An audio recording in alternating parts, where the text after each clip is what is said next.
Les Miserables by Victor Hugo, translated by Isabel F. Hapgood, Thomas White, Crowell & Co.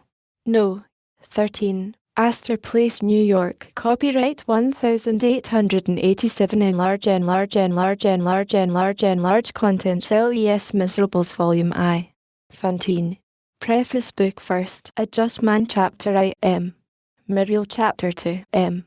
Muriel becomes M. Welcome. Chapter 3. A hard bishopric for a good bishop. Chapter 4. Works corresponding to words. Chapter V. Monsignor Urban Venumated his cassocks last too long. Chapter 6. W.H. guarded his house for him. Chapter 7. Cravat. Chapter 8. Philosophy after drinking. Chapter 9. T.H.E. brother is depicted by the sister. Chapter X. T.H.E. bishop in the presence of an unknown light. Chapter 11. A restriction. Chapter 12. T.H.E. solitude of Monsignor welcome. Chapter 13. W.H.E. he believed. Chapter 14. W.H.E. he thought. Book 2nd. T.H.E. fall. Chapter out. T.H.E. evening of a day of walking. Chapter 2. Prudence counsel to wisdom.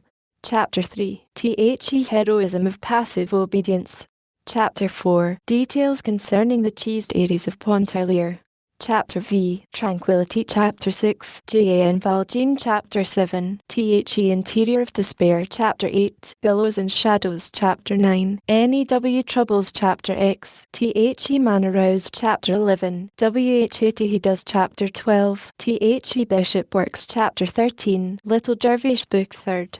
I in the year 1817. Chapter I. T.H.E. year 1817. Chapter 2. A double quartet. Chapter 3. FOUR in 4. Chapter 4. Thelemice is so merry that he sings the Spanish ditty. Chapter V. A.T. Bombardas. Chapter 6. A chapter in which they adore each other. Chapter 7. T.H.E. Wisdom of Thelemice. Chapter 8. T.H.E. Death of a Horse. Chapter 9. A merry end to mirth. Book 4th. T.O. confide is sometimes to deliver into a person's power. Chapter I. O any mother meets another mother. Chapter 2. First sketch of two unprepossessing figures. Chapter 3. T.H.E. Lark. Book 5th. T.H.E. Descent.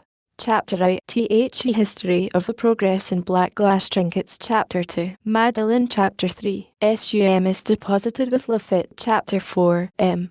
Madeline in mourning. Chapter V. Vague flashes on the horizon. Chapter 6. Father Fauchelevent. Chapter 7. Fauchelevent becomes a gardener in Paris. Chapter 8. Madame Victorine expends 30 francs in morality. Chapter 9. Madame Victorine's success. Chapter X. Result of the success. Chapter 11. Christus nos liberavid. Chapter 12. M.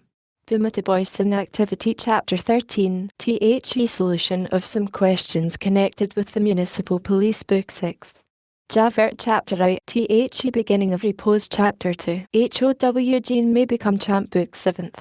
T.H.E. Champ Matthew Affair. Chapter I. Sister Simplice. Chapter 2. T.H.E. Perspicacity of Master Scofflair. Chapter 3. A Tempest in a Skull. Chapter 4. Forms assumed by suffering during sleep. Chapter V. Hindrances. Chapter 6. Sister Simplice put to the proof. Chapter 7. T.H.E. Traveller on his arrival takes precautions for departure. Chapter 8. An entrance by favour. Chapter 9. A place where convictions are in process of formation. Chapter X. T.H.E. System of Denials. Chapter 11. Champ Matthew more and more astonished. Book 8th. A counter blow. Chapter I in what mirror M. Madeline contemplates his hair. Chapter 2. Fantine happy. Chapter 3. Javert satisfied. Chapter 4. Authority reasserts its rights. Chapter V. A suitable tomb. Volume 2. Cassette. Book 1st.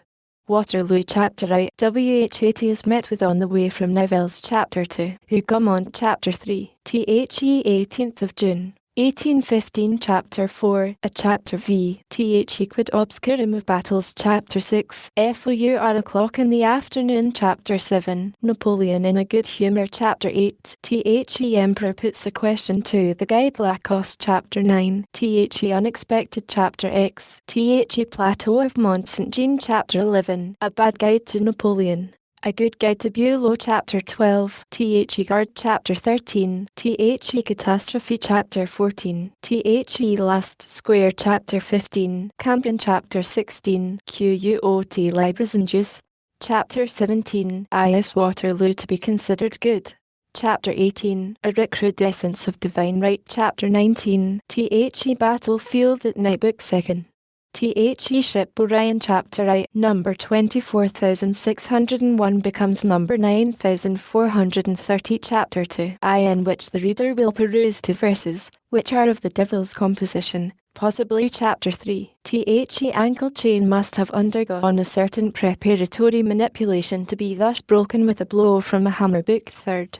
Accomplishment of the promise made to the dead woman chapter I. The water question at Montfermeil chapter 2. TWO complete portraits chapter 3. Men must have wine, and horses must have water chapter 4. Entrance on the scene of a doll chapter V. The little one all alone chapter 6, which possibly proves Boulatruelle's intelligence chapter 7. Cassette side by side with the stranger in the dark chapter 8. The unpleasantness of receiving into one's house a poor man. Who may be a rich man chapter 9. Thin Ardier and his manoeuvres chapter X. Who seeks to better himself may render his situation worse chapter 11. Number 9430 reappears, and Cassette wins it in the lottery. Book 4th.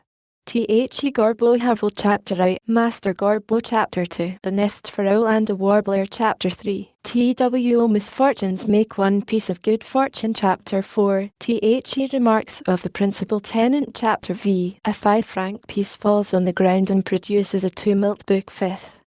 For a black hunt, the mute pat chapter I. The zigzags of strategy chapter 2. It is lucky that the Pont d'Austerlitz bears carriages chapter 3. Wit, the plan of Paris in 1727 chapter 4. The gropings of flight chapter V, which would be impossible with gas lanterns chapter 6. The beginning of an enigma chapter 7. Continuation of the enigma chapter 8. The enigma becomes doubly mysterious chapter 9. The man with the bell chapter X, which explains how Javert got on the scent. Book 6. Le Petit Picpus chapter I. Number 62 Rue Petit Picpus chapter 2. The obedience of Martin Verga chapter 3. Austerities chapter 4. Gaieties chapter V. Distractions chapter 6. The Little Convent chapter 7. SOME Silhouettes of this Darkness chapter 8. POST Cordolepides chapter 9. A Century Under a Gimp chapter X. Origin of the Perpetual Adoration chapter 11. END of the Petit Picpus. Book 7th. Parenthesis chapter I. The Convent as an Abstract Idea chapter 2. The Convent as an Historical Fact chapter 3. In what conditions one can respect the past chapter 4. The Convent from the point of view of principles chapter V. Prayer chapter 6. The absolute goodness of prayer chapter 7. Precautions to be observed in blame chapter 8. Faith, law. Book 8th. Cemeteries take that which is committed them chapter I. Which treats of the manner of entering a convent chapter 2. Fauchelevent in the presence of a difficulty chapter 3. Mother Innocenty chapter 4. I, in which Jean Valjean has quite the air of having read Austin Castillejo chapter V. It is not necessary to be drunk in order to be immortal chapter 6. Between four planks chapter 7. I, in which will be found the origin of the saying, Don't lose the card chapter 8. A successful interrogatory chapter 9. Cloistered volume 3. Marius. Book 1st. Paris studied in its atom chapter I. Parvulus chapter 2. SOME of his particular characteristics chapter 3. He is agreeable chapter 4. He may be of use chapter V. HIS frontiers chapter 6. A bit of history chapter 7. Gammon should have his place in the classifications of India chapter 8. I, in which the reader will find a charming saying of the last king chapter 9. Old soul of Gaul chapter X. ECCE Paris. Ex Homo chapter 11. Scoff. Terrain chapter 12. Future latent in the people chapter 13. Little Gavroche. Book 2nd.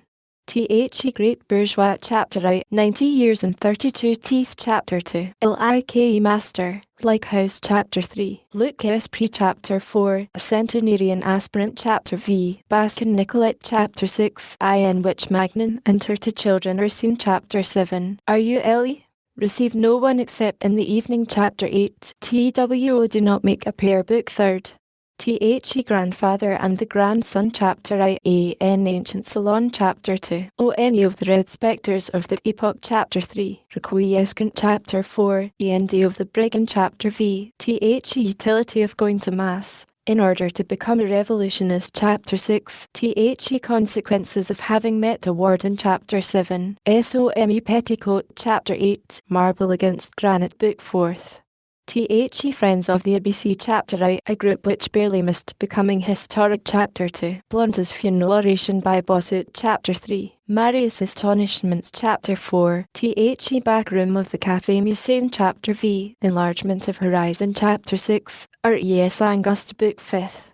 The Excellence of Misfortune, Chapter 8, Marius Indigent, Chapter 2, Marius Poor, Chapter 3, Marius Grown Up, Chapter 4, Mabuff, Chapter V, Poverty, a Good Neighbour for Misery, Chapter 6, The Substitute, Book 6.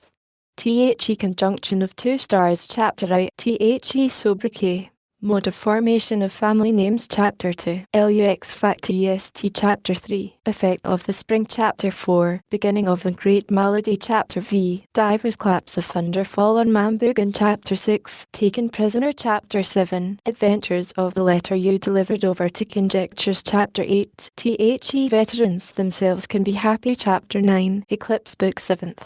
Patron Minute, Chapter 8, Mines and Miners, Chapter 2, The Lowest Depths, Chapter 3, Babbitt, Gallimore, Clackwis, and Montparnasse, Chapter 4, Composition of the Troop, Book 8th.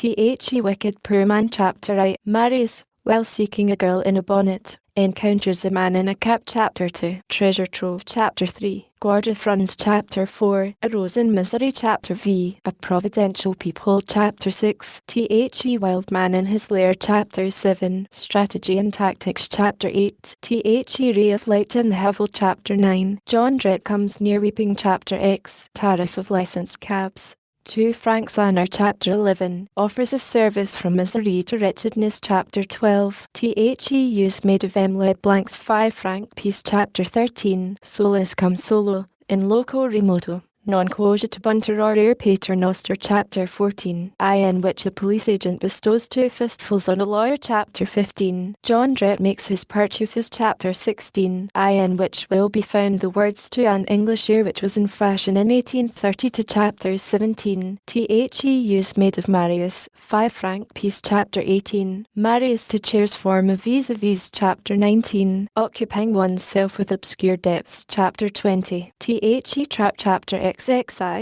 You should always begin by resting the victims, Chapter XXII. The Little One WHO was crying in Volume 2, Volume 4.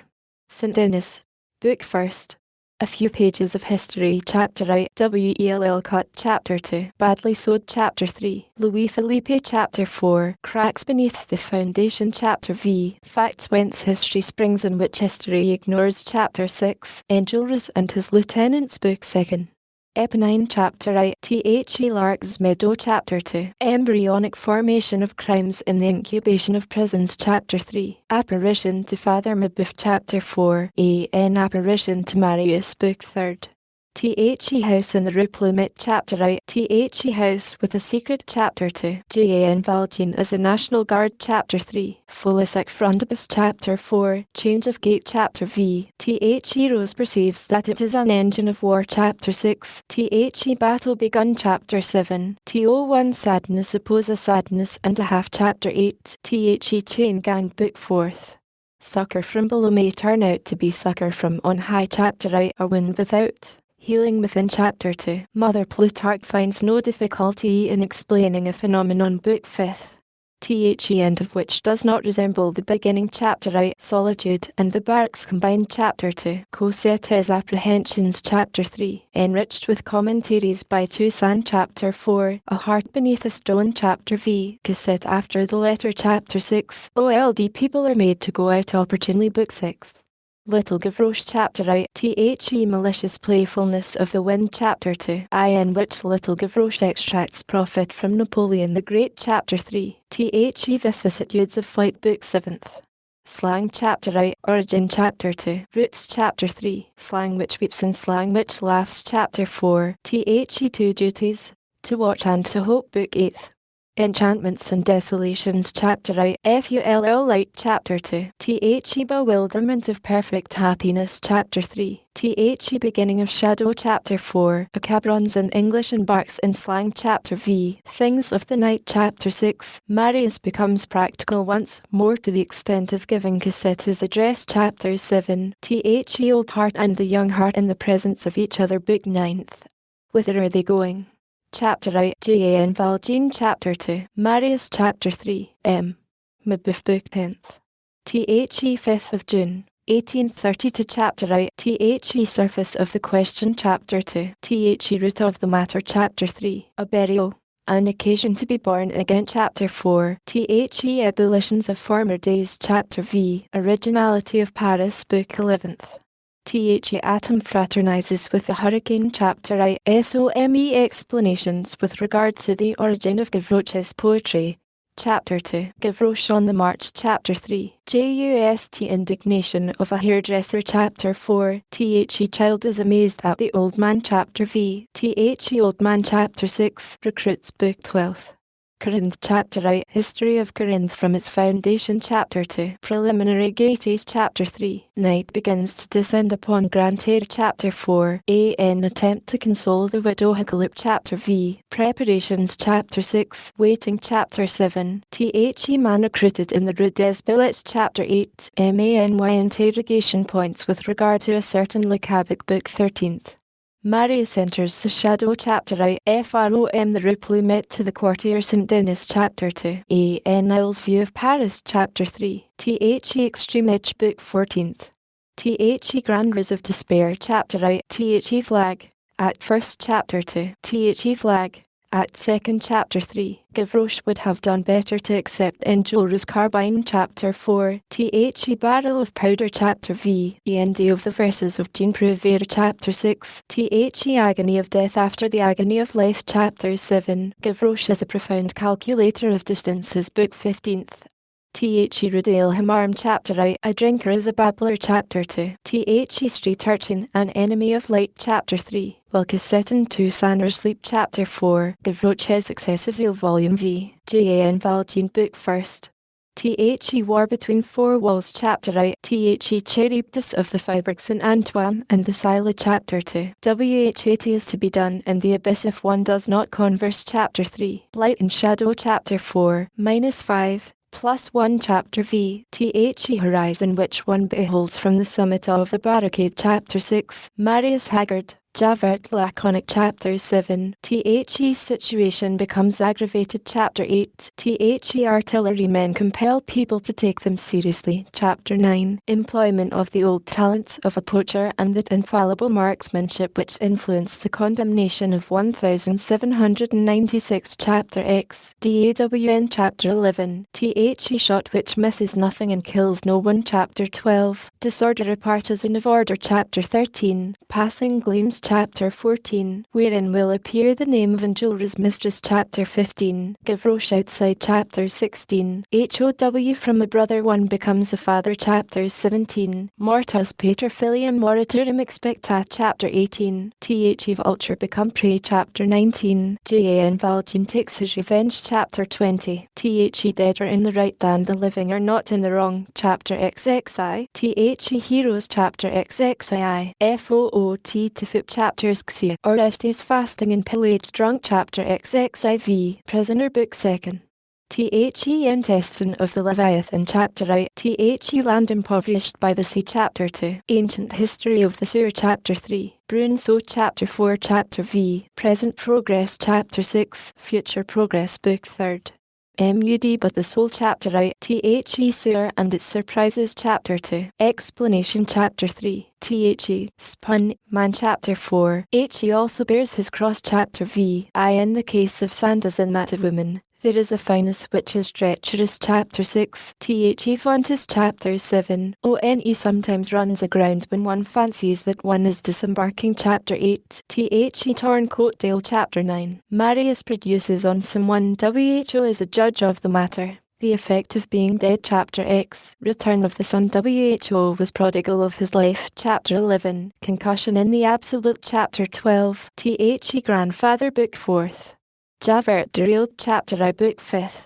Grandson and Grandfather Chapter I in which the tree with his ink blaster appears again Chapter 2. Marius, emerging from civil war, makes ready for domestic war Chapter 3. Marius attacked Chapter 4. Mademoiselle Gillenormand ends by no longer thinking it a bad thing that M. Fauchelevent should have entered with something under his arm Chapter V. Deposit your money in a forest rather than with a notary Chapter 6. Two old men do everything, each one after his own fashion, to render Cosette happy. Chapter 7. Effects of dreams mingled with happiness. Chapter 8. Men impossible to find. Book 6.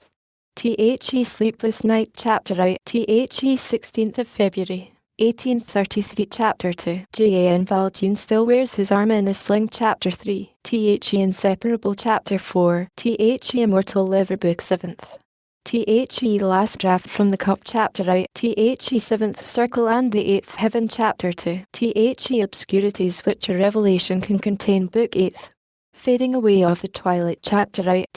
Lower chamber. Chapter 2. Another step backwards. Chapter 3. Why recall the garden of the Rue Plumet. Chapter 4. Attraction and extinction. Book 9th. Supreme shadow. Supreme dawn. Chapter I. Pity for the unhappy, but indulgence for the happy. Chapter 2. Last flickerings of a lamp without oil. Chapter 3. A pen is heavy to the man. Who lifted the Fauchelevent's card. Chapter 4. A bottle of ink which only succeeded in whitening. Chapter V. A night behind which there is day. Chapter 6. Grass covers and the rain effaces. Letter to M. Daily. Footnotes. List of illustrations. Bookshelf. Book cover. Front papers. Frontispiece. Volume 1. Titipage. Volume 1. Titipage. Verso. The Comforter. The Fall. Wake and Cassette. Sweeping candlesticks into the fire. Father Champ Matthew on trial. Frontispiece. Volume 2. Titipage. Volume 2. The Ship. Orion. An accident. The Gorbeau Havel. The Black Hunt. Javert on the Hunt. The Resurrection. Royalist Banknote. Frontispiece. Volume 3. Titipage. Volume 3. Little Gavroche. Friends of the ABC. Excellence of Misfortune. Rose in Misery. Red Hot Chisel snatched up a paving stone. Frontispiece. Volume 4. Titipage. Volume 4. A Street Orator. Table sucker from below. Cassette with letter slang. The Grand Ruse of Despair. Frontispiece. Volume 5. Titipage. Volume 5. Last drop from the cup. The Twilight. Decline. Darkness. Misérables. Volume I. Fantine. Preface. So long as there shall exist, by virtue of law and custom, decrees of damnation pronounced by society, artificially creating hells amid the civilization of earth, and adding the element of human fate to divine destiny, so long as the three great problems of the century, the degradation of man through pauperism, the corruption of women through hunger, the crippling of children through lack of light, are unsolved, so long as social asphyxia is possible in any part of the world. In other words, and with a still wider significance, so long as ignorance and poverty exist on earth, books of the nature of Les Miserables cannot fail to be of use.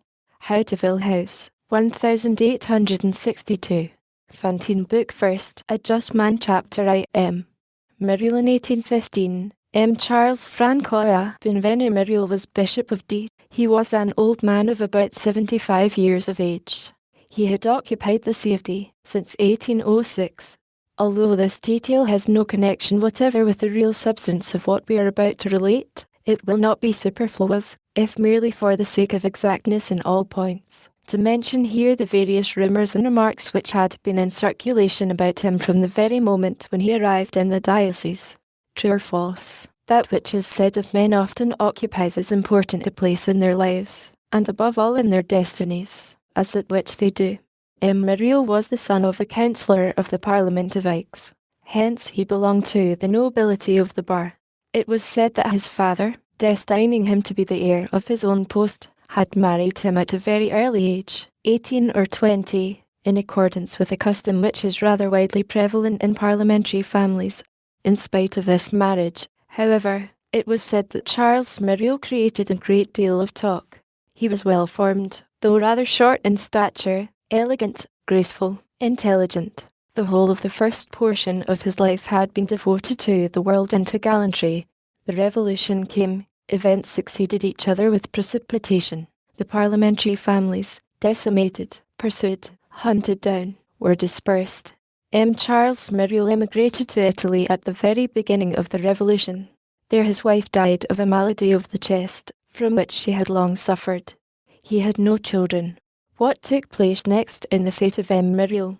The ruin of the French society of the olden days, the fall of his own family, the tragic spectacles of 93, which were, perhaps, even more alarming to the emigrants who viewed them from a distance, with the magnifying powers of terror. Did these cause the ideas of renunciation and solitude to germinate in him?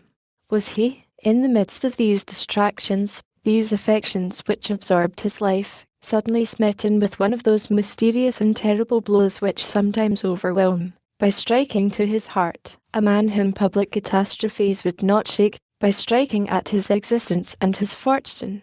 No one could have told. All that was known was, that when he returned from Italy he was a priest. In 1804, M. Myriel was the curé of Brignoles. He was already advanced in years, and lived in a very retired manner. About the epoch of the coronation, some petty affair connected with his curacy, just what, is not precisely known, took him to Paris. Among other powerful persons to whom he went to solicit for his parishioners was le Cardinal Fesch. One day, when the emperor had come to visit his uncle, the worthy curé, who was waiting in the anteroom, found himself present when his majesty passed. Napoleon, on finding himself observed with a certain curiosity by this old man, turned round and said abruptly, "Who is this good man who is staring at me?" "Sire," said M. Myriel, "you are looking at a good man, and I at a great man. Each of us can profit by it." That very evening, the emperor asked the cardinal the name of the curé, and some time afterwards M. Myriel was utterly astonished to learn that he had been appointed Bishop of D. What truth was there, after all, in the stories which were invented as to the early portion of M. Myriel's life? No one knew. Very few families had been acquainted with the Myriel family before the Revolution. M. Myriel had to undergo the fate of every newcomer in a little town, where there are many mouths which talk, and very few heads which think. He was obliged to undergo it although he was a bishop, and because he was a bishop. But after all, the rumours with which his name was connected were rumours only. Noise, sayings, words, less than words, palabras, as the energetic language of the South expresses it. However that may be, after 9 years of episcopal power and of residence in D, all the stories and subjects of conversation which engross petty towns and petty people at the outset had fallen into profound oblivion. No one would have dared to mention them. No one would have dared to recall them. M. Myriel had arrived at D, accompanied by an elderly spinster, Mademoiselle Baptistine, who was his sister, and 10 years his junior.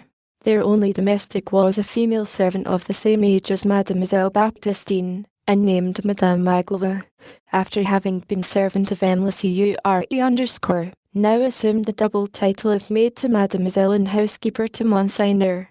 Mademoiselle Baptistine was a long, pale, thin, gentle creature. She realized the ideal expressed by the word respectable, for it seems that a woman must needs be a mother in order to be venerable. She had never been pretty. Her whole life, which had been nothing but a succession of holy deeds, had finally conferred upon her a sort of pallor and transparency, and as she advanced in years she had acquired what may be called the beauty of goodness. What had been leanness in her youth had become transparency in her maturity, and this diaphanity allowed the angel to be seen. She was a soul rather than a virgin.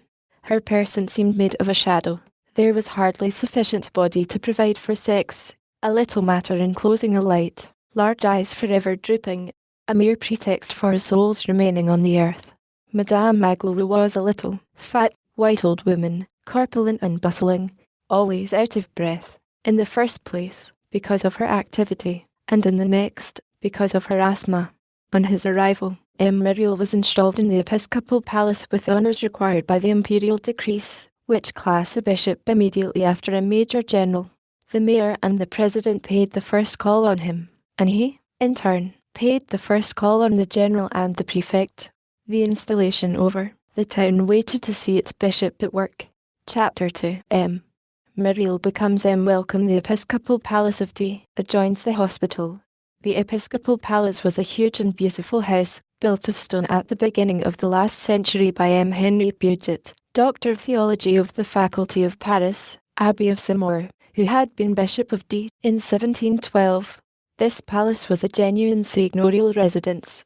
Everything about it had a grand air. The apartments of the bishop, the drawing rooms, the chambers, the principal courtyard, which was very large, with walks encircling it under arcades in the old Florentine fashion, and gardens planted with magnificent trees.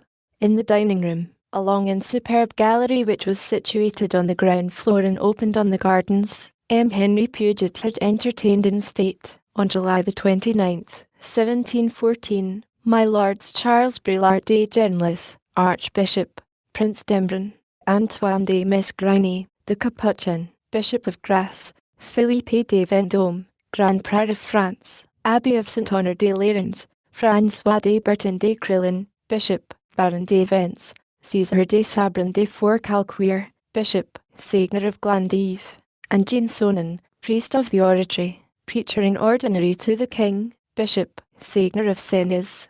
The portraits of these 7 reverend personages decorated this apartment, and this memorable date, the 29th of July, 1714, was there engraved in letters of gold on a table of white marble. The hospital was a low and narrow building of a single story, with a small garden. 3 days after his arrival, the bishop visited the hospital. The visit ended, he had the director requested to be so good as to come to his house. Monsieur the director of the hospital, said he to him, how many sick people have you at the present moment? 26, Monseigneur. That was the number which I counted, said the bishop. The beds, pursued the director, are very much crowded against each other. That is what I observed. The halls are nothing but rooms, and it is with difficulty that the air can be changed in them. So it seems to me. And then, when there is a ray of sun, the garden is very small for the convalescents. That was what I said to myself. In case of epidemics, we have had the typhus fever this year, we had the sweating sickness 2 years ago, and 100 patients at times. We know not what to do. That is the thought which occurred to me. What would you have, Monseigneur? Said the director. One must resign oneself. This conversation took place in the gallery dining room on the ground floor. The bishop remained silent for a moment, then he turned abruptly to the director of the hospital. Monsieur, said he, how many beds do you think this hall alone would hold? Monseigneur's dining room, exclaimed the stupefied director. The bishop cast a glance round the apartment, and seemed to be taking measures and calculations with his eyes. It would hold full 20 beds, said he, as though speaking to himself. Then, raising his voice, hold, Monsieur the director of the hospital, I will tell you something. There is evidently a mistake here. There are 36 of you, in 5 or 6 small rooms. There are 3 of us here, and we have room for 60. There is some mistake, I tell you. You have my house, and I have yours. Give me back my house. You are at home here. On the following day the 36 patients were installed in the bishop's palace, and the bishop was settled in the hospital. Myriel had no property, his family having been ruined by the revolution. His sister was in receipt of a yearly income of 500 francs, which sufficed for her personal wants at the vicarage. Myriel received from the state, in his quality of bishop, a salary of 15,000 francs. On the very day when he took up his abode in the hospital, Myriel settled on the disposition of this sum once for all, in the following manner. We transcribe here a note made by his own hand. Note on the regulation of my household expenses, for the little seminary.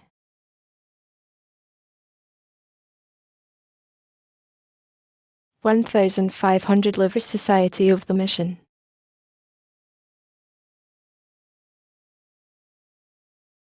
One for the Lazarists of Montdidier.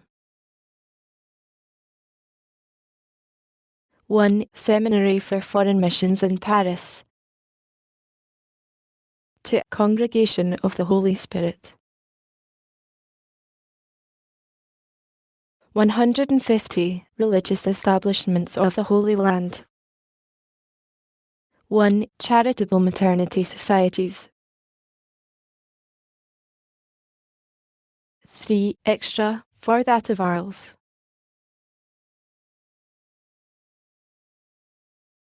50 Work for the amelioration of prisons. 4 Work for the relief and delivery of prisoners.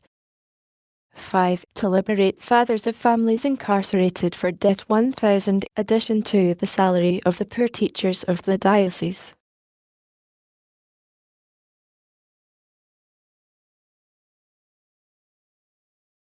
2,000 public greenery of the Hautes Alps. 1. Congregation of the Ladies of D. of Manosque and of Sister Ron for the gratuitous instruction of poor girls.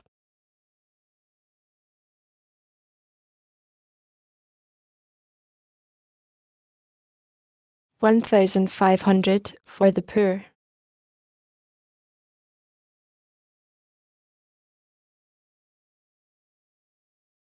6,000 my personal expenses.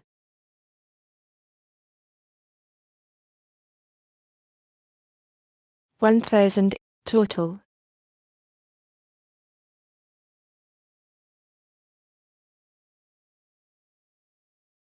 15,000 Muriel made no change in this arrangement during the entire period that he occupied the See of D. As has been seen, he called it regulating his household expenses.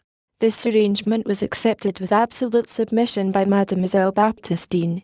This holy woman regarded Monsignor of D. as at one and the same time her brother and her bishop, her friend according to the flesh and her superior according to the church. She simply loved and venerated him. When he spoke, she bowed. When he acted, she yielded her adherence.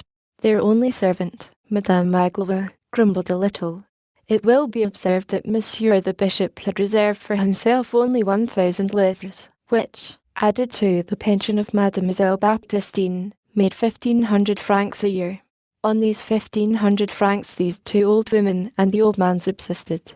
And when a village curate came to D, the bishop still found means to entertain him, thanks to the severe economy of Madame Magloire, and to the intelligent administration of Mademoiselle Baptistine. One day, after he had been in D, about 3 months, the bishop said, "And still I am quite cramped with it all." "I should think so," exclaimed Madame Magloire. "Monsignor has not even claimed the allowance which the department owes him for the expense of his carriage in town, and for his journeys about the diocese. It was customary for bishops in former days." "Hold," cried the bishop, "you're quite right, Madame Magloire." And he made his demand.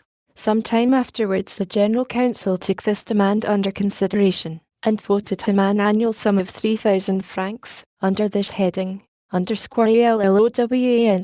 to M the bishop for expenses of carriage, expenses of posting, and expenses of pastoral visits. This provoked a great outcry among the local burgesses, and a senator of the empire, a former member of the Council of the 500 which favoured the 18 Brumaire, and who was provided with a magnificent senatorial office in the vicinity of the town of D, wrote to M. Bigot de Prémenou, the Minister of Public Worship, a very angry and confidential note on the subject, from which we extract these authentic lines: "Expenses of carriage.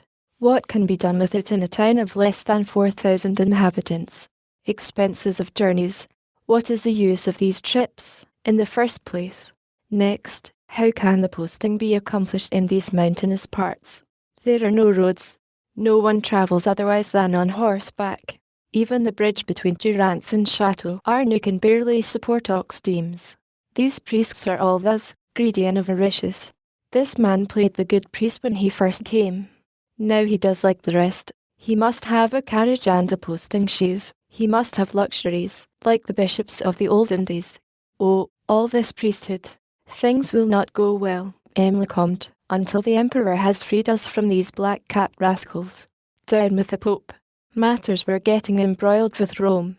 For my part, I am for Caesar alone, etc., etc. On the other hand, this affair afforded great delight to Madame Magloire. "Good," said she to Mademoiselle Baptistine. "Monsignor began with other people, but he has had to wind up with himself, after all. He has regulated all his charities. Now here are 3,000 francs for us." At last, that same evening the bishop wrote out and handed to his sister a memorandum conceived in the following terms: "Expenses of carriage and circuit, for furnishing meats up to the patients in the hospital. 1,500 livres for the Maternity Charitable Society of Aix. 250 for the Maternity Charitable Society of Dragagnan. 250 for foundlings.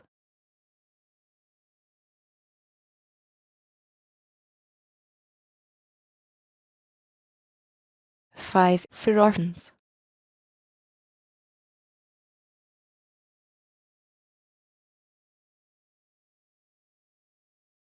5 total.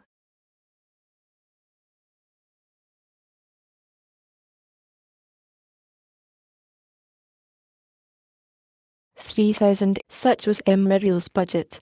As for the chance episcopal perquisites, the fees for marriage bans, dispensations, private baptisms, sermons, benedictions of churches or chapels, marriages, etc., the bishop levied them on the wealthy with all the more asperity, since he bestowed them on the needy.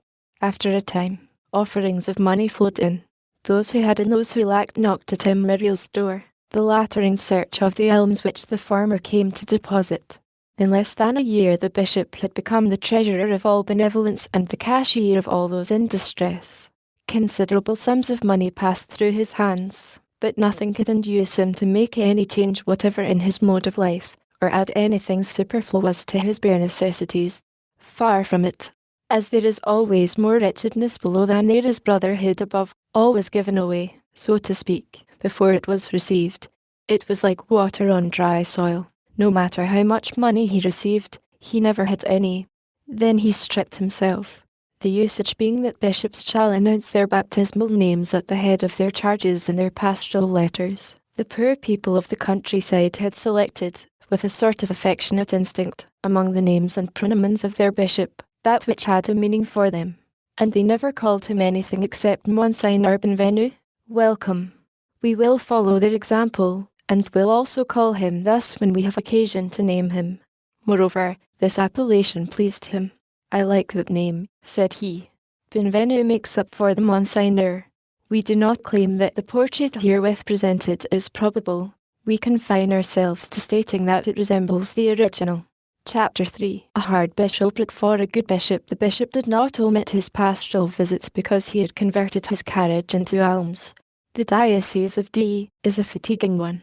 There are very few plains and a great many mountains, hardly any roads, as we have just seen, 32 curacies, 41 vicarships, and 285 auxiliary chapels. To visit all these is quite a task. The bishop managed to do it. He went on foot when it was in the neighbourhood, in a tilted spring cart when it was on the plain, and on a donkey in the mountains. The 2 old women accompanied him. When the trip was too hard for them, he went alone. One day he arrived at Senez, which is an ancient episcopal city. He was mounted on an ass. His purse, which was very dry at that moment, did not permit him any other equipage. The mayor of the town came to receive him at the gate of the town, and watched him dismount from his ass, with scandalized eyes. Some of the citizens were laughing around him. Monsieur the mayor, said the bishop, and messieurs citizens, I perceive that I shock you. You think it very arrogant in a poor priest to ride an animal which was used by Jesus Christ. I have done so from necessity, I assure you, and not from vanity. In the course of these trips he was kind and indulgent, and talked rather than preached. He never went far in search of his arguments and his examples. He quoted to the inhabitants of one district the example of a neighbouring district. In the cantons where they were harsh to the poor, he said, look at the people of Briançon. They have conferred on the poor, on widows and orphans, the right to have their meadows mown 3 days in advance of every one else. They rebuild their houses for them gratuitously when they are ruined. Therefore it is a country which is blessed by God. For a whole century, there has not been a single murderer among them. In villages which were greedy for profit and harvest, he said, look at the people of Embrun. If, at the harvest season, the father of a family has his son away on service in the army, and his daughters at service in the town, and if he is ill and incapacitated, the cure recommends him to the prayers of the congregation, and on Sunday, after the Mass, all the inhabitants of the village, men, women, and children, go to the poor man's field and do his harvesting for him, and carry his straw and his grain to his granary.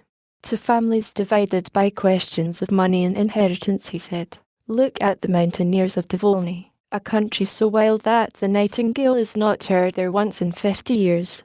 Well, when the father of a family dies, the boys go off to seek their fortunes, leaving the property to the girls, so that they may find husbands.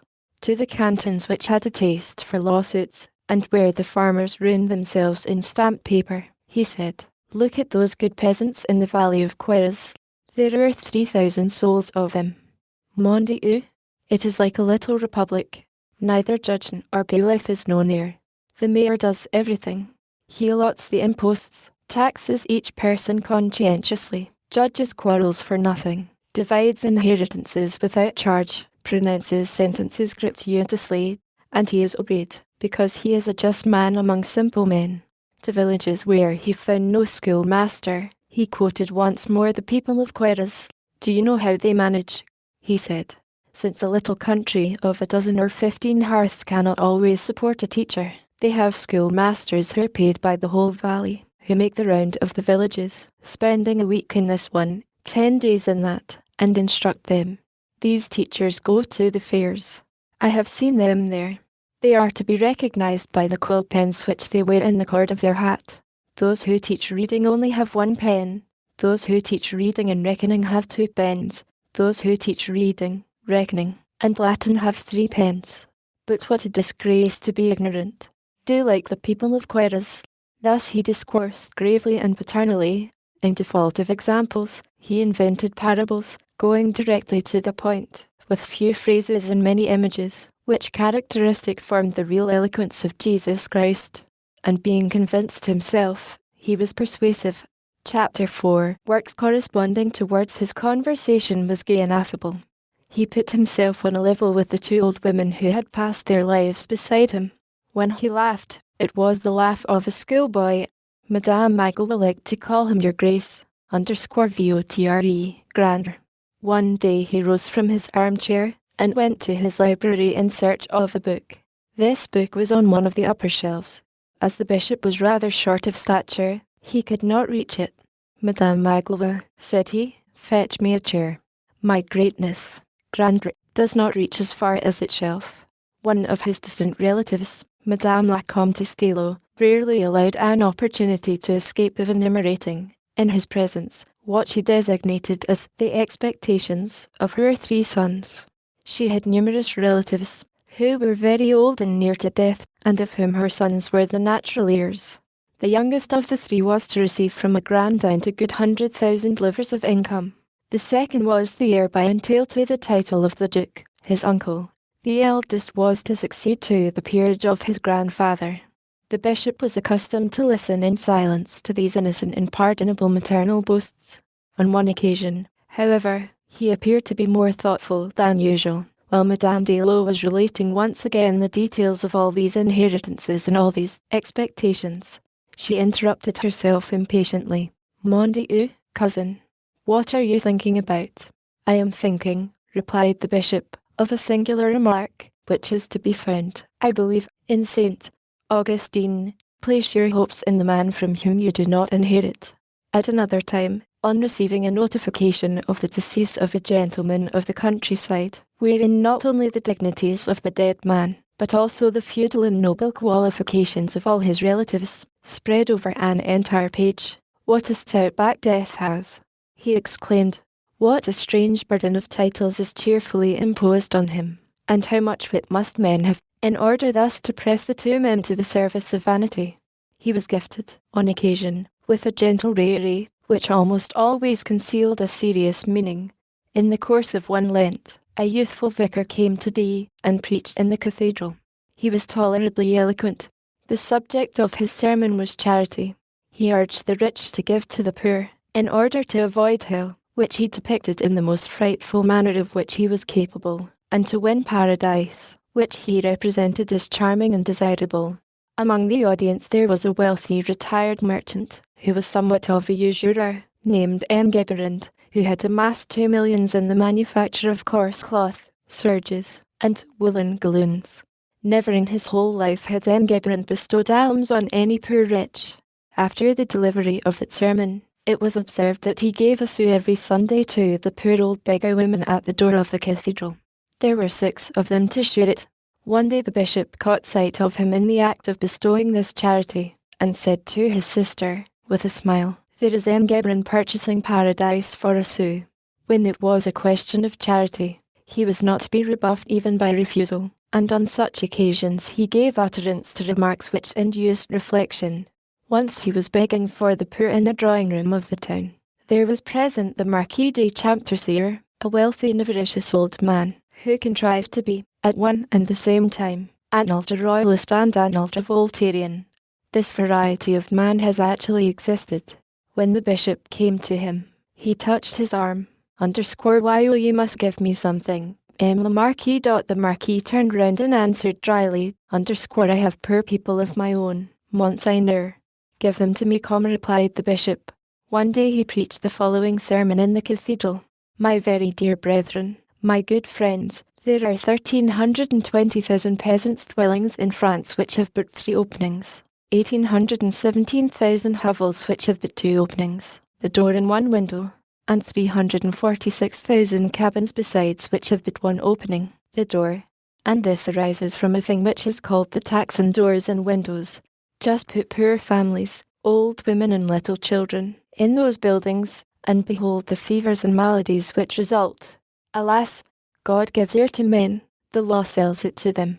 I do not blame the law, but I bless God.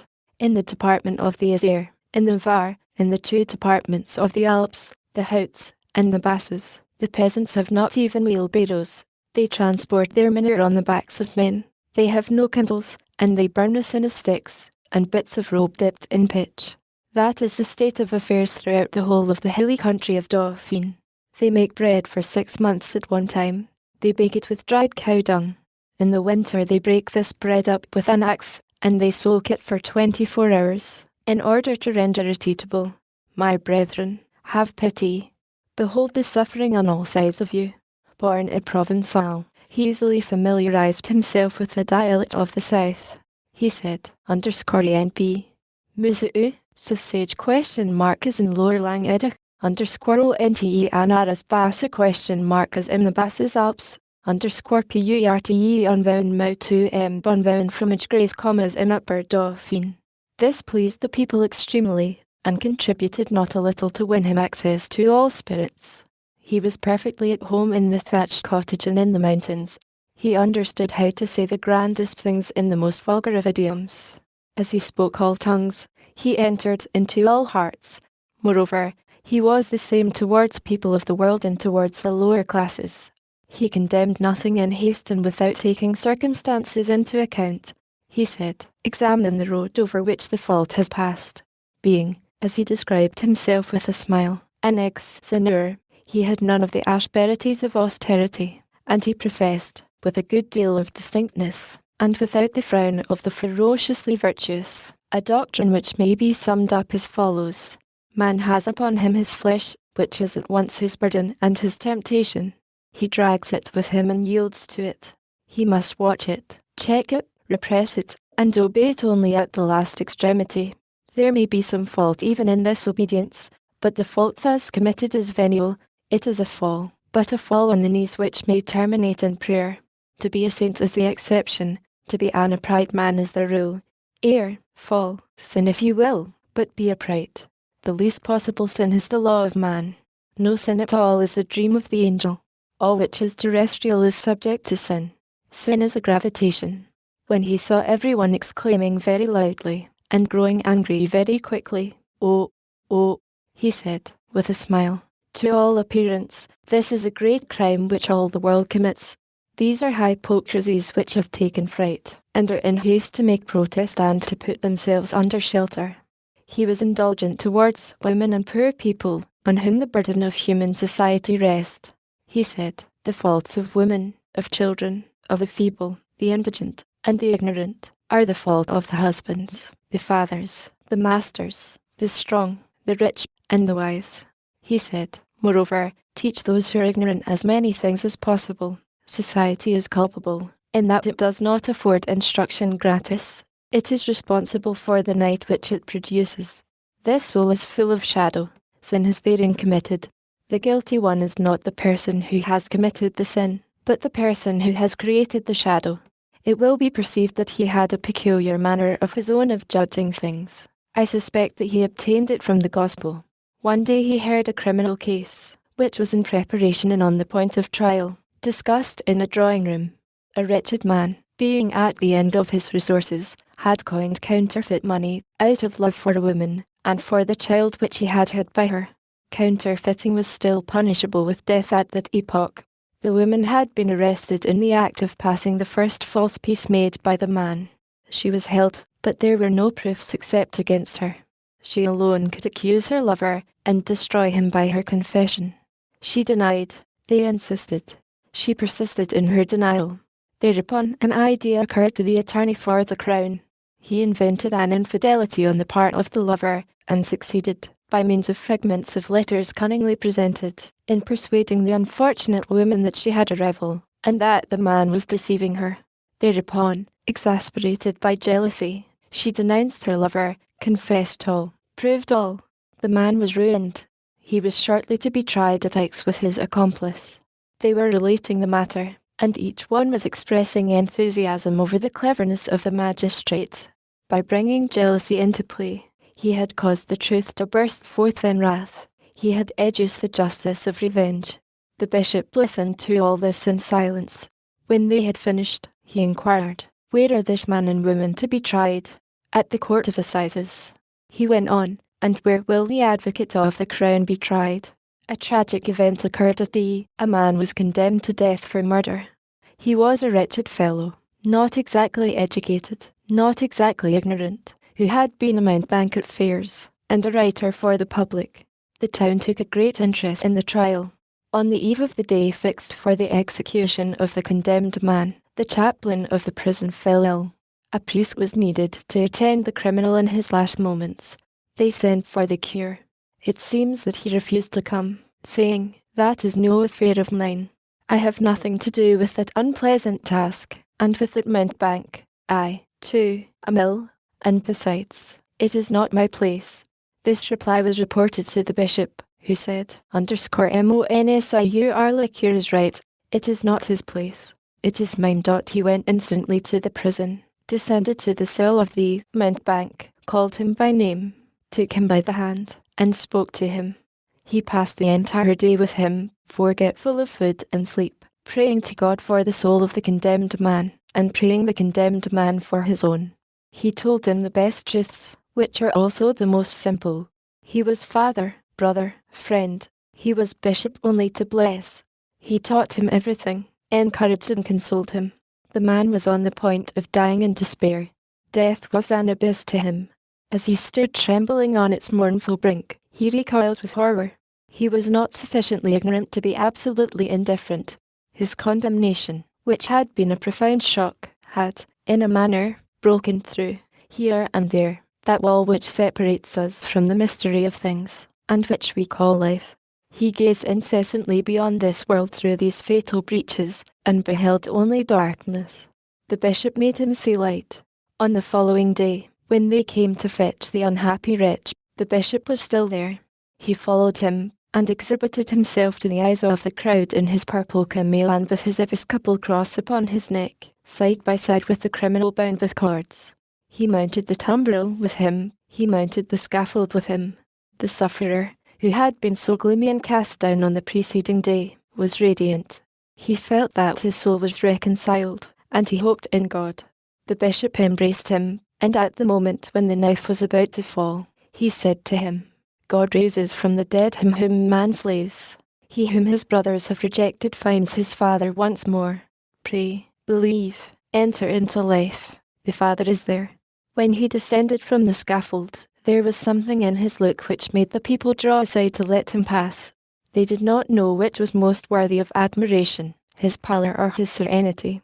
On his return to the humble dwelling, which he designated, with a smile, as Espolache, he said to his sister, "I have just officiated pontifically. Since the most sublime things are often those which are the least understood, there were people in the town who said, when commenting on this conduct of the bishop, "It is affectation." This, however, was a remark which was confined to the drawing rooms.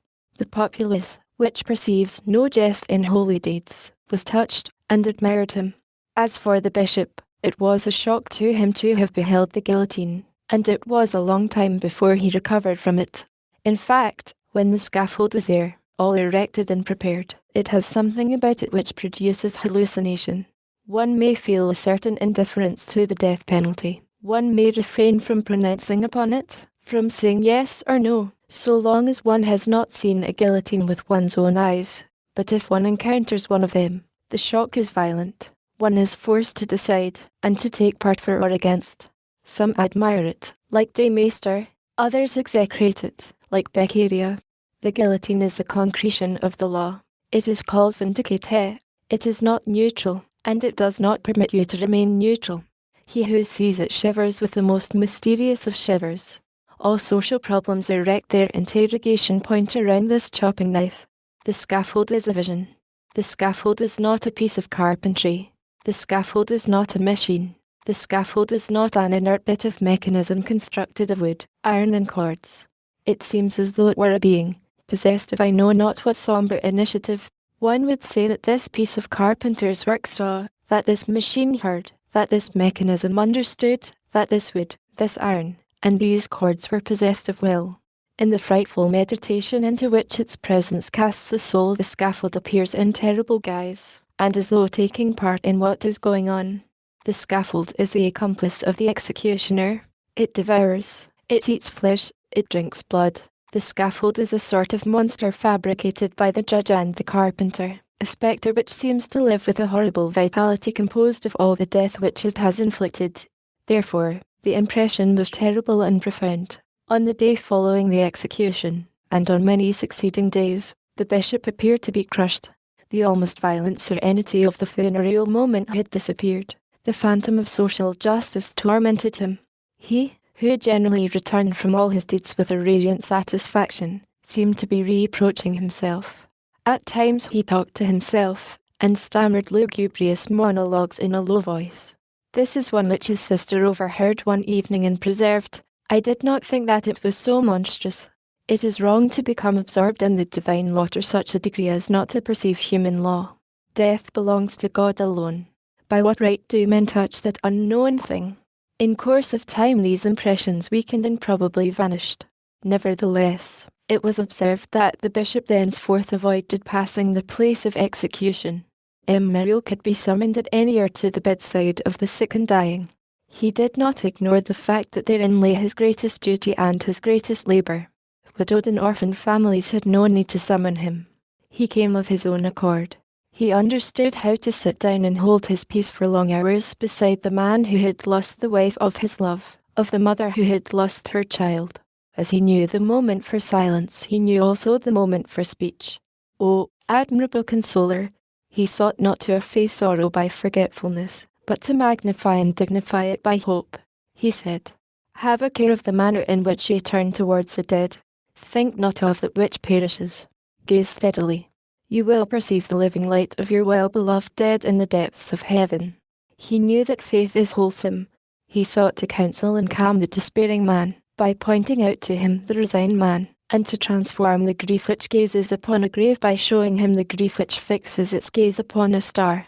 Chapter V. Monsignor Benvenu made his cassocks last to long. The private life of Muriel was filled with the same thoughts as his public life. The voluntary poverty in which the Bishop of D lived would have been a solemn and charming sight for anyone who could have viewed it close at hand. Like all old men, and like the majority of thinkers, he slept little. This brief slumber was profound. In the morning he meditated for an hour. Then he said his Mass, either at the cathedral or in his own house. His Mass said, he broke his fast on rye bread dipped in the milk of his own cows. Then he set to work. A bishop is a very busy man. He must every day receive the secretary of the bishopric, who is generally a canon, and nearly every day his vicars general. He has congregations to reprove, privileges to grant, a whole ecclesiastical library to examine, prayer books, diocesan catechisms, books of hours, charges to write, sermons to authorize, cures and mayors to reconcile, a clerical correspondence, an administrative correspondence, on one side the state, on the other the Holy See, and 1,000 matters of business. What time was left to him, after these 1,000 details of business, and his offices and his breviary, he bestowed first on the necessitous, the sick, and the afflicted. The time which was left to him from the afflicted, the sick, and the necessitous, he devoted to work. Sometimes he dug in his garden. Again, he read or wrote. He had but one word for both these kinds of toil. He called them gardening. The mind is a garden, said he. Towards midday, when the weather was fine, he went forth and took a stroll in the country or in town, often entering lowly dwellings. He was seen walking alone, buried in his own thoughts, his eyes cast down, supporting himself on his long cane, clad in his wadded purple garment of silk, which was very warm, wearing purple stockings inside his coarse shoes, and surmounted by a flat hat which allowed 3 golden tassels of large bullion to drip from its 3 points. It was a perfect festival wherever he appeared. One would have said that his presence had something warming and luminous about it. The children and the old people came out to the doorsteps for the bishop as for the sun. He bestowed his blessing, and they blessed him. They pointed out his house to anyone who was in need of anything. Enlarged here and there he halted, accosted the little boys and girls, and smiled upon the mothers. He visited the poor so long as he had any money. When he no longer had any, he visited the rich, as he made his cassocks last a long while, and did not wish to have it noticed. He never went out in the town without his wadded purple cloak. This inconvenienced him somewhat in summer. On his return, he dined. The dinner resembled his breakfast. At 8:30 in the evening he supped with his sister. Madame Magloire was standing behind them and serving them at table. Nothing could be more frugal than this repast. If, however, the bishop had one of his cures for supper, Madame Magloire took advantage of the opportunity to serve Monsignor with some excellent fish from the lake, or with some fine game from the mountains. Every cure furnished the pretext for a good meal. The bishop did not interfere. With that exception, his ordinary diet consisted only of vegetables boiled in water, and oil soup. Thus it was said in the town, when the bishop does not indulge in the cheer of a cure, he indulges in the cheer of a Trappist. After supper he conversed for half an hour with Mademoiselle Baptistine and Madame Magloire. Then he retired to his own room and set to writing, sometimes on loose sheets, and again on the margin of some folio. He was a man of letters and rather learned. He left behind him 5 or 6 very curious manuscripts, among others, a dissertation on this verse in Genesis, _ in the beginning, the Spirit of God floated upon the waters. With this verse he compares 3 texts. The Arabic verse which says, _the winds of God blew. Flavius Josephus who says, _ a wind from above was precipitated upon the earth. And finally, the Chaldaic paraphrase of Onkelos, which renders it, _ a wind coming from God blew upon the face of the waters. In another dissertation, he examines the theological works of Hugo, Bishop of Ptolemy, great-granduncle to the writer of this book, and establishes the fact that to this bishop must be attributed the divers little works published during the last century under the pseudonym of Barleycourt. Sometimes, in the midst of his reading, no matter what the book might be which he had in his hand, he would suddenly fall into a profound meditation, whence he only emerged to write a few lines on the pages of the volume itself. These lines have often no connection whatever with the book which contains them. We now have under our eyes a note written by him on the margin of a quarto entitled _correspondence of Lord Germain with Generals Clinton, Cornwallis, and the Admirals on the American station. Versailles, Pontcat, bookseller, and Paris, Pessoat, bookseller, Quai des Augustins. Here is the note. O, you who are.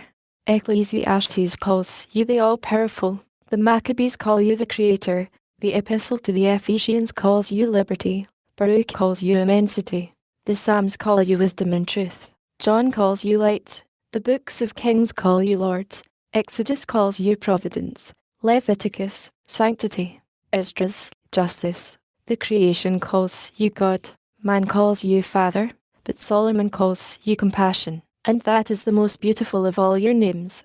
Toward 9 o'clock in the evening the 2 women retired and betook themselves to their chambers on the first floor, leaving him alone until morning on the ground floor. It is necessary that we should, In this place, give an exact idea of the dwelling of the Bishop of D. Chapter 6. W.H. regarded his house for him. The house in which he lived consisted, as we have said, of a ground floor, and 1 story above, 3 rooms on the ground floor, 3 chambers on the first, and an attic above. Behind the house was a garden, 1/4 of an acre in extent. The 2 women occupied the first floor. The bishop was lodged below. The first room, opening on the street, served him as dining room. The second was his bedroom, and the third his oratory. There was no exit possible from this oratory, except by passing through the bedroom, nor from the bedroom, without passing through the dining room. At the end of the suite, in the oratory, there was a detached alcove with a bed, for use in cases of hospitality. The bishop offered this bed to country curates whom business or the requirements of their parishes brought to day. The pharmacy of the hospital, a small building which had been added to the house, and abutted on the garden, had been transformed into a kitchen and cellar. In addition to this, there was in the garden a stable, which had formerly been the kitchen of the hospital, and in which the bishop kept 2 cows. No matter what the quantity of milk they gave, he invariably sent half of it every morning to the sick people in the hospital. "I am paying my tithes, he said. His bedroom was tolerably large, and rather difficult to warm in bad weather. As wood is extremely dear at day, he hit upon the idea of having a compartment of boards constructed in the cowshed. Here he passed his evenings during seasons of severe cold. He called it his winter salon. In this winter salon, as in the dining room, there was no other furniture than a square table in white wood, and 4 straw-seated chairs. In addition to this, the dining room was ornamented with an antique sideboard, painted pink, in watercolours, out of a similar sideboard, properly draped with white napery and imitation lace. The bishop had constructed the altar which decorated his oratory. His wealthy penitents and the sainted women of D had more than once assessed themselves to raise the money for a new altar for Monsignor's oratory. On each occasion he had taken the money and had given it to the poor. "The most beautiful of altars," he said, "is the soul of an unhappy creature consoled and thanking God." In his oratory there were 2 straw prie-dieu, and there was an armchair, also in straw, in his bedroom. When, by chance, he received 7 or 8 persons at one time, the prefect, or the general, or the staff of the regiment in garrison, or several pupils from the little seminary, the chairs had to be fetched from the winter salon in the stable, the prie-dieu from the oratory, and the armchair from the bedroom. In this way as many as 11 chairs could be collected for the visitors. A room was dismantled for each new guest. It sometimes happened that there were 12 in the party. The bishop then relieved the embarrassment of the situation by standing in front of the chimney if it was winter, or by strolling in the garden if it was summer. There was still another chair in the detached alcove, but the straw was half gone from it, and it had but 3 legs, so that it was of service only when propped against the wall. Mademoiselle Baptistine had also in her own room a very large easy chair of wood, which had formerly been gilded, and which was covered with flowered pekin. But they had been obliged to hoist this burgher up to the first story through the window, as the staircase was too narrow. It could not, therefore, be reckoned among the possibilities in the way of furniture. Mademoiselle Baptistine's ambition had been to be able to purchase a set of drawing-room furniture in yellow Utrecht velvet, stamped with a rose pattern, and with mahogany in swan's neck style, with a sofa. But this would have cost 500 francs at least, and in view of the fact that she had only been able to lay by 42 francs and 10 sous for this purpose in the course of 5 years, she had ended by renouncing the idea. However, who is there who has attained his ideal? Nothing is more easy to present to the imagination than the bishop's bedchamber. A glazed door opened on the garden. Opposite this was the bed, a hospital bed of iron, with a canopy of green serge. In the shadow of the bed, behind a curtain, were the utensils of the toilet, which still betrayed the elegant habits of the man of the world. There were 2 doors, one near the chimney, opening into the oratory, the other near the bookcase, opening into the dining room. The bookcase was a large cupboard with glass doors filled with books. The chimney was of wood painted to represent marble, and habitually without fire. In the chimney stood a pair of fiery dogs of iron, ornamented above with 2 garlanded vases, and flutings which had formerly been silvered with silver leaf, which was a sort of episcopal luxury. Above the chimney-piece hung a crucifix of copper, with the silver worn off, fixed on a background of threadbare velvet in a wooden frame from which the gilding had fallen. Near the glass door a large table with an inkstand, loaded with a confusion of papers and with huge volumes. Before the table an armchair of straw, in front of the bed a prie-dieu, borrowed from the oratory. Two portraits in oval frames were fastened to the wall on each side of the bed. Small gilt inscriptions on the plain surface of the cloth at the side of these figures indicated that the portraits represented, one the Abbey of Chaliot, Bishop of St. Claude, the other, the Abbey Tourteau, Vicar General of Agde, Abbey of Grand Champ, Order of Citeaux, Diocese of Chartres. When the bishop succeeded to this apartment, after the hospital patients, he had found these portraits there, and he had left them. They were priests, and probably donors, two reasons for respecting them. All that he knew about these two persons was that they had been appointed by the king, the one to his bishopric, the other to his benefice, on the same day, the 27th of April, 1785. Madame Magloire having taken the pictures down to dust, the bishop had discovered these particulars written in whitish ink on a little square of paper, yellowed by time, and attached to the back of the portrait of the Abbey of Grand Champ with 4 wafers. At his window he had an antique curtain of a coarse woolen stuff, which finally became so old that, in order to avoid the expense of a new one, Madame Magloire was forced to take a large seam in the very middle of it. This seam took the form of a cross. The bishop often called attention to it. "How delightful that is," he said. All the rooms in the house, without exception, those on the ground floor as well as those on the first floor, were whitewashed, which is a fashion in barracks and hospitals. However, in their latter years, Madame Magloire discovered beneath the paper which had been washed over, paintings, ornamenting the apartment of Mademoiselle Baptistine, as we shall see further on. Before becoming a hospital, this house had been the ancient parliament house of the bourgeois. Hence this decoration. The chambers were paved in red bricks, which were washed every week, with straw mats in front of all the beds. Altogether, this dwelling, which was attended to by the 2 women, was exquisitely clean from top to bottom. This was the sole luxury which the bishop permitted. He said, he takes nothing from the poor dot, it must be confessed, however, that he still retained from his former possession 6 silver knives and forks and a soup ladle, which Madame Magloire contemplated every day with delight, as they glistened splendidly upon the coarse linen cloth. And since we are now painting the Bishop of D, as he was in reality, we must add that he had said more than once, "I find it difficult to renounce eating from silver dishes." To this silverware must be added 2 large candlesticks of massive silver, which he had inherited from a great aunt. These candlesticks held 2 wax candles, and usually figured on the bishop's chimney-piece. When he had anyone to dinner, Madame Magloire lighted the 2 candles and set the candlesticks on the table. In the bishop's own chamber, at the head of his bed, there was a small cupboard, in which Madame Magloire locked up the 6 silver knives and forks and the big spoon every night. But it is necessary to add that the key was never removed. The garden, which had been rather spoiled by the ugly buildings which we have mentioned, was composed of 4 alleys in cross form, radiating from a tank. Another walk made the circuit of the garden, and skirted the white wall which enclosed it. These alleys left behind them 4 square plots rimmed with box. In 3 of these, Madame Magloire cultivated vegetables.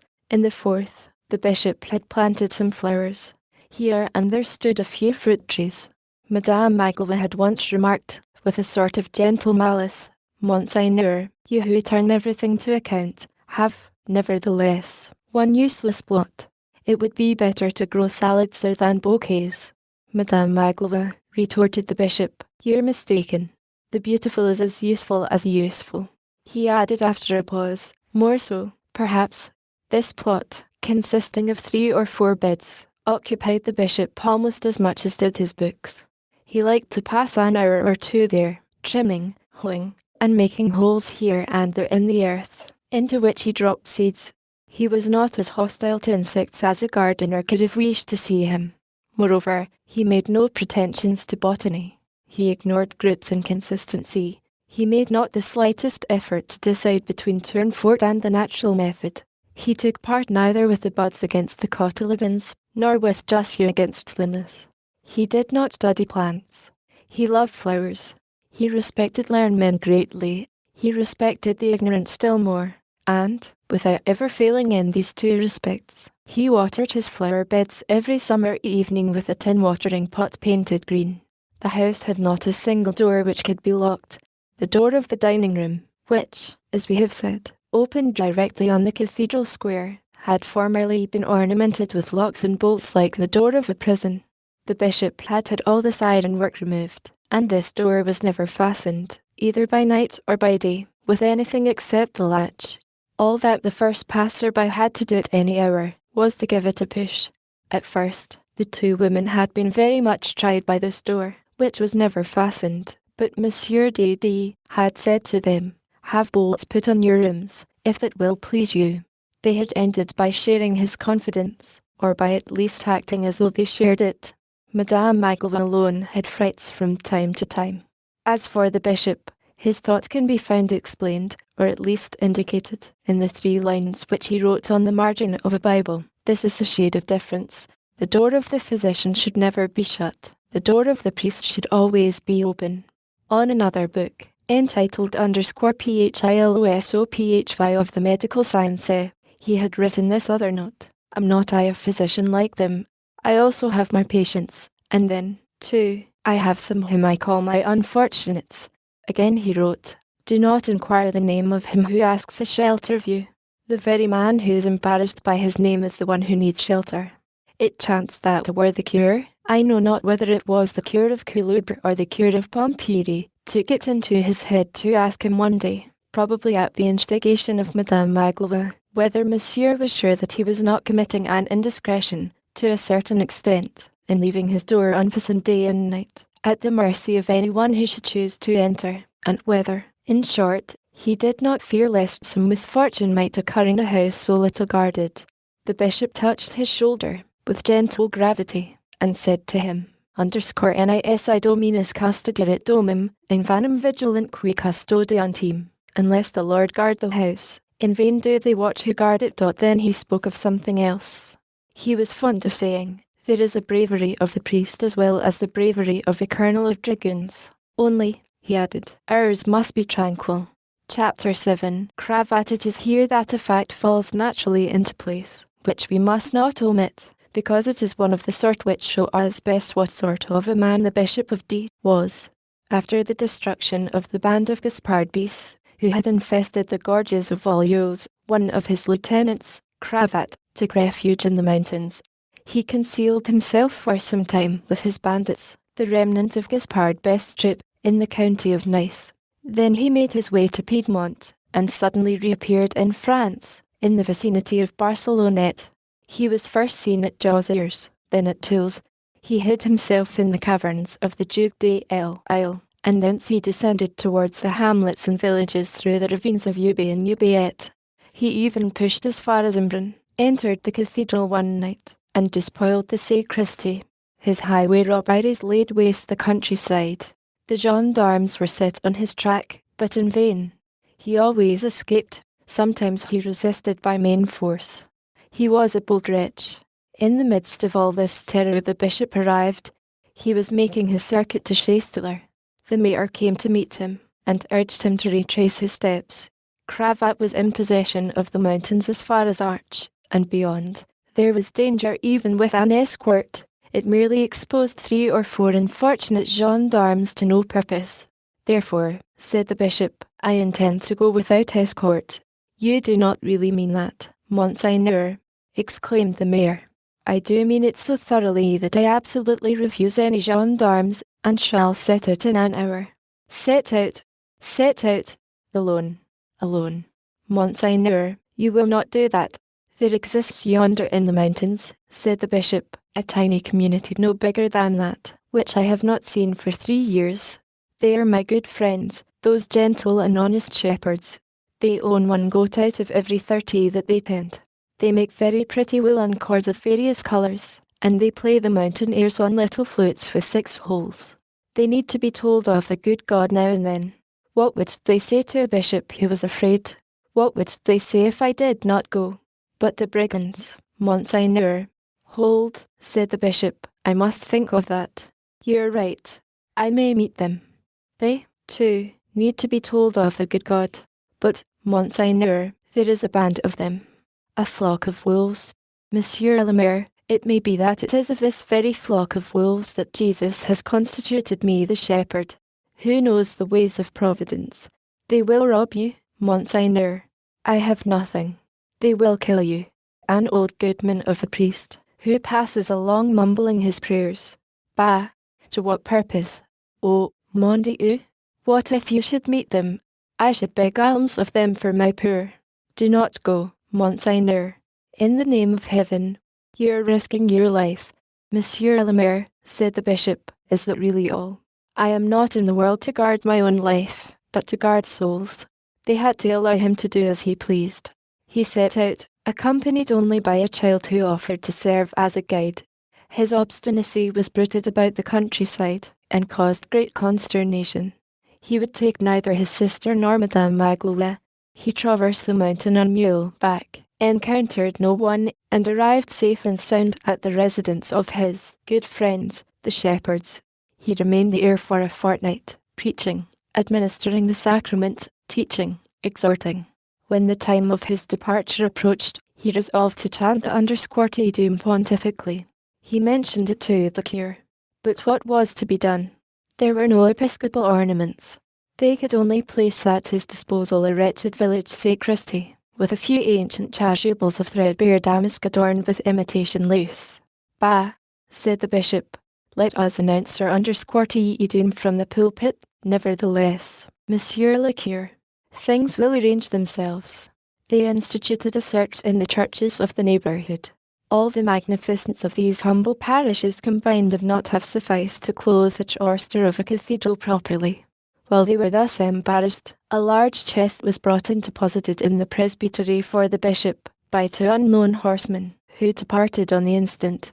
The chest was opened. It contained a cope of cloth of gold, a mitre ornamented with diamonds, an archbishop's cross, a magnificent crosier, all the pontifical vestments which had been stolen a month previously from the treasury of Notre Dame d'Embrun. In the chest was a paper, on which these words were written, _FROM cravat to Monseigneur Benvenudot. Did not I say that things would come right of themselves? Said the bishop. Then he added, with a smile, to him who contents himself with the surplice of a curate, God sends the cope of an archbishop. Monseigneur, murmured the cure, throwing back his head with a smile. God or the devil? The bishop looked steadily at the cure, and repeated with authority, God. When he returned to Chasteler, the people came out to stare at him as at a curiosity, all along the road. At the priest's house in Chasteler he rejoined Mademoiselle Baptistine and Madame Magloire, who were waiting for him, and he said to his sister, well, was I in the right? The poor priest went to his poor mountaineers with empty hands, and he returns from them with his hands full. I set out bearing only my faith in God. I have brought back the treasure of the cathedral. That evening, before he went to bed, he said again, let us never fear robbers nor murderers. Those are dangers from without, petty dangers. Let us fear ourselves. Prejudices are the real robbers. Vices are the real murderers. The great dangers lie within ourselves. What matters it what threatens our head or our purse? Let us think only of that which threatens our soul. Then, turning to his sister, Sister, never a precaution on the part of the priest against his fellow man. That which his fellow does, God permits. Let us confine ourselves to prayer. When we think that a danger is approaching us, let us pray, not for ourselves, but that our brother may not fall into sin on our account. However, such incidents were rare in his life. We relate those of which we know, but generally he passed his life in doing the same things at the same moment. 1 month of his year resembled 1 hour of his day.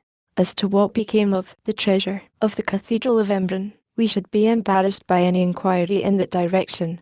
It consisted of very handsome things, very tempting things, and things which were very well adapted to be stolen for the benefit of the unfortunate. Stolen they had already been elsewhere. Half of the adventure was completed. It only remained to impart a new direction to the theft, and to cause it to take a short trip in the direction of the poor. However, we make no assertions on this point, only a rather obscure note was found among the bishop's papers, which may bear some relation to this matter, and which is couched in these terms. _THE question is, to decide whether this should be turned over to the cathedral or to the hospital. Chapter 8 Philosophy. After drinking, the senator above mentioned was a clever man, who had made his own way, heedless of those things which present obstacles, and which are called conscience, sworn faith, justice, duty. He had marched straight to his goal, without once flinching in the line of his advancement and his interest. He was an old attorney, softened by success, not a bad man by any means, who rendered all the small services in his power to his sons-in-law, his relations, and even to his friends, having wisely seized upon, in life, good sights, good opportunities, good windfalls. Everything else seemed to him very stupid. He was intelligent, and just sufficiently educated to think himself a disciple of Epicurus, while he was, in reality, only a product of Pygot's Lebron. He laughed willingly and pleasantly over infinite and eternal things, and at the crotchets of that good old fellow the bishop. He even sometimes laughed at him with unamiable authority in the presence of Muriel himself, who listened to him. On some semi-official occasion or other, I do not recollect what, Count *****, this senator, and Muriel were to dine with the prefect. At dessert, the senator, who was slightly exhilarated, though still perfectly dignified, exclaimed, "Egad, Bishop, let's have a discussion. It is hard for a senator and a bishop to look at each other without winking. We are two augurs. I am going to make a confession to you. I have a philosophy of my own." "And you're right," replied the bishop. "As one makes one's philosophy, so one lies on it. You're on the bed of purple, senator." The senator was encouraged, and went on, "Let us be good fellows. Good devils even," said the bishop. "I declare to you," continued the senator, "that the Marquis d'Argens, Pierreton, Hobbes, and Naden are no rascals. I have all the philosophers in my library gilded on the edges." "Like yourself, Count," interposed the bishop. The senator resumed, "I hate Diderot. He is an ideologist, a declaimer, and a revolutionist, a believer in God at bottom, and more bigoted than Voltaire. Voltaire made sport of Needham, and he was wrong, for Needham's zeals proved that God is useless. A drop of vinegar in a spoonful of flour paste supplies the fiat lux. Suppose the drop to be larger and the spoonful bigger. You have the world. Man is ill. Then what is the good of the Eternal Father? The Jehovah hypothesis tires me, Bishop. It is good for nothing but to produce shallow people, whose reasoning is hollow. Down with it, great all, which torments me. Hurrah for zero, which leaves me in peace. Between you and me, and in order to empty my sack, and make confession to my pastor, as it behooves me to do, I will admit to you that I have good sense. I am not enthusiastic over your Jesus, who preaches renunciation and sacrifice to the last extremity. 'Tis the counsel of an avaricious man to beggars. Renunciation. Why? Sacrifice. To what end? I do not see one wolf immolating himself for the happiness of another wolf. Let us stick to nature, then. We are at the top. Let us have a superior philosophy. What is the advantage of being at the top, if one sees no further than the end of other people's noses? Let us live merrily. Life is all. That man has another future elsewhere, on high, below, anywhere, I don't believe. Not one single word of it. Ah, sacrifice and renunciation are recommended to me. I must take heed to everything I do. I must cudgel my brains over good and evil, over the just and the unjust, over the fas and the nefas. Why? Because I shall have to render an account of my actions. When, after death. What a fine dream! After my death it will be a very clever person who can catch me.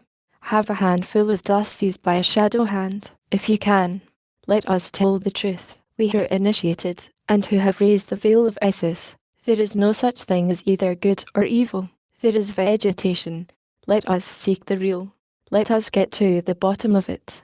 Let us go into it thoroughly. What the deuce? Let us go to the bottom of it. We must scent out the truth, dig in the earth for it, and seize it. Then it gives you exquisite joys. Then you grow strong, and you laugh. I'm square on the bottom. I am. Immortality, Bishop, is a chance, awaiting for dead men's shoes. Ah, what a charming promise. Trust it, if you like. What a fine lot Adam has. We are souls, and we shall be angels, with blue wings on our shoulder blades. Do come to my assistance. Is it not Tertullian who says that the blessed shall travel from star to star? Very well. We shall be the grasshoppers of the stars. And then, besides, we shall see God. Ta, ta, ta. What twaddle all these paradises are. God is a nonsensical monster. I would not say that in the _MONITEUR_EGAD. But I may whisper it among friends.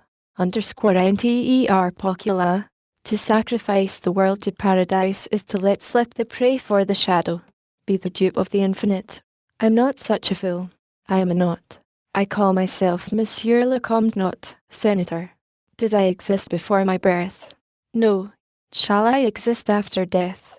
No. What am I? A little dust collected in an organism. What am I to do on this earth? The choice rests with me, suffer or enjoy. Whither will suffering lead me? To nothingness, but I shall have suffered. Whither will enjoyment lead me? To nothingness, but I shall have enjoyed myself. My choice is made. One must eat or be eaten. I shall eat. It is better to be the tooth than the grass. Such is my wisdom. After which, go whither I push thee, the grave digger is there. The Pantheon for some of us, all falls into the great hole. End. _FINIS_. Total liquidation. This is the vanishing point. Death is death, believe me. I laugh at the idea of there being anyone who has anything to tell me on that subject. Fables of nurses, bugaboo for children, Jehovah for men. No, our tomorrow is the night. Beyond the tomb there is nothing but equal nothingness. You have been Sardanapalus, you have been Vincent de Paul, it makes no difference. That is the truth. Then live your life, above all things. Make use of your _I_ while you have it. In truth, Bishop, I tell you that I have a philosophy of my own, and I have my philosophers. I don't let myself be taken in with that nonsense. Of course, there must be something for those who are down, for the barefooted beggars, knife grinders, and miserable wretches. Legends, chimeras, the soul, immortality, paradise, the stars, are provided for them to swallow. They gobble it down. They spread it on their dry bread. He who has nothing else has the good God. That is least he can have. I oppose no objection to that, but I reserve Monsieur Nugent for myself. The good God is good for the populace. The bishop clapped his hands. That's talking, he exclaimed. What an excellent and really marvellous thing is this materialism. Not every one who wants it can have it. Ah, when one does have it, one is no longer a dupe. One does not stupidly allow oneself to be exiled like Cato, nor stoned like Stephen, nor burned alive like Jeanne d'Arc. Those who have succeeded in procuring this admirable materialism have the joy of feeling themselves irresponsible, and of thinking that they can devour everything without uneasiness, places, sinecures, dignities, power, whether well or ill acquired, lucrative recantations, useful treacheries, savoury capitulations of conscience, and that they shall enter the tomb with their digestion accomplished. How agreeable that is! I do not say that with reference to you, Senator. Nevertheless, it is impossible for me to refrain from congratulating you. You great lords have, so you say, a philosophy of your own, and for yourselves, which is exquisite, refined, accessible to the rich alone, good for all sauces, and which seasons the voluptuousness of life admirably. This philosophy has been extracted from the depths, and unearthed by special seekers. But you are good-natured princes, and you do not think it a bad thing that belief in the good God should constitute the philosophy of the people, very much as the goose stuffed with chestnuts is the truffled turkey of the poor. Chapter 9. The brother is depicted by the sister in order to furnish an idea of the private establishment of the Bishop of D, and of the manner in which those two sainted women subordinated their actions, their thoughts, their feminine instincts even, which are easily alarmed, to the habits and purposes of the bishop, without his even taking the trouble of speaking in order to explain them. We cannot do better than transcribe in this place a letter from Mademoiselle Baptistine to Madame the Vicomtesse de Bois-Chevron, the friend of her childhood. This letter is in your possession. D. December the 16th, 18. My good madam, not a day passes without our speaking of you. It is our established custom, but there is another reason besides. Just imagine, while washing and dusting the ceilings and walls, Madame Magloire has made some discoveries. Never to chambers hung with antique paper whitewashed over, would not discredit a chateau in the style of yours. Madame Magloire has pulled off all the paper. There are things beneath.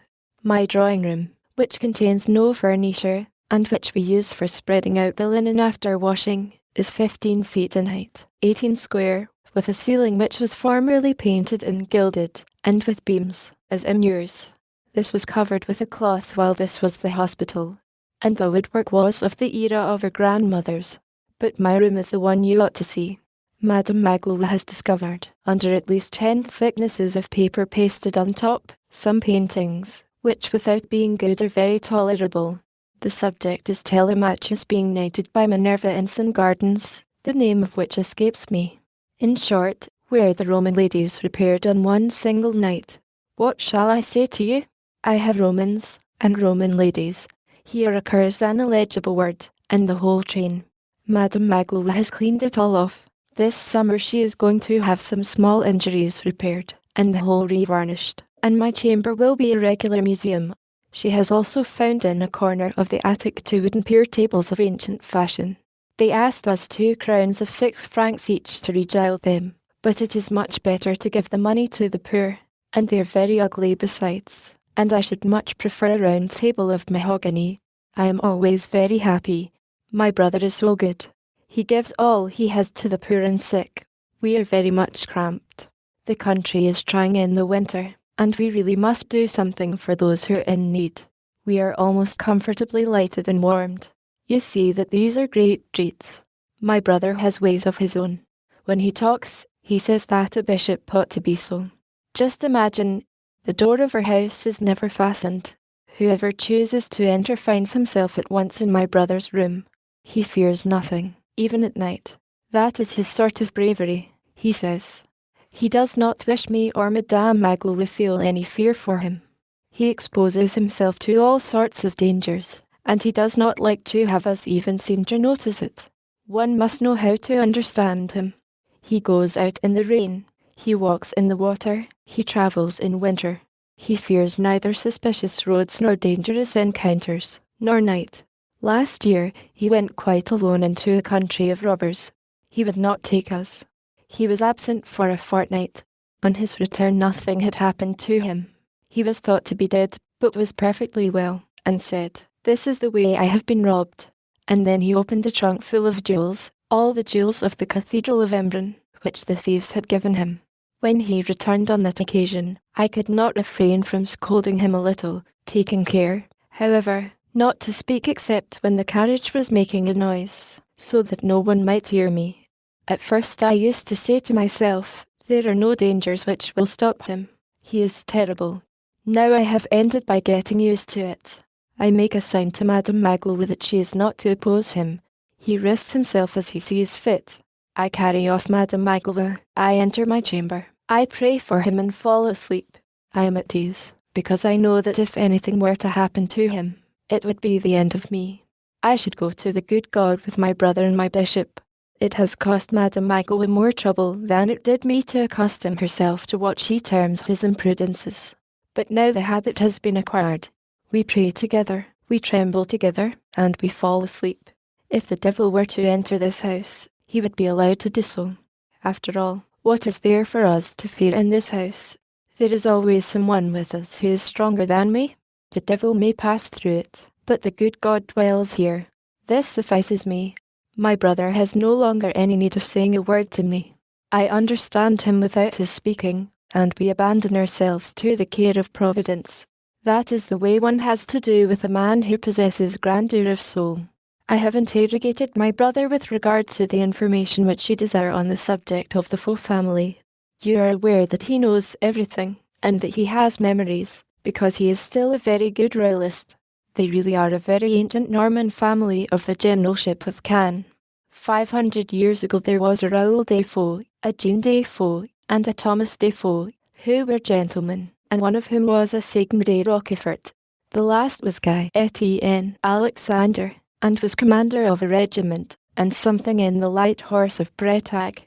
His daughter, Marie-Louise, married Adrien Charles de Gramont, son of the Duke Louis de Gramont, peer of France, colonel of the French Guards, and lieutenant general of the army. It is written Faux, Fauq, and Fauq. Good madame, recommend us to the prayers of your sainted relative, Monsieur the Cardinal. As for your dear Sylvanie, she has done well in not wasting the few moments which she passes with you in writing to me. She is well, works as you would wish, and loves me. That is all that I desire. The souvenir which she sent through you reached me safely, and it makes me very happy. My health is not so very bad, and yet I grow thinner every day. Farewell. My paper is at an end, and this forces me to leave you. 1,000 good wishes. Baptistine. P.S. Your grandnephew is charming. Do you know that he will soon be 5 years old? Yesterday he saw someone riding by on horseback who had on kneecaps, and he said, "What has he got on his knees?" He is a charming child. His little brother is dragging an old broom about the room, like a carriage, and saying, as will be perceived from this letter, these two women understood how to mould themselves to the bishop's ways with its special feminine genius which comprehends the man better than he comprehends himself. The Bishop of D, in spite of the gentle and candid air which never deserted him, sometimes did things that were grand, bold, and magnificent, without seeming to have even a suspicion of the fact. They trembled, but they let him alone. Sometimes Madame Magloire essayed a remonstrance in advance, but never at the time, nor afterwards. They never interfered with him by so much as a word or sign, in any action once entered upon. At certain moments, without his having occasion to mention it, when he was not even conscious of it himself in all probability, so perfect was his simplicity, they vaguely felt that he was acting as a bishop. Then they were nothing more than two shadows in the house.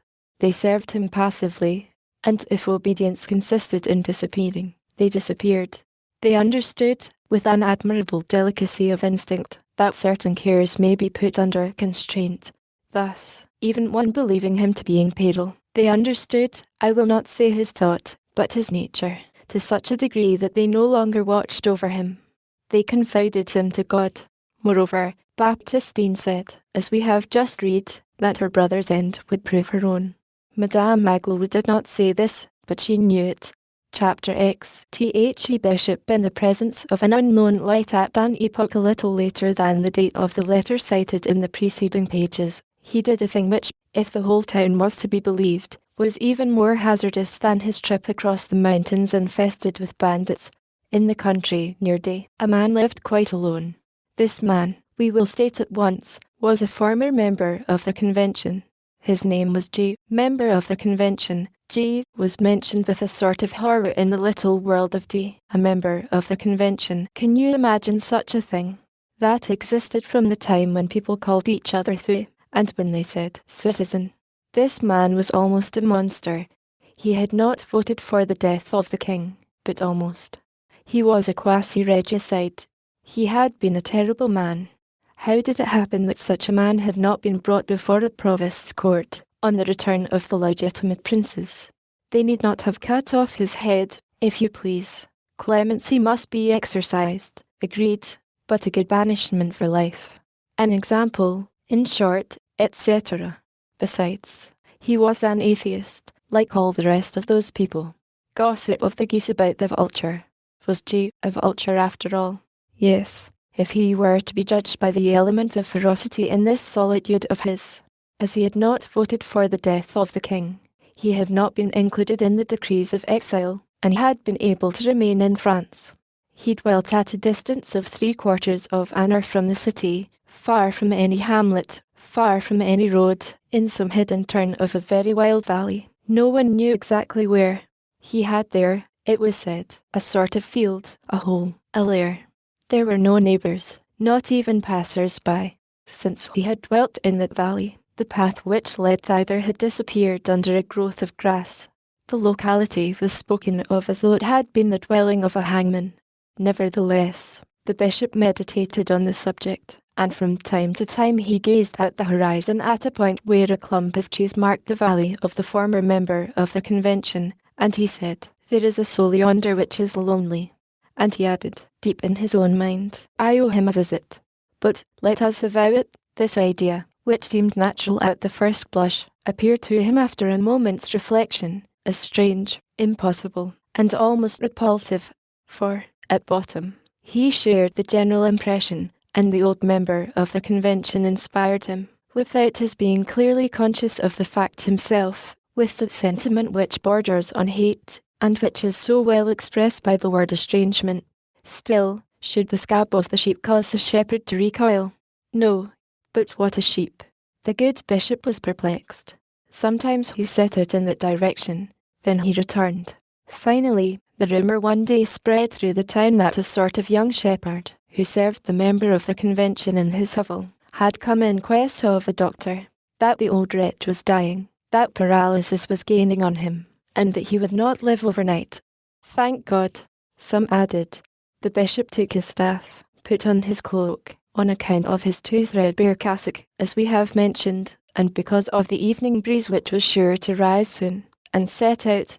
The sun was setting, and he had almost touched the horizon when the bishop arrived at the excommunicated spot.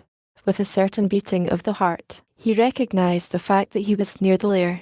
He strode over a ditch, leaped a hedge, made his way through a fence of dead boughs, entered a neglected paddock, took a few steps with a good deal of boldness, and suddenly, at the extremity of the waste land, and behind lofty brambles, he caught sight of the cavern.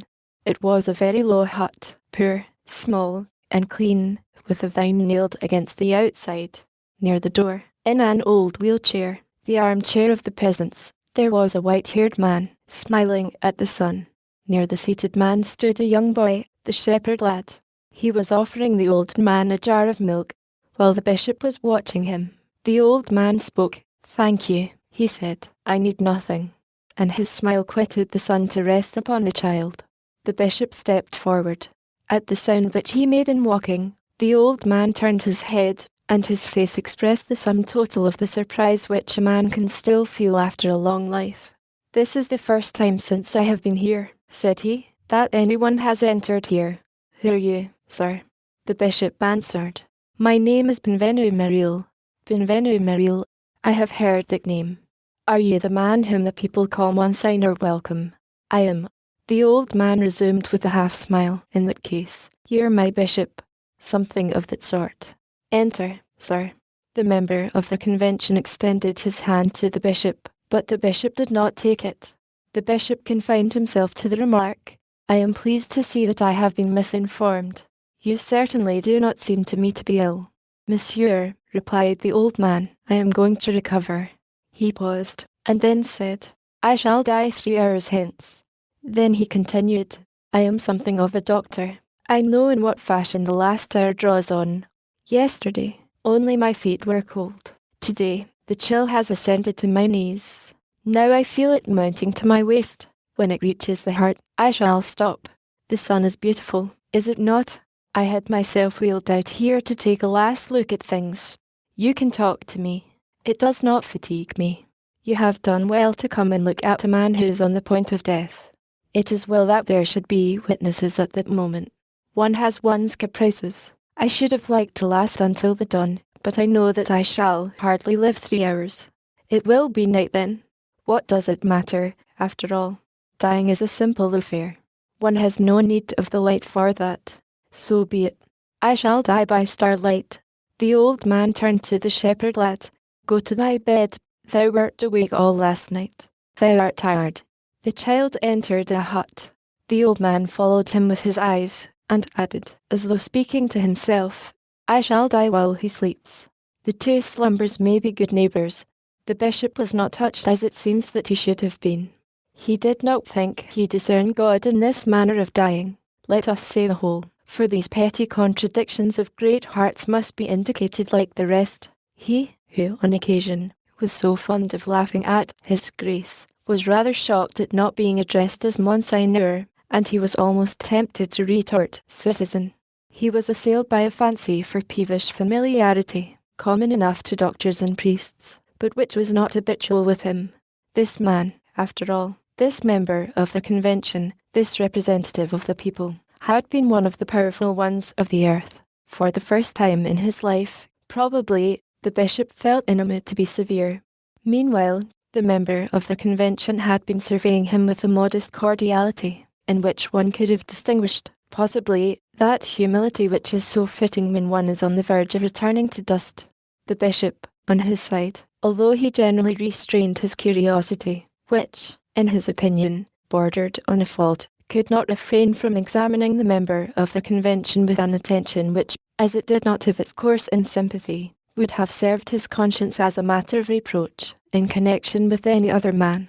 A member of the convention produced on him somewhat the effect of being outside the pale of the law, even of the law of charity.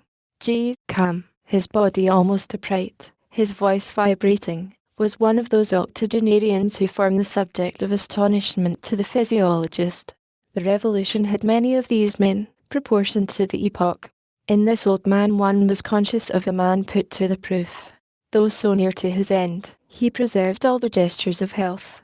In his clear glance, in his firm tone, in the robust movement of his shoulders, there was something calculated to disconcert death. Israel, the Mohammedan angel of the sepulchre, would have turned back, and thought that he had mistaken the door. Seemed to be dying because he willed it so. There was freedom in his agony. His legs alone were motionless. It was there that the shadows held him fast. His feet were cold and dead, but his head survived with all the power of life, and seemed full of light. At this solemn moment, resembled the king in the tale of the Orient who was flesh above and marble below. There was a stone there. The bishop sat down. The exordium was abrupt. "I congratulate you," said he, in the tone which one uses for a reprimand. "You did not vote for the death of the king, after all." The old member of the convention did not appear to notice the bitter meaning underlying the words, after all. He replied. The smile had quite disappeared from his face. "Do not congratulate me too much, sir. I did vote for the death of the tyrant." It was the tone of austerity answering the tone of severity. "What do you mean to say?" resumed the bishop. "I mean to say that man has a tyrant, ignorance. I voted for the death of that tyrant. That tyrant engendered royalty, which is authority falsely understood, while science is authority rightly understood. Man should be governed only by science. And conscience," added the bishop. "It is the same thing. Conscience is the quantity of innate science which we have within us." Monsignor Benvenu listened in some astonishment to this language, which was very new to him. The member of the convention resumed. "So far as Louis XVI was concerned, I said, no, I did not think that I had the right to kill a man, but I felt it my duty to exterminate evil. I voted the end of the tyrant, that is to say, the end of prostitution for women, the end of slavery for man, the end of night for the child. In voting for the Republic, I voted for that. I voted for fraternity, concord, the dawn. I have aided in the overthrow of prejudices and errors. The crumbling away of prejudices and errors causes light. We have caused the fall of the old world, and the old world, that vase of miseries, has become, through its upsetting upon the human race, an urn of joy. Mixed joy, said the bishop. You may say troubled joy, and today, after the fatal return of the past, which is called 1814, joy which has disappeared. Alas, the work was incomplete, I admit. We demolished the ancient regime in deeds. We were not able to suppress it entirely in ideas. To destroy abuses is not sufficient. Customs must be modified. The mill is there no longer. The wind is still there. You have demolished. It may be of use to demolish, but I distrust a demolition complicated with wrath. Right has its wrath, Bishop, and the wrath of right is an element of progress. In any case, and in spite of whatever may be said, the French Revolution is the most important step of the human race since the advent of Christ. Incomplete, it may be, but sublime. It set free all the unknown social quantities. It softened spirits, it calmed, appeased, enlightened. It caused the waves of civilization to flow over the earth. It was a good thing. The French Revolution is the consecration of humanity. The bishop could not refrain from murmuring, "Yes." 93. The member of the convention straightened himself up in his chair with an almost lugubrious solemnity, and exclaimed, so far as a dying man is capable of exclamation, "Ah, there you go." 93. I was expecting that word. A cloud had been forming for the space of 1500 years. At the end of 1500 years it burst. You're putting the thunderbolt on its trial. The bishop felt, without, perhaps, confessing it, that something within him had suffered extinction. Nevertheless, he put a good face on the matter. He replied, "The judge speaks in the name of justice. The priest speaks in the name of pity, which is nothing but a more lofty justice. A thunderbolt should commit no error." And he added, regarding the member of the convention steadily the while, Louis XVII. The conventionary stretched forth his hand and grasped the bishop's arm. Louis XVII. Let us see. For whom do you mourn? Is it for the innocent child? Very good. In that case I mourn with you. Is it for the royal child? I demand time for reflection. To me, the brother of Cartouche, an innocent child who was hung up by the armpits in the Place des Grèves, until death ensued, for the sole crime of having been the brother of Cartouche, is no less painful than the grandson of Louis XV. An innocent child, martyred in the terror of the Temple, for the sole crime of having been grandson of Louis XV. Monsieur, said the bishop, I like not this conjunction of names. Cartouche, Louis XV. To which of the two do you object? A momentary silence ensued. The bishop almost regretted having come, and yet he felt vaguely and strangely shaken. The conventionary resumed, Ah, Monsieur Priest, you love not the crudities of the true. Christ loved them. He seized a rod and cleared out the temple. His scourge, full of lightnings, was a harsh speaker of truths. When he cried, "Sinite parvulos," he made no distinction between the little children. It would not have embarrassed him to bring together the Dauphin of Brabus and the Dauphin of Herod. Innocence, monsieur, is its own crown. Innocence has no need to be a highness. It is as august in rags as in fleurs de lis. That is true, said the bishop in a low voice. I persist, continued the conventionary G. You have mentioned Louis XVII. To me. Let us come to an understanding. Shall we weep for all the innocent, all martyrs, all children, the lowly as well as the exalted? I agree to that. But in that case, as I have told you, we must go back further than 93, and our tears must begin before Louis XVII. I will weep with you over the children of kings, provided that you will weep with me over the children of the people. I weep for all, said the bishop. Equally, exclaimed conventionary G, and if the balance must incline, let it be on the side of the people. They have been suffering longer. Another silence ensued. The conventionary was the first to break it. He raised himself on one elbow, took a bit of his cheek between his thumb and his forefinger, as one does mechanically when one interrogates and judges, and appealed to the bishop with a gaze full of all the forces of the death agony. It was almost an explosion. Yes, sir, the people have been suffering a long while. And hold, that is not all, either. Why have you just questioned me and talked to me about Louis XVII? I know you not. Ever since I have been in these parts I have dwelt in this enclosure alone, never setting foot outside, and seeing no one but the child who helps me. Your name has reached me in a confused manner, it is true, and very badly pronounced, I must admit, but that signifies nothing. Clever men have so many ways of imposing on the honest goodman, the people. By the way, I did not hear the sound of your carriage. You have left it yonder, behind the coppice at the fork of the roads. No doubt. I do not know you, I tell you. You have told me that you are the bishop, but that affords me no information as to your moral personality. In short, I repeat my question. Who are you? You are a bishop, that is to say, a prince of the church, one of those gilded men with heraldic bearings and revenues, who have vast prebends. The bishopric of D, 15,000 francs settled income, 10,000 in perquisites, total 25,000 francs, who have kitchens, who have liveries, who make good cheer, who eat moorhens on Friday, who strut about, a lackey before, a lackey behind, in a gala coach, and who have palaces, and who roll in their carriages in the name of Jesus Christ, who went barefoot. You are a prelate, revenues, palace, horses, servants, good table, all the sensualities of life. You have this like the rest, and like the rest, you enjoy it. It is well, but this says either too much or too little. This does not enlighten me upon the intrinsic and essential value of the man who comes with the probable intention of bringing wisdom to me. To whom do I speak? Who are you?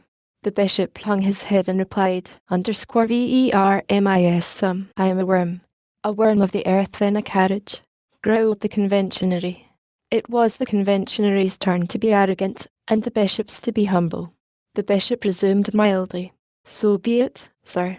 But explain to me how my carriage, which is a few paces off behind the trees yonder, how my good table and the moorhens which I eat on Friday, how my 25,000 francs income, how my palace and my lackeys prove that clemency is not a duty, and that 93 was not inexorable. The conventionary passed his hand across his brow, as though to sweep away a cloud. Before replying to you, he said, I beseech you to pardon me. I have just committed a wrong, sir. You are at my house. You are my guest. I owe you courtesy. You discuss my ideas, and it becomes me to confine myself to combating your arguments. Your riches and your pleasures are advantages which I hold over you in the debate, but good taste dictates that I shall not make use of them. I promise you to make no use of them in the future. I thank you, said the bishop. G. resumed. Let us return to the explanation which you have asked of me. Where were we? What were you saying to me? That 93 was inexorable. Inexorable. Yes, said the bishop. What think you of Marat clapping his hands at the guillotine? What think you of Bossuet chanting the underscore doom over the dragon dance? The retort was a harsh one, but it attained its mark with the directness of a point of steel. The bishop quivered under it. No reply occurred to him, but he was offended by this mode of alluding to Bossuet. The best of minds will have their fetishes, and they sometimes feel vaguely wounded by the want of respect of logic. The conventionary began to pant. The asthma of the agony which is mingled with the last breaths interrupted his voice. Still, there was a perfect lucidity of soul in his eyes. He went on, let me say a few words more in this and that direction. I am willing. Apart from the revolution, which, taken as a whole, is an immense human affirmation, 93 is, alas, a rejoinder. You think it inexorable, sir. But what of the whole monarchy, sir? Carrier is a bandit, but what name do you give to Montrevel? Fouquier Tainville is a rascal, but what is your opinion as to Lamoyne and Bieville? Maillard is terrible, but Saulx Taverns, if you please. Duquesne Senior is ferocious, but what epithet will you allow me for the elder Letelier? Jourdan Coupetet is a monster, but not so great to one as M. the Marquis de Louvois. Sir, I'm sorry for Marie Antoinette, Archduchess and Queen, but I am also sorry for that poor Huguenot woman. In 1685, under Louis the Great, sir, while with a nursing infant, was bound, naked to the waist, to a stake, and the child kept at a distance, her breast swelled with milk and her heart with anguish. The little one, hungry and pale, beheld the breast and cried and agonized. The executioner said to the woman, a mother and a nurse, Emptor, giving her her choice between the death of her infant and the death of her conscience, what say you to the torture of Tantalus is applied to a mother? Bear this well in mind, sir. The French Revolution had its reasons for existence. Its wrath will be absolved by the future. Its result is the world made better. From its most terrible blows there comes forth a caress for the human race. I abridge, I stop, I have too much the advantage. Moreover, I am dying. And ceasing to gaze at the bishop, the conventionary concluded his thoughts in these tranquil words. Yes, the brutalities of progress are called revolutions. When they are over, this fact is recognized, that the human race has been treated harshly, but that it has progressed. The conventionary doubted not that he had successively conquered all the inmost entrenchments of the bishop. One remained, however, and from this entrenchment, the last resource of Monsignor Bienvenu's resistance, came forth this reply, wherein appeared nearly all the harshness of the beginning. Progress should believe in God. Good cannot have an impious servitor. He who is an atheist is but a bad leader for the human race. The former representative of the people made no reply. He was seized with a fit of trembling. He looked towards heaven, and in his glance a tear gathered slowly.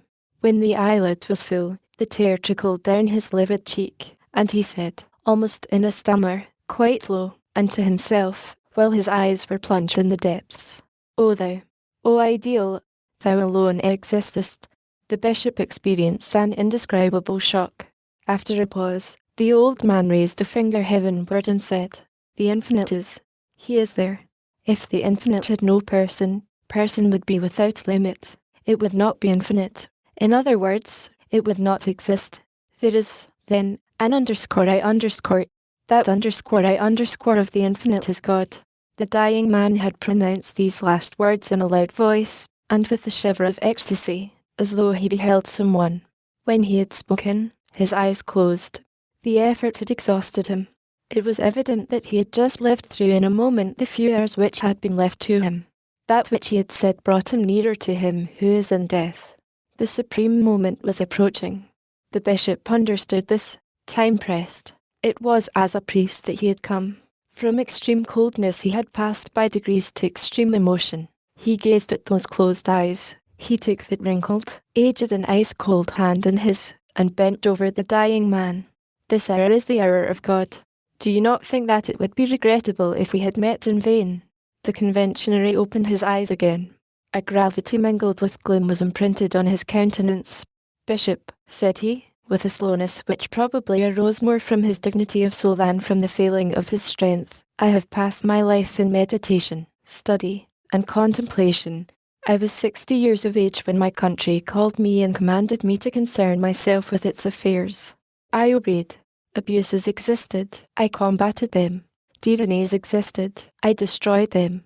Rights and principles existed, I proclaimed and confessed them.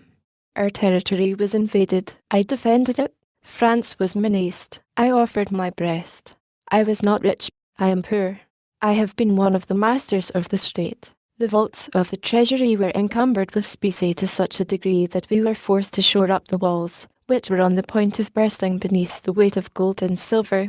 I dined in Detry Street, at 22 sous. I have served the oppressed, I have comforted the suffering. I tore the cloth from the altar, it is true, but it was to bind up the wounds of my country. I have always upheld the march forward of the human race, forward towards the light, and I have sometimes resisted progress without pity. I have, when the occasion offered, protected my own adversaries, men of your profession. And there is at Petercam, in Flanders, at the very spot where the Moravian Jain kings had their summer palace, a convent of Urbanists, the Abbey of St. Clare in Beaulieu, which I saved in 1793. I have done my duty according to my powers, and all the good that I was able. After which, I was hunted down, pursued, persecuted, blackened, jeered at, scorned, cursed, proscribed. For many years past, I with my white hair have been conscious that many people think they have the right to despise me. To the poor ignorant masses I present the visage of one damned. And I accept this isolation of hatred, without hating anyone myself. Now I am 86 years old. I am on the point of death. What is it that you have come to ask of me? _YOUR blessing, said the bishop. And he knelt down. When the bishop raised his head again, the face of the conventionary had become august. He had just expired. The bishop returned home, deeply absorbed in thoughts which cannot be known to us. He passed the whole night in prayer. On the following morning some bold and curious persons attempted to speak to him about member of the convention. He contented himself with pointing heavenward. From that moment he redoubled his tenderness and brotherly feeling towards all children and sufferers. Any allusion to that old wretch of a Jew caused him to fall into a singular preoccupation. No one could say that the passage of that soul before his, and the reflection of that grand conscience upon his, did not count for something in his approach to perfection. This pastoral visit naturally furnished an occasion for a member of comment in all the little local coteries. Was the bedside of such a dying man as that the proper place for a bishop? There was evidently no conversion to be expected. All those revolutionists are backsliders. Then why go there? What was there to be seen there? He must have been very curious indeed to see a soul carried off by the devil. One day a dowager of the impertinent variety who thinks herself spiritual addressed this sally to him. Monseigneur, people are inquiring when your greatness will receive the red cap. Oh, that's a coarse colour, replied the bishop. It is lucky that those who despise it in a cap revere it in a hat. Chapter 11. A restriction. We should incur a great risk of deceiving ourselves, were we to conclude from this that Monseigneur Welcome was a philosophical bishop, or a patriotic cure. His meeting, which may almost be designated as his union with Conventioner A.G., left behind it in his mind a sort of astonishment, which rendered him still more gentle. That is all. Although Monseigneur Benvenu was far from being a politician, this is, perhaps, the place to indicate very briefly what his attitude was in the events of that epoch, supposing that Monseigneur Benvenu ever dreamed of having an attitude. Let us, then, go back a few years. Some time after the elevation of Myriel to the episcopate, the emperor had made him a baron of the empire, in company with many other bishops. The arrest of the pope took place, as everyone knows, on the night of the 5th to the 6th of July, 1809. On this occasion, Myriel was summoned by Napoleon to the Synod of the Bishops of France and Italy convened at Paris. This synod was held at Notre Dame, and assembled for the first time on the 15th of June, 1811, under the presidency of Cardinal Fish. Myriel was one of the 95 bishops who attended it, but he was present only at one sitting and at 3 or 4 private conferences. Bishop of a mountain diocese, living so very close to nature, in rusticity and deprivation, it appeared that he imported among these eminent personages ideas which altered the temperature of the assembly. He very soon returned to D. He was interrogated as to this speedy return, and he replied, I embarrassed them. The outside air penetrated to them through me. I produced on them the effect of an open door. On another occasion, he said, WH80 would you have? Those gentlemen are princes. I am only a poor peasant bishop. The fact is that he displeased them. Among other strange things, it is said that he chanced to remark one evening, when he found himself at the house of one of his most notable colleagues, what beautiful clocks, what beautiful carpets, what beautiful liveries. They must be in great trouble. I would not have all those superfluities, crying incessantly in my ears. There are people who are hungry. There are people who are cold.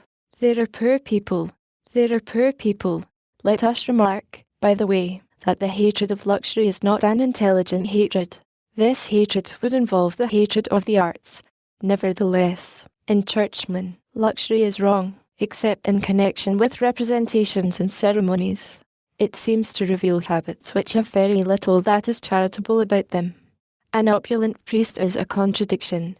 The priest must keep close to the poor.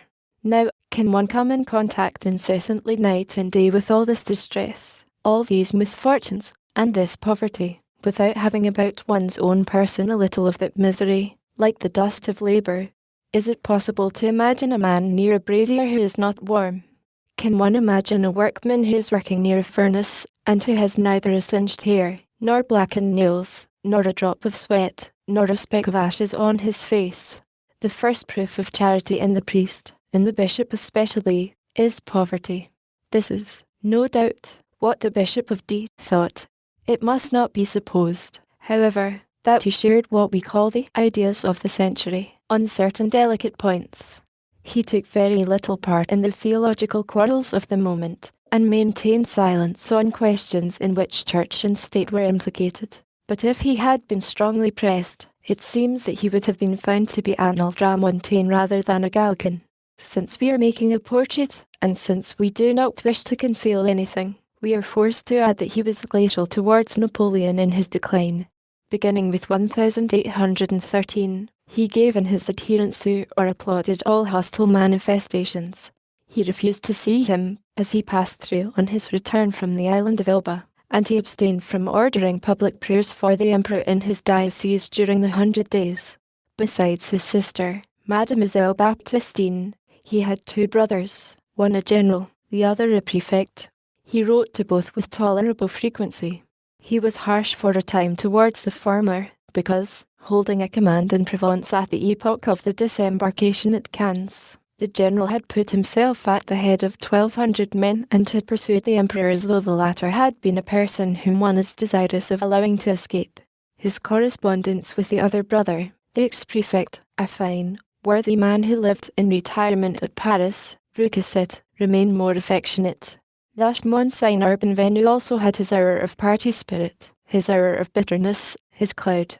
The shadow of the passions of the moment traversed this grand and gentle spirit occupied with eternal things. Certainly, such a man would have done well not to entertain any political opinions. Let there be no mistake as to your meaning. We are not confounding what is called political opinions with the grand aspiration for progress, with the sublime faith, patriotic, democratic, humane, which in our day should be the very foundation of every generous intellect. Without going deeply into questions which are only indirectly connected with the subject of this book, we will simply say this: it would have been well if Monsignor Benvenu had not been a royalist, and if his glance had never been, for a single instant, turned away from that serene contemplation in which is distinctly discernible, above the fictions and the hatreds of this world, above the stormy vicissitudes of human things, the beaming of those three pure radiances, truth, justice, and charity. While admitting that it was not for a political office that God created Monsignor Welcome, we should have understood and admired his protest in the name of right and liberty, his proud opposition, his just but perilous resistance to the all-powerful Napoleon. But that which pleases us in people who are rising pleases us less in the case of people who are falling. We only love the fray so long as there is danger, and in any case, the combatants of the first hour have alone the right to be the exterminators of the last. He who has not been a stubborn accuser in prosperity should hold his peace in the face of ruin. The denunciator of success is the only legitimate executioner of the fall. As for us, when Providence intervenes and strikes, we let it work. 1812 commenced to disarm us. In 1813 the cowardly breach of silence of the taciturn legislative body, emboldened by catastrophe, possessed only traits which aroused indignation. And it was a crime to applaud, in 1814, in the presence of those marshals who betrayed, in the presence of the Senate which passed from one dunghill to another, insulting after having deified, in the presence of that idolatry which was losing its footing and spitting on its idol, it was a duty to turn aside the head.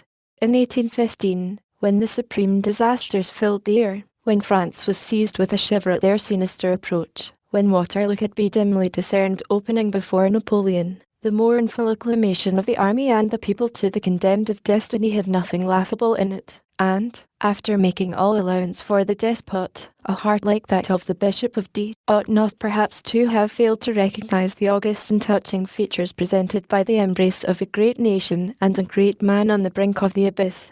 With this exception, he was in all things just, true, equitable, intelligent, humble and dignified, beneficent and kindly, which is only another sort of benevolence.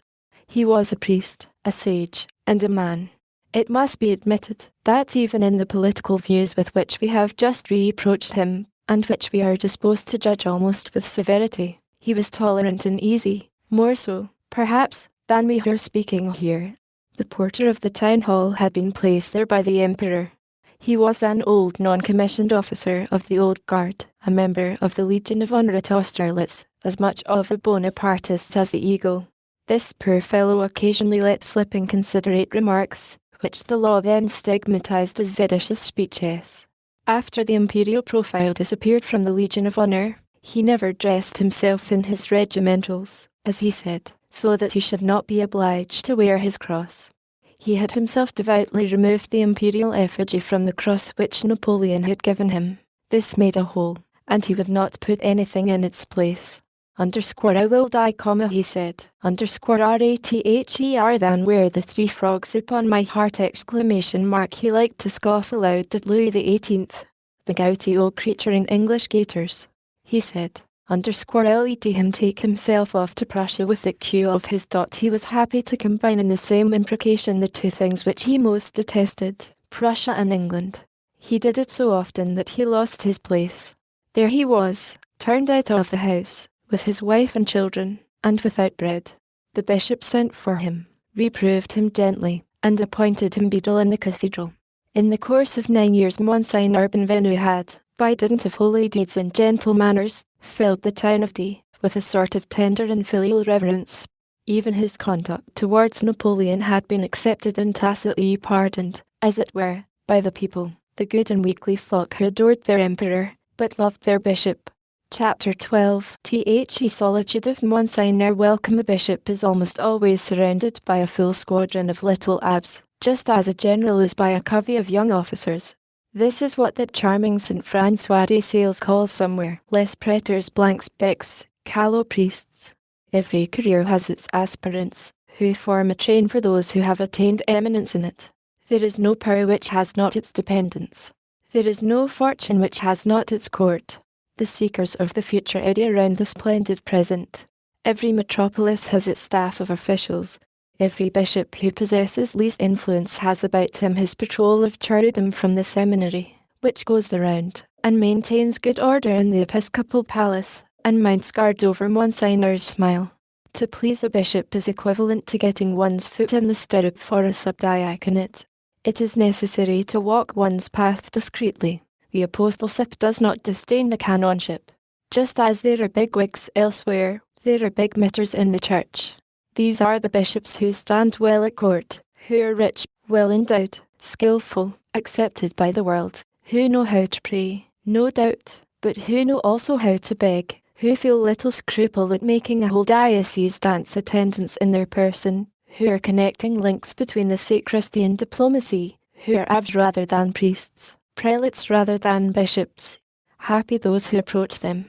Being persons of influence, they create a shower about them, upon the assiduous and the favoured, and upon all the young men who understand the art of pleasing, of large parishes, prebends, archidiaconates, chaplaincies, and cathedral posts, while awaiting episcopal honours.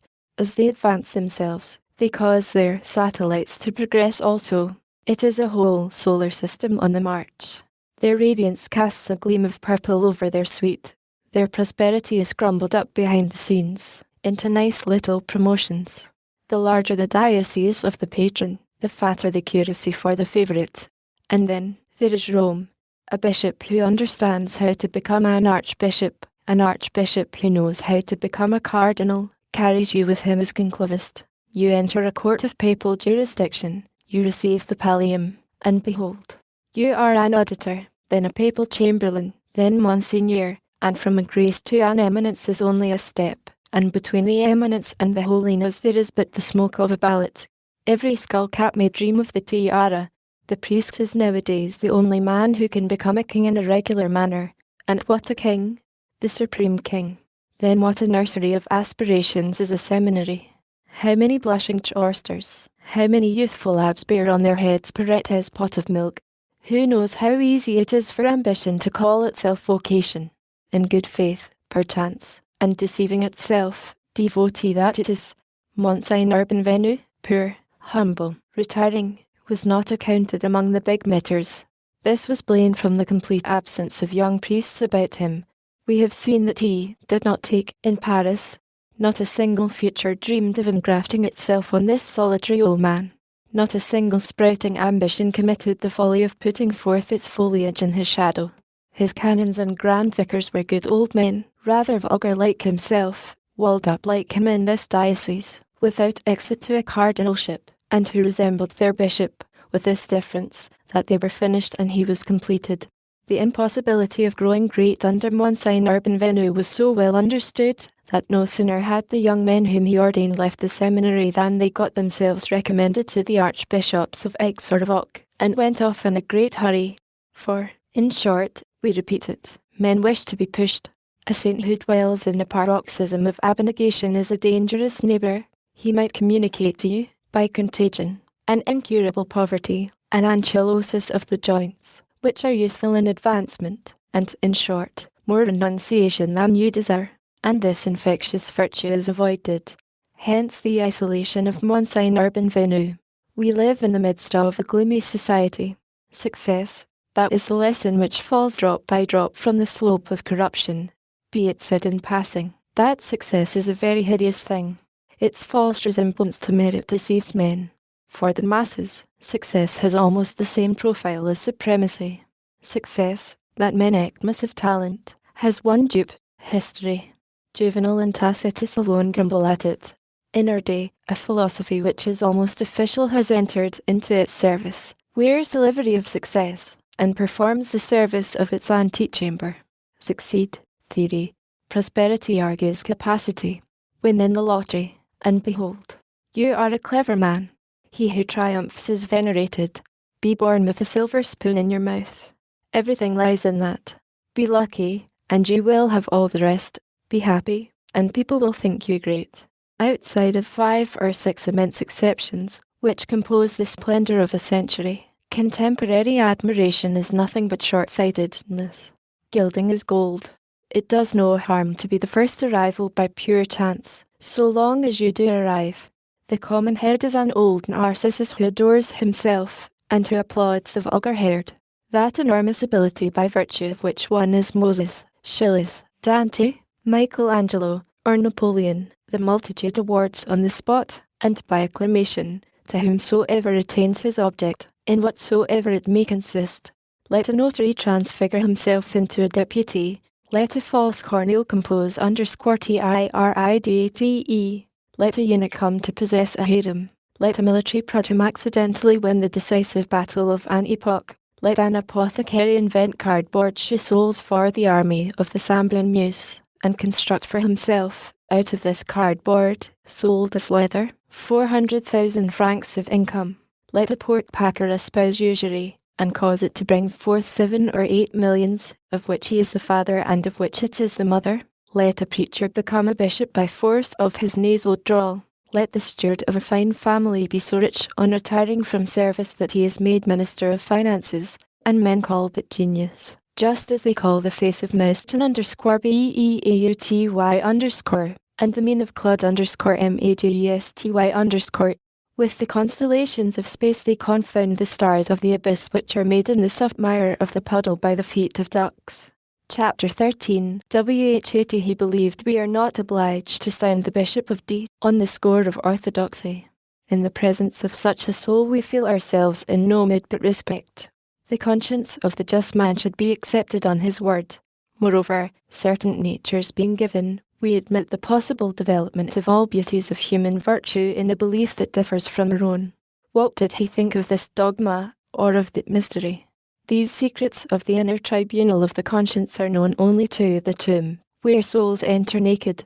The point on which we are certain is, that the difficulties of faith never resolved themselves into hypocrisy in his case. No decay is possible to the diamond. He believed to the extent of his powers, _CREDO and patrem, he often exclaimed. Moreover, he drew from good works that amount of satisfaction which suffices to the conscience, and which whispers to a man, "Thou art with God." The point which we consider it our duty to note is, that outside of and beyond his faith, as it were, the bishop possessed an excessive love. It was in the quarter, qui multum amavit, because he loved much, that he was regarded as vulnerable by serious men, grave persons, and reasonable people. Favourite locutions of our sad world where egotism takes its word of command from pedantry. What was this excessive love? It was a serene benevolence which overflowed in, as we have already pointed out, and which, on occasion, extended even to things. He lived without disdain. He was indulgent towards God's creation. Every man, even the best, has within him a thoughtless harshness which he reserves for animals. The Bishop of D had none of that harshness which is peculiar to many priests. Nevertheless, he did not go as far as the Brahmin, but he seemed to have weighed this saying of Ecclesiastes, "Who knoweth whither the soul of the animal goeth?" Hideousness of aspect, deformity of instinct, troubled him not, and did not arouse his indignation. He was touched, almost softened by them. It seemed as though he went thoughtfully away to seek beyond the bounds of life which is apparent, the cause, the explanation, or the excuse for them. He seemed at times to be asking God to commute these penalties. He examined without wrath, and with the eye of a linguist who is deciphering a palimpsest, that portion of chaos which still exists in nature. This reverie sometimes caused him to utter odd sayings. One morning he was in his garden, and thought himself alone, but his sister was walking behind him, unseen by him. Suddenly he paused and gazed at something on the ground. It was a large, black, hairy, frightful spider. His sister heard him say, "Poor beast, it is not its fault." Why not mention these almost divinely childish sayings of kindness? Burial they may be, but these sublime puerilities were peculiar to St. Francis d'Assisi and of Marcus Aurelius. One day he sprained his ankle in his effort to avoid stepping on an ant. Thus lived this just man. Sometimes he fell asleep in his garden, and then there was nothing more venerable possible.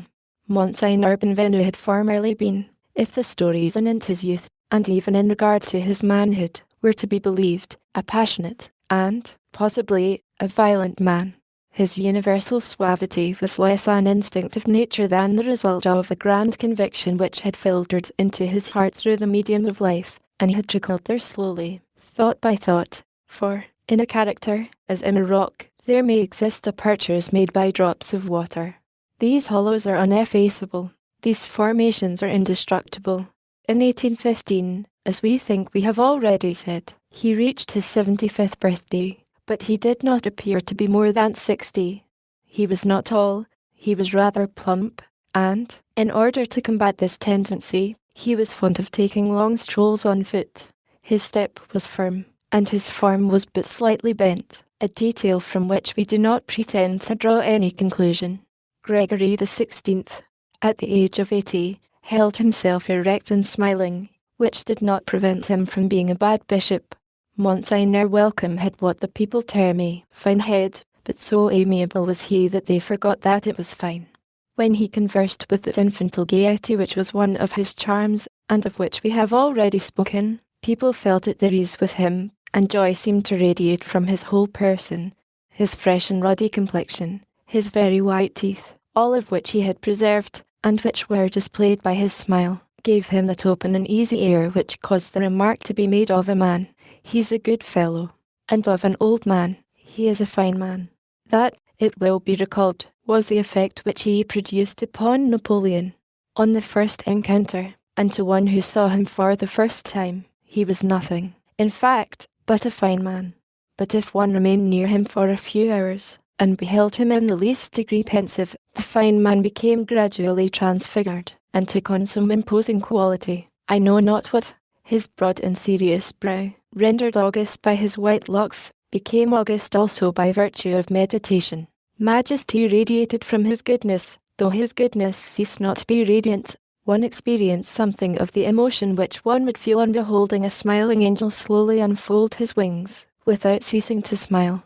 Respect, an unutterable respect, penetrated you by degrees and mounted to your heart, and one felt that one had before him one of those strong, thoroughly tried, and indulgent souls where thought is so grand that it can no longer be anything but gentle. As we have seen, prayer, the celebration of the offices of religion, almsgiving, the consolation of the afflicted, the cultivation of a bit of land, fraternity, frugality, hospitality, renunciation, confidence, study, work, filled every day of his life. _FILLED_ is exactly the word. Certainly the bishop's day was quite full to the brim of good words and good deeds. Nevertheless, it was not complete if cold or rainy weather prevented his passing an hour or two in his garden before going to bed, and after the two women had retired. It seemed to be a sort of rite with him to prepare himself for slumber by meditation in the presence of the grand spectacles of the nocturnal heavens. Sometimes, if the two old women were not asleep, they heard him pacing slowly along the walks at a very advanced hour of the night. He was there alone, communing with himself, peaceful, adoring, comparing the serenity of his heart with the serenity of the ether, moved amid the darkness by the visible splendor of the constellations and the invisible splendor of God, opening his heart to the thoughts which fall from the unknown. At such moments, while he offered his heart at the hour when nocturnal flowers offer their perfume, illuminated like a lamp amid the starry night, as he poured himself out in ecstasy in the midst of the universal radiance of creation, he could not have told himself, probably, what was passing in his spirit. He felt something take its flight from him, and something descend into him. mysterious exchange of the abysses of the soul with the abysses of the universe. He thought of the grandeur and presence of God, of the future eternity, that strange mystery, of the eternity past, a mystery still more strange, of all the infinities, which pierced their way into all his senses, beneath his eyes, and, without seeking to comprehend the incomprehensible, he gazed upon it. He did not study God, he was dazzled by him. He considered those magnificent conjunctions of atoms, which communicate aspects to matter, reveal forces by verifying them, create individualities and unity, proportions and extent, the innumerable and the infinite, and, through light, produce beauty. These conjunctions are formed and dissolved incessantly, hence life and death. He seated himself on a wooden bench, with his back against a decrepit vine. He gazed at the stars, past the puny and stunted silhouettes of his fruit trees. This quarter of an acre, so poorly planted, so encumbered with mean buildings and sheds, was dear to him, and satisfied his wants. What more was needed by this old man, who divided the leisure of his life, where there was so little leisure, between gardening in the daytime and contemplation at night? Was not this narrow enclosure, with the heavens for a ceiling, sufficient to enable him to adore God in his most divine works, in turn? Does not this comprehend all, in fact? And what is there left to desire beyond it? A little garden in which to walk, and immensity in which to dream. At one's feet that which can be cultivated and plucked, overhead that which one can study and meditate upon, some flowers on earth, and all the stars in the sky. Chapter 14. W.H.80 He thought one last word, since this sort of details might, particularly at the present moment, and to use an expression now in fashion, give to the Bishop of D a certain pantheistical physiognomy, and induce the belief, either to his credit or discredit, that he entertained one of those personal philosophies which are peculiar to our century, which sometimes spring up in solitary spirits, and there take on a form and grow until they usurp the place of religion. We insist upon it, that not one of those persons who knew Monsignor Welcome would have thought himself authorized to think anything of the sort. That which enlightened this man was his heart. His wisdom was made of the light which comes from there. No systems, many works, abstruse speculations contain vertigo. No, there is nothing to indicate that he risked his mind in apocalypses. The apostle may be daring, but the bishop must be timid. He would probably have felt a scruple at sounding too far in advance certain problems which are, in a manner, reserved for terrible great minds. There is a sacred horror beneath the porches of the enigma. Those gloomy openings stand yawning there, but something tells you, a passer-by in life, that you must not enter. Woe to him who penetrates thither.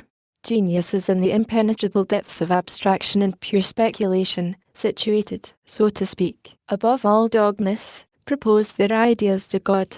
Their prayer audaciously offers discussion. Their adoration interrogates. This is direct religion, which is full of anxiety and responsibility for him who attempts its steep cliffs. Human meditation has no limits. At his own risk and peril, it analyzes and digs deep into its own bedazzlement. One might almost say that by a sort of splendid reaction, it with it dazzles nature. The mysterious world which surrounds us renders back what it has received. It is probable that the contemplators are contemplated. However that may be, there are on earth men who are they men, perceive distinctly at the verge of the horizons of reverie the heights of the absolute, and who have the terrible vision of the infinite mountain. Monsignor Welcome was one of these men. Monsignor Welcome was not a genius. He would have feared those sublimities whence some very great men even, like Swedenborg and Pascal, have slipped into insanity. Certainly, these powerful reveries have their moral utility, and by these arduous paths one approaches to ideal perfection. As for him, he took the path which shortens, the Gospels.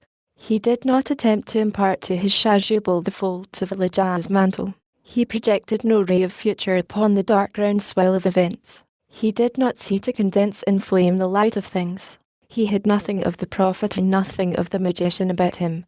This humble soul loved, and that was all.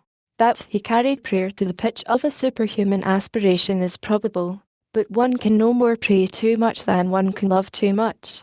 And if it is a heresy to pray beyond the texts, St. Therese and St. Jerome would be heretics. He inclined towards all that groans and all that expiates. The universe appeared to him like an immense malady. Everywhere he felt fever, everywhere he heard the sound of suffering, and, without seeking to solve the enigma, he strove to dress the wound. The terrible spectacle of created things developed tenderness in him. He was occupied only in finding for himself, and in inspiring others with the best way to compassionate and relieve. That which exists was for this good and rare priest a permanent subject of sadness which sought consolation. There are men who toil at extracting gold. He toiled at the extraction of pity. Universal misery was his mine. The sadness which reigned everywhere was but an excuse for unfailing kindness. Love each other.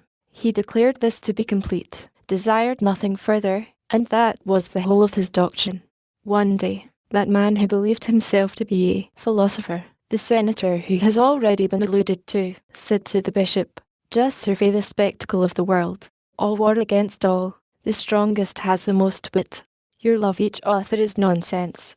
WELL replied Monsignor Welcome, without contesting the point. If it is nonsense, the soul should shut itself up in it, as the pearl in the oyster. Thus he shut himself up. He lived there. He was absolutely satisfied with it, leaving on one side the prodigious questions which attract and terrify, the fathomless perspectives of abstraction, the precipices of metaphysics, all those profundities which converge, for the apostle in God, for the atheist in nothingness, destiny, good and evil, the way of being against being, the conscience of man, the thoughtful somnambulism of the animal, the transformation in death, the recapitulation of existences which the tomb contains, the incomprehensible grafting of successive loves on the persistent the essence, the substance, the Nile, and the ensign, the soul, nature, liberty, necessity, perpendicular problems, sinister obscurities, where lean the gigantic archangels of the human mind,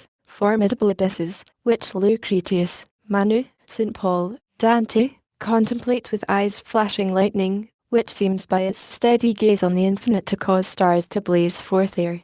Monsignor Benvenu was simply a man who took note of the exterior of mysterious questions without scrutinizing them, and without troubling his own mind with them, and who cherished in his own soul a grave respect for darkness. Book 2nd. The Fall Chapter Out. The evening of a day of walking early in the month of October, 1815, about an hour before sunset, a man who was travelling on foot entered the little town of D. The few inhabitants who were at their windows or on their thresholds at the moment stared at this traveller with a sort of uneasiness. It was difficult to encounter a wayfarer of more wretched appearance. He was a man of medium stature, thick-set and robust, in the prime of life.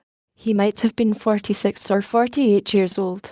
A cap with a drooping leather visor partly concealed his face, burned and tanned by sun and wind, and dripping with perspiration.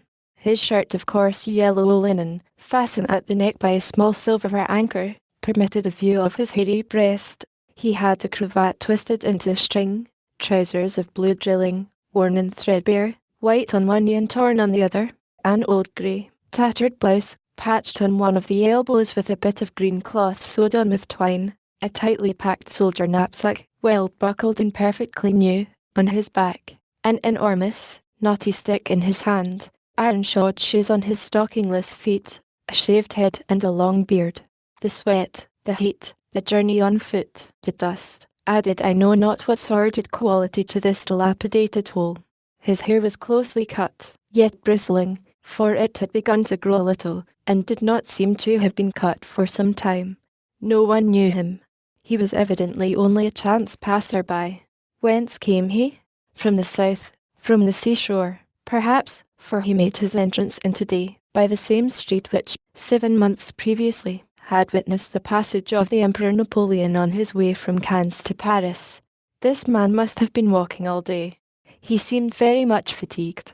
Some women of the ancient market town which is situated below the city had seen him pause beneath the trees of the boulevard Gandhi, and drink at the fountain which stands at the end of the promenade. He must have been very thirsty, for the children who followed him saw him stop again for a drink, 200 paces further on, at the fountain in the marketplace. On arriving at the corner of the Rue Pochevert, he turned to the left, and directed his steps toward the town hall. He entered, then came out a quarter of an hour later. A gendarme was seated near the door, on the stone bench which General Drouot had mounted on the 4th of March to read to the frightened throng of the inhabitants of D. the proclamation of the Gulf One.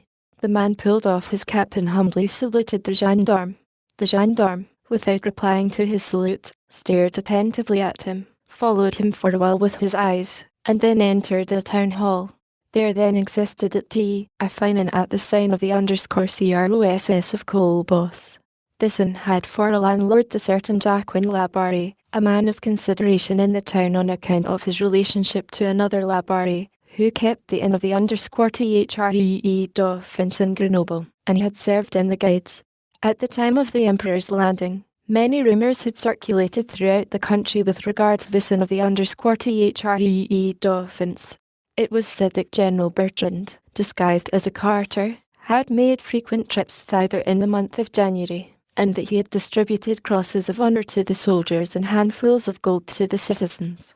The truth is, that when the Emperor entered Grenoble he had refused to install himself at the hotel of the prefecture.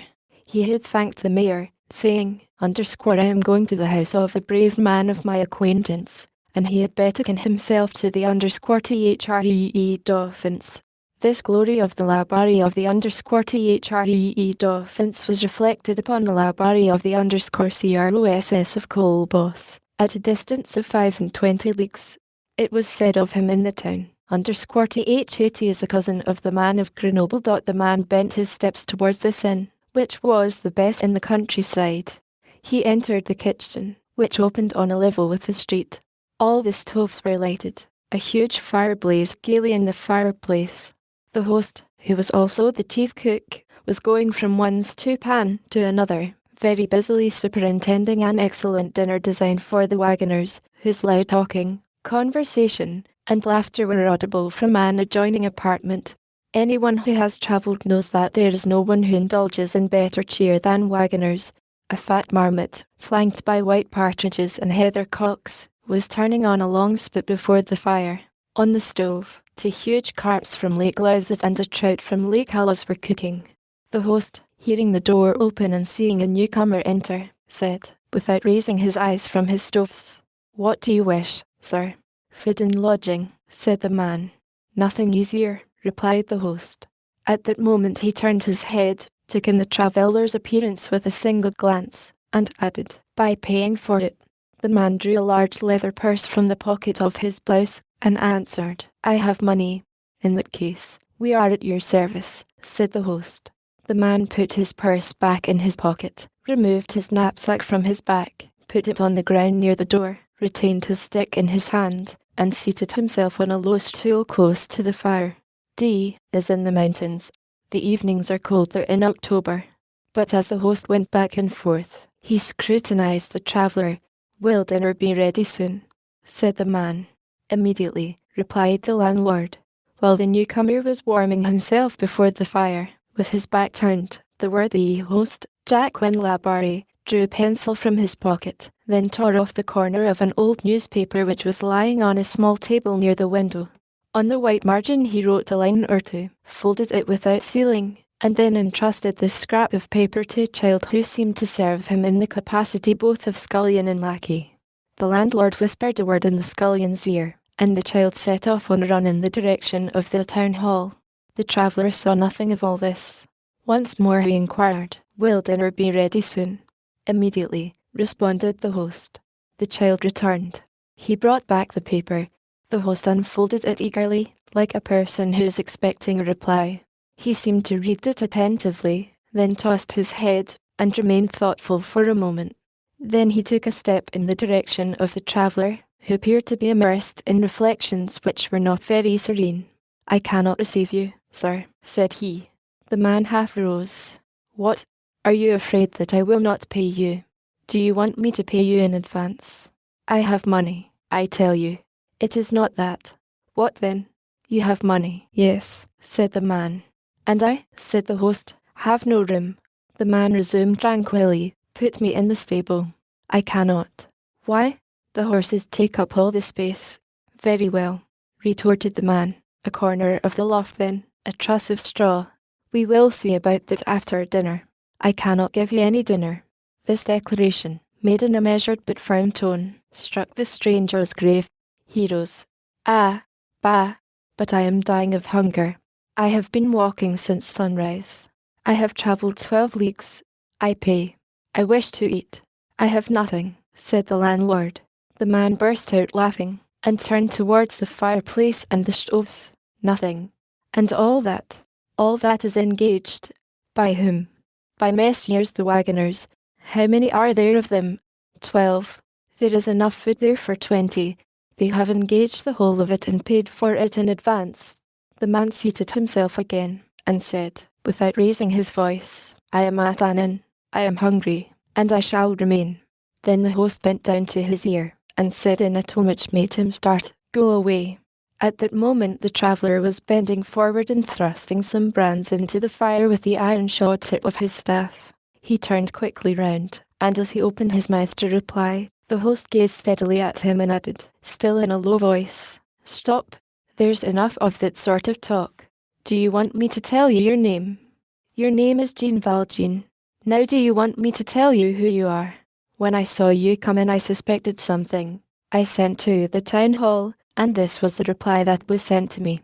Can you read?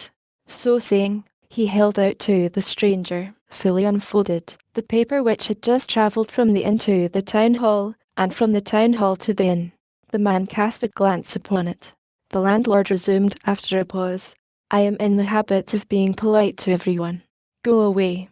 The man dropped his head, picked up the knapsack which he had deposited on the ground, and took his departure. He chose the principal street. He walked straight on at a venture, keeping close to the houses like a sad and humiliated man. He did not turn round a single time. Had he done so, he would have seen the host of the _CROSS of Colbos standing on his threshold, surrounded by all the guests of his inn, and all the passers-by in the street, talking vivaciously, and pointing him out with his finger, and, from the glances of terror and distrust cast by the group, he might have divined that his arrival would speedily become an event for the whole town. He saw nothing of all this. People who are crushed do not look behind them. They know but too well the evil fate which follows them. Thus he proceeded for some time, walking on without ceasing, traversing at random streets of which he knew nothing, forgetful of his fatigue, as is often the case when a man is sad. All at once he felt the pangs of hunger sharply. Night was drawing near. He glanced about him, to see whether he could not discover some shelter. The fine hostelry was closed to him.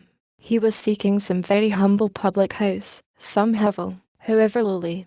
Just then a light flashed up at the end of the street. A pine branch suspended from a crossbeam of iron was outlined against the white sky of the twilight.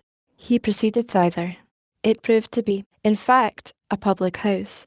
The public house which is in the Rue des Chaffaut. The wayfarer halted for a moment, and peeped through the window into the interior of the low-studded room of the public house, illuminated by a small lamp on a table and by a large fire on the hearth. Some men were engaged in drinking there. The landlord was warming himself. An iron pot, suspended from a crane, bubbled over the flame.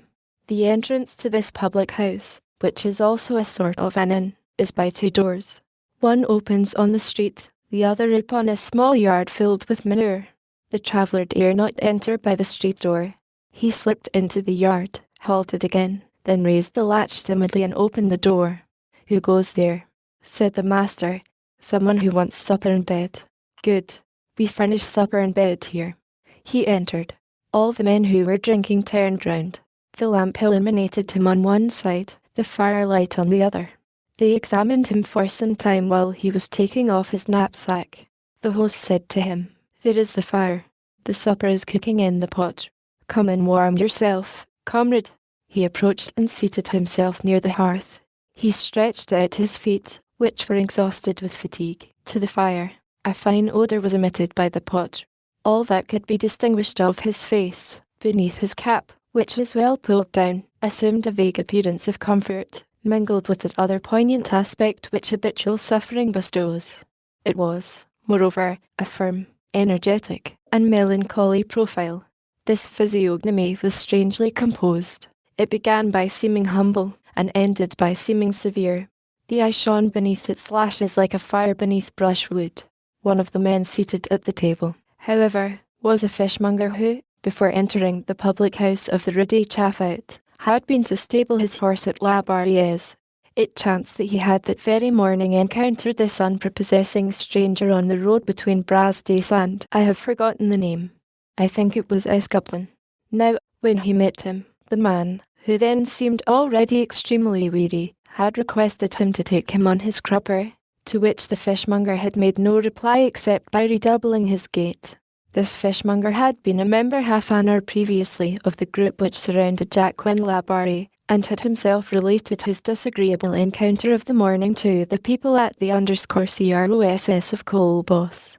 From where he sat he made an imperceptible sign to the tavern keeper. The tavern keeper went to him.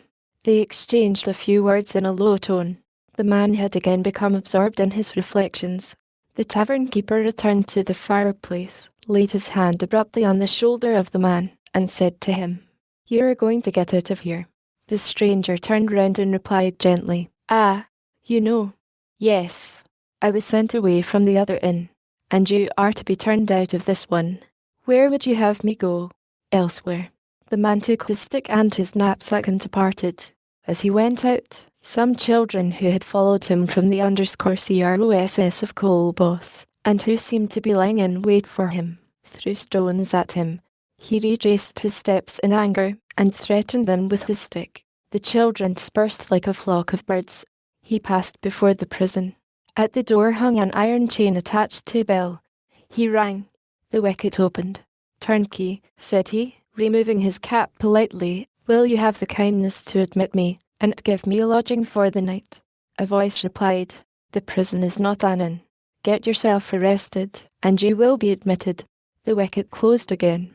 He entered a little street in which there were many gardens. Some of them are enclosed only by hedges, which lends a cheerful aspect to the street. In the midst of these gardens and hedges he caught sight of a small house of a single story, the window of which was lighted up. He peered through the pane as he had done at the public house.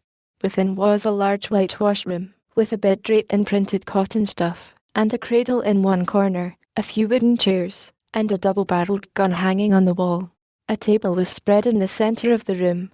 A copper lamp illuminated the tablecloth of coarse white linen, the pewter jug shining like silver, and filled with wine, and the brown, smoking soup tureen. At this table sat a man of about 40, with a merry and open countenance, who was dandling a little child on his knees.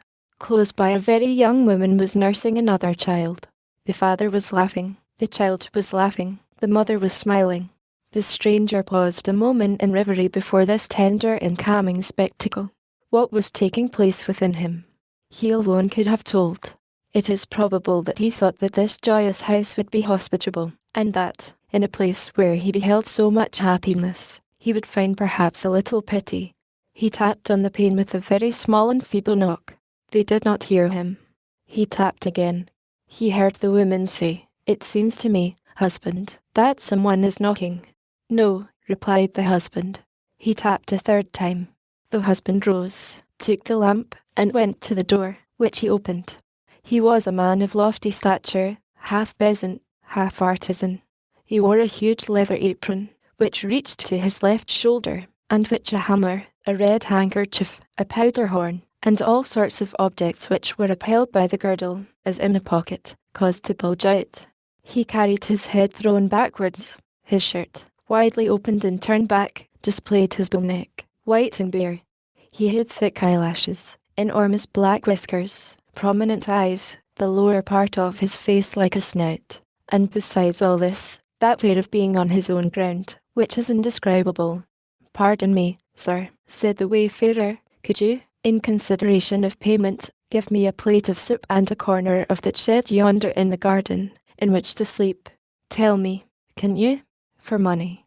"Who are you?" demanded the master of the house. The man replied, "I have just come from Paimoilin. I have walked all day long. I have travelled 12 leagues. Can you?" "If I pay." "I would not refuse," said the peasant, "to lodge any respectable man who would pay me." "But why do you not go to the inn?" "There is no room." Bah! Impossible. This is neither a fair nor a market day. Have you been to Labarre? Yes. Well, the traveller replied with embarrassment. I do not know. He did not receive me. Have you been to what's his name's, in the rich half-out? The stranger's embarrassment increased. He stammered. He did not receive me either. The peasant's countenance assumed an expression of distrust. He surveyed the newcomer from head to feet, and suddenly exclaimed, with a sort of shudder, Are you the man? He cast a fresh glance upon the stranger, took 3 steps backwards, placed the lamp on the table, and took his gun down from the wall.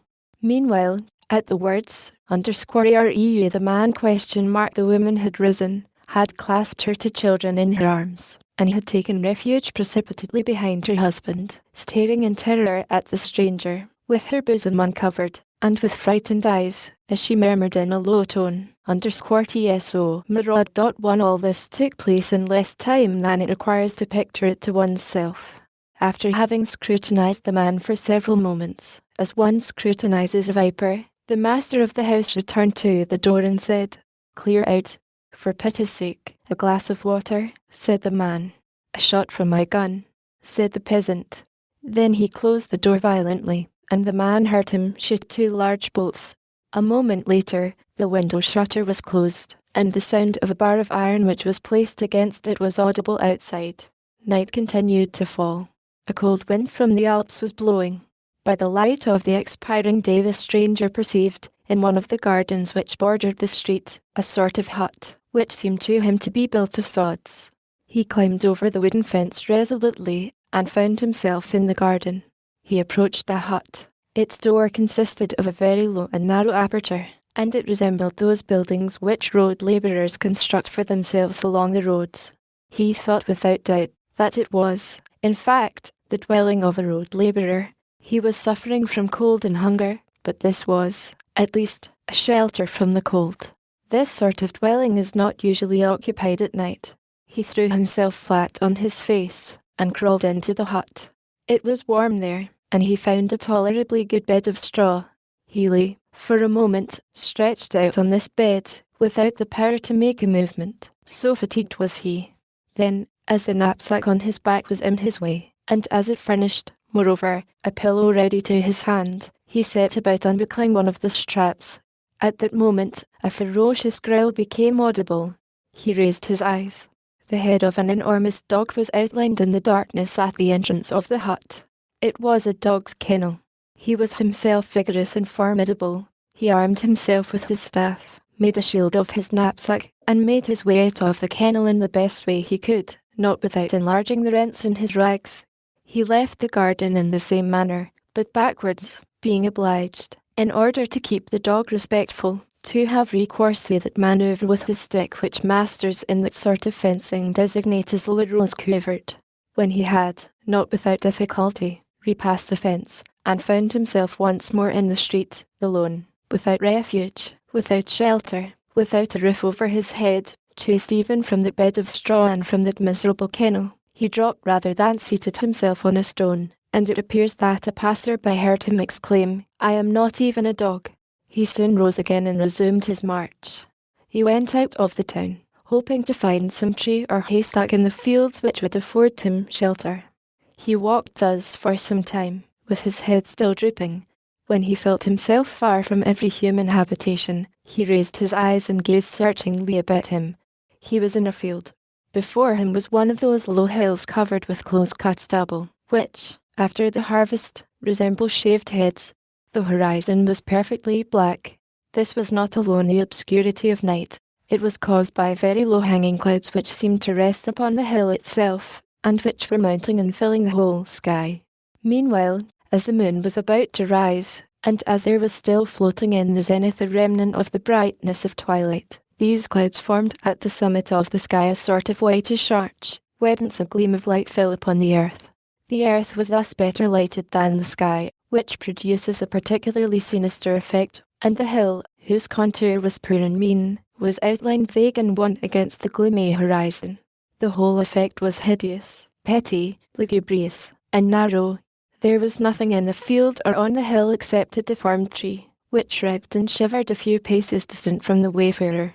This man was evidently very far from having those delicate habits of intelligence and spirit which render one sensible to the mysterious aspects of things. Nevertheless, there was something in that sky, in that hill, in that plain, in that tree, which was so profoundly desolate, that after a moment of immobility and reverie he turned back abruptly. There are instants when nature seems hostile. He retraced his steps. The gates of D were closed. D, which had sustained sieges during the wars of religion, was still surrounded in 1815 by ancient walls flanked by square towers which have been demolished since. He passed through a breach and entered the town again. It might have been 8 o'clock in the evening. As he was not acquainted with the streets, he recommenced his walk at random. In this way he came to the prefecture, then to the seminary. As he passed through the cathedral square, he shook his fist at the church. At the corner of this square there is a printing establishment.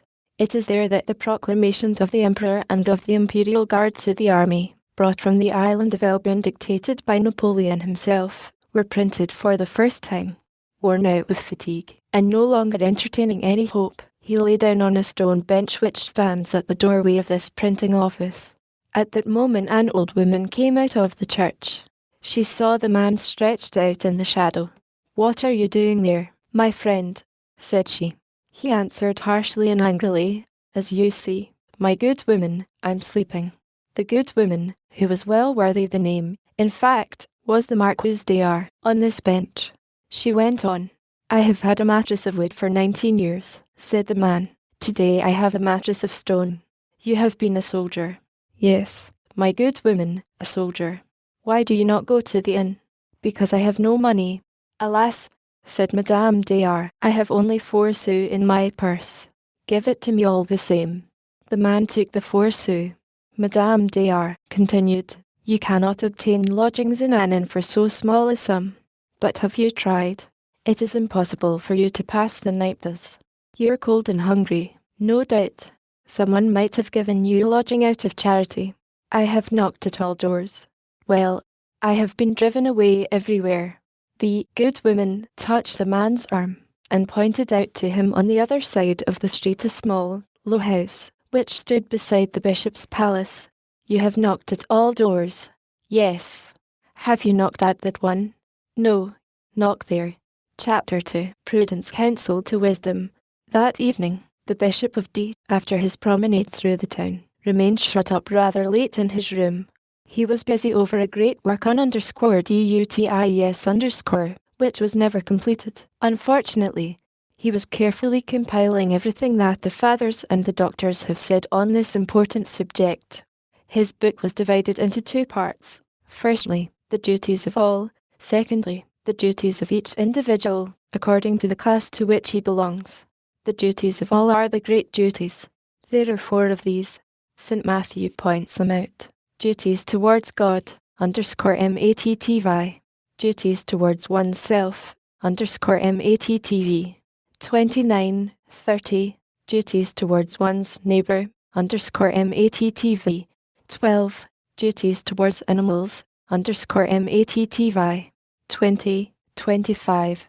As for the other duties, the bishop found them pointed out and prescribed elsewhere, to sovereigns and subjects, in the Epistle to the Romans, to magistrates, to wives, to mothers, to young men, by St. Peter, to husbands, fathers, children and servants, in the Epistle to the Ephesians, to the faithful, in the Epistle to the Hebrews, to virgins, in the Epistle to the Corinthians. Out of these precepts he was laboriously constructing a harmonious whole, which he desired to present to souls. At 8 o'clock he was still at work, writing with a good deal of inconvenience upon little squares of paper, with a big book open on his knees, when Madame Magloire entered, according to her wont, to get the silverware from the cupboard near his bed. A moment later, the bishop, knowing that the table was set, and that his sister was probably waiting for him, shut his book, rose from his table, and entered the dining room. The dining room was an oblong apartment, with a fireplace, which had a door opening on the street, as we have said, and a window opening on the garden. Madame Magloire was, in fact, just putting the last touches to the table. As she performed this service, She was conversing with Mademoiselle Baptistine. A lamp stood on the table. The table was near the fireplace. A wood fire was burning there. One can easily picture to oneself these two women, both of whom were over 60 years of age. Madame Magloire was small, plump, vivacious. Mademoiselle Baptistine gentle, slender, frail, somewhat taller than her brother, dressed in a gown of puce-coloured silk, of the fashion of 1806, which she had purchased at that date in Paris, and which had lasted ever since. To borrow vulgar phrases, which possess the merit of giving utterance in a single word to an idea which a whole page would hardly suffice to express, Madame Magloire had the air of a peasant, and Mademoiselle Baptistine that of a lady. Madame Magloire wore a white quilted cap, a gold Jeannette cross on a velvet ribbon upon her neck, the only bit of feminine jewellery that there was in the house, a very white fichu puffing out from a gown of coarse black woolen stuff, with large, short sleeves, an apron of cotton cloth in red and green checks, knotted round the waist with a green ribbon, with a stomacher of the same attached by 2 pins at the upper corners, coarse shoes on her feet, and yellow stockings, like the women of Marseille. Mademoiselle Baptistine's gown was cut on the patterns of 1806, with a short waist, a narrow, sheath-like skirt, puffed sleeves, with flaps and buttons. She concealed her grey hair under a frizzed wig known as the baby wig. Madame Magloire had an intelligent, vivacious, and kindly air, the 2 corners of her mouth unequally raised, and her upper lip, which was larger than the lower, imparted to her a rather crabbed and imperious look. So long as Monsignor held his peace, she talked to him resolutely with a mixture of respect and freedom. But as soon as Monsignor began to speak, as we have seen, she obeyed passively like her mistress. Mademoiselle Baptistine did not even speak. She confined herself to obeying and pleasing him. She had never been pretty, even when she was young. She had large, blue, prominent eyes, and a long arched nose. But her whole visage, her whole person, breathed forth an ineffable goodness, as we stated in the beginning. She had always been predestined to gentleness, but faith, charity, hope, those 3 virtues which mildly warm the soul, had gradually elevated the gentleness to sanctity. Nature had made her a lamb, religion had made her an angel. Poor sainted virgin, sweet memory which has vanished. Mademoiselle Baptistine has so often narrated what passed at the episcopal residence that evening, that there are many people now living who still recall the most minute details. At the moment when the bishop entered, Madame Magloire was talking with considerable vivacity. She was haranguing Mademoiselle Baptistine on a subject which was familiar to her and to which the bishop was also accustomed. The question concerned the lock upon the entrance door. It appears that while procuring some provisions for supper, Madame Magloire had heard things in divers places. People had spoken of a prowler of evil appearance. A suspicious vagabond had arrived who must be somewhere about the town, and those who should take it into their heads to return home late that night might be subjected to unpleasant encounters.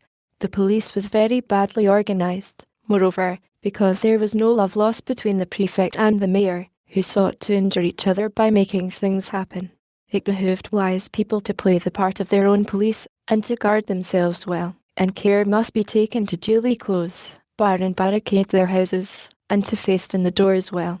Madame Magloire emphasised these last words, but the bishop had just come from his room, where it was rather cold. He seated himself in front of the fire, and warmed himself, and then fell to thinking of other things.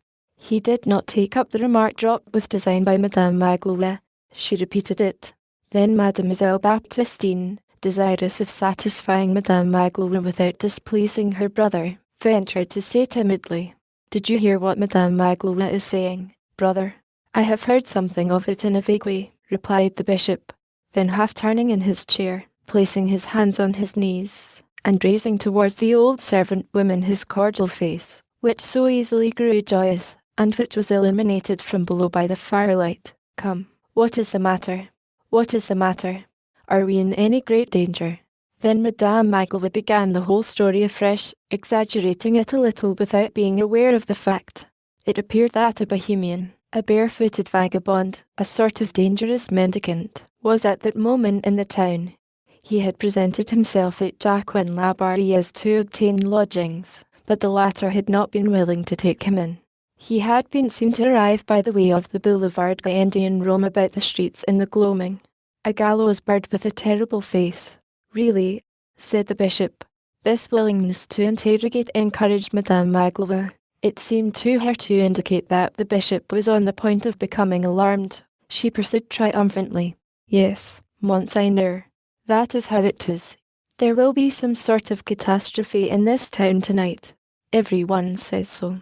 And withal, the police is so badly regulated. A useful repetition. The idea of living in a mountainous country, and not even having lights in the streets at night. One goes out. Black as ovens, indeed. And I say, Monseigneur, and Mademoiselle there says with me, I, interrupted his sister, say nothing. What my brother does is well done. Madame Magloire continued as though there had been no protest. We say that this house is not safe at all. That if Monseigneur will permit, I will go and tell Pauline Musois, the locksmith, to come and replace the ancient locks in the doors.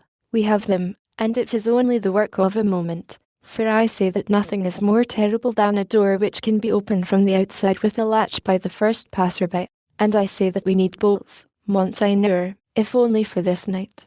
Moreover, Monseigneur has the habit of always saying, come in, and besides, even in the middle of the night, oh mon Dieu, there is no need to ask permission. At that moment there came a tolerably violent knock on the door. Come in, said the bishop. Chapter 3. The heroism of passive obedience. The door opened. It opened wide with a rapid movement, as though someone had given it an energetic and resolute push. A man entered. We already know the man. It was the wayfarer whom we have seen wandering about in search of shelter. He entered, advanced a step, and halted, leaving the door open behind him. He had his knapsack on his shoulders, his cudgel in his hand, a rough, audacious, weary, and violent expression in his eyes. The fire on the hearth lighted him up. He was hideous. It was a sinister apparition. Madame Magloire had not even the strength to utter a cry. She trembled, and stood with her mouth wide open. Mademoiselle Baptistine turned round, beheld the man entering, and half started up in terror. Then, turning her head by degrees towards the fireplace again, she began to observe her brother, and her face became once more profoundly calm and serene. The bishop fixed a tranquil eye on the man. As he opened his mouth, doubtless to ask the newcomer what he desired, the man rested both hands on his staff, directed his gaze at the old man and the two women, and without waiting for the bishop to speak, he said, in a loud voice, See here. My name is Jean Valjean. I am a convict from the galleys. I have passed 19 years in the galleys. I was liberated 4 days ago, and am on my way to Pontarlier, which is my destination. I have been walking for 4 days since I left Toulon. I have travelled a dozen leagues today on foot. This evening, when I arrived in these parts, I went to an inn, and they turned me out, because of my yellow passport, which I had shown at the town hall. I had to do it. I went to an inn. They said to me, Be off, at both places. No one would take me. I went to the prison. The jailer would not admit me. I went into a dog's kennel. The dog bit me and chased me off, as though he had been a man. One would have said that he knew who I was. I went into the fields, intending to sleep in the open air, beneath the stars. There were no stars. I thought it was going to rain, and I re-entered the town, to seek the recess of a doorway. Yonder, in the square, I meant to sleep on a stone bench. A good woman pointed out your house to me, and said to me, Knock there. I have knocked. What is this place? Do you keep an inn? I have money, savings, 109 francs 15 sous, which I earned in the galleys by my labour, in the course of 19 years. I will pay. What is that to me? I have money. I am very weary, 12 leagues on foot. I am very hungry. Are you willing that I should remain? Madame Magloire, said the bishop, you will set another place. The man advanced 3 paces, and approached the lamp which was on the table. Stop, he resumed, as though he had not quite understood. That's not it. Did you hear? I am a galley slave, a convict. I come from the galleys. He drew from his pocket a large sheet of yellow paper, which he unfolded. Here's my passport. Yellow, as you see. This serves to expel me from every place where I go. Will you read it? I know how to read. I learned in the galleys. There is a school there for those who choose to learn. Hold, this is what they put on this passport. Jean Valjean, discharged convict, native of, that is nothing to you, has been 19 years in the galleys, 5 years for housebreaking and burglary, 14 years for having attempted to escape on 4 occasions. He is a very dangerous man. There. Everyone has cast me out. Are you willing to receive me? Is this an inn? Will you give me something to eat and a bed? Have you a stable? Madame Magloire, said the bishop, you will put white sheets on the bed in the alcove. We have already explained the character of the 2 women's obedience. Madame Magloire retired to execute these orders. The bishop turned to the man. Sit down, sir, and warm yourself. We are going to sup in a few moments, and your bed will be prepared while you're supping. At this point the man suddenly comprehended. The expression of his face, up to that time sombre and harsh, bore the imprint of stupefaction, of doubt, of joy, and became extraordinary. He began stammering like a crazy man. Really? What? You will keep me? You do not drive me forth, a convict. You call me _SI or you do not address me as _THOU. Get out of here, you dog, is what people always say to me. I felt sure that you would expel me, so I told you at once who I am. Oh, what a good woman that was who directed me hither. I am going to sup. A bed with a mattress and sheets, like the rest of the world. A bed.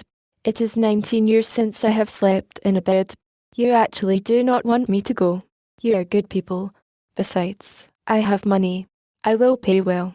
Pardon me, monsieur the innkeeper, but what is your name? I will pay anything you ask. You are a fine man.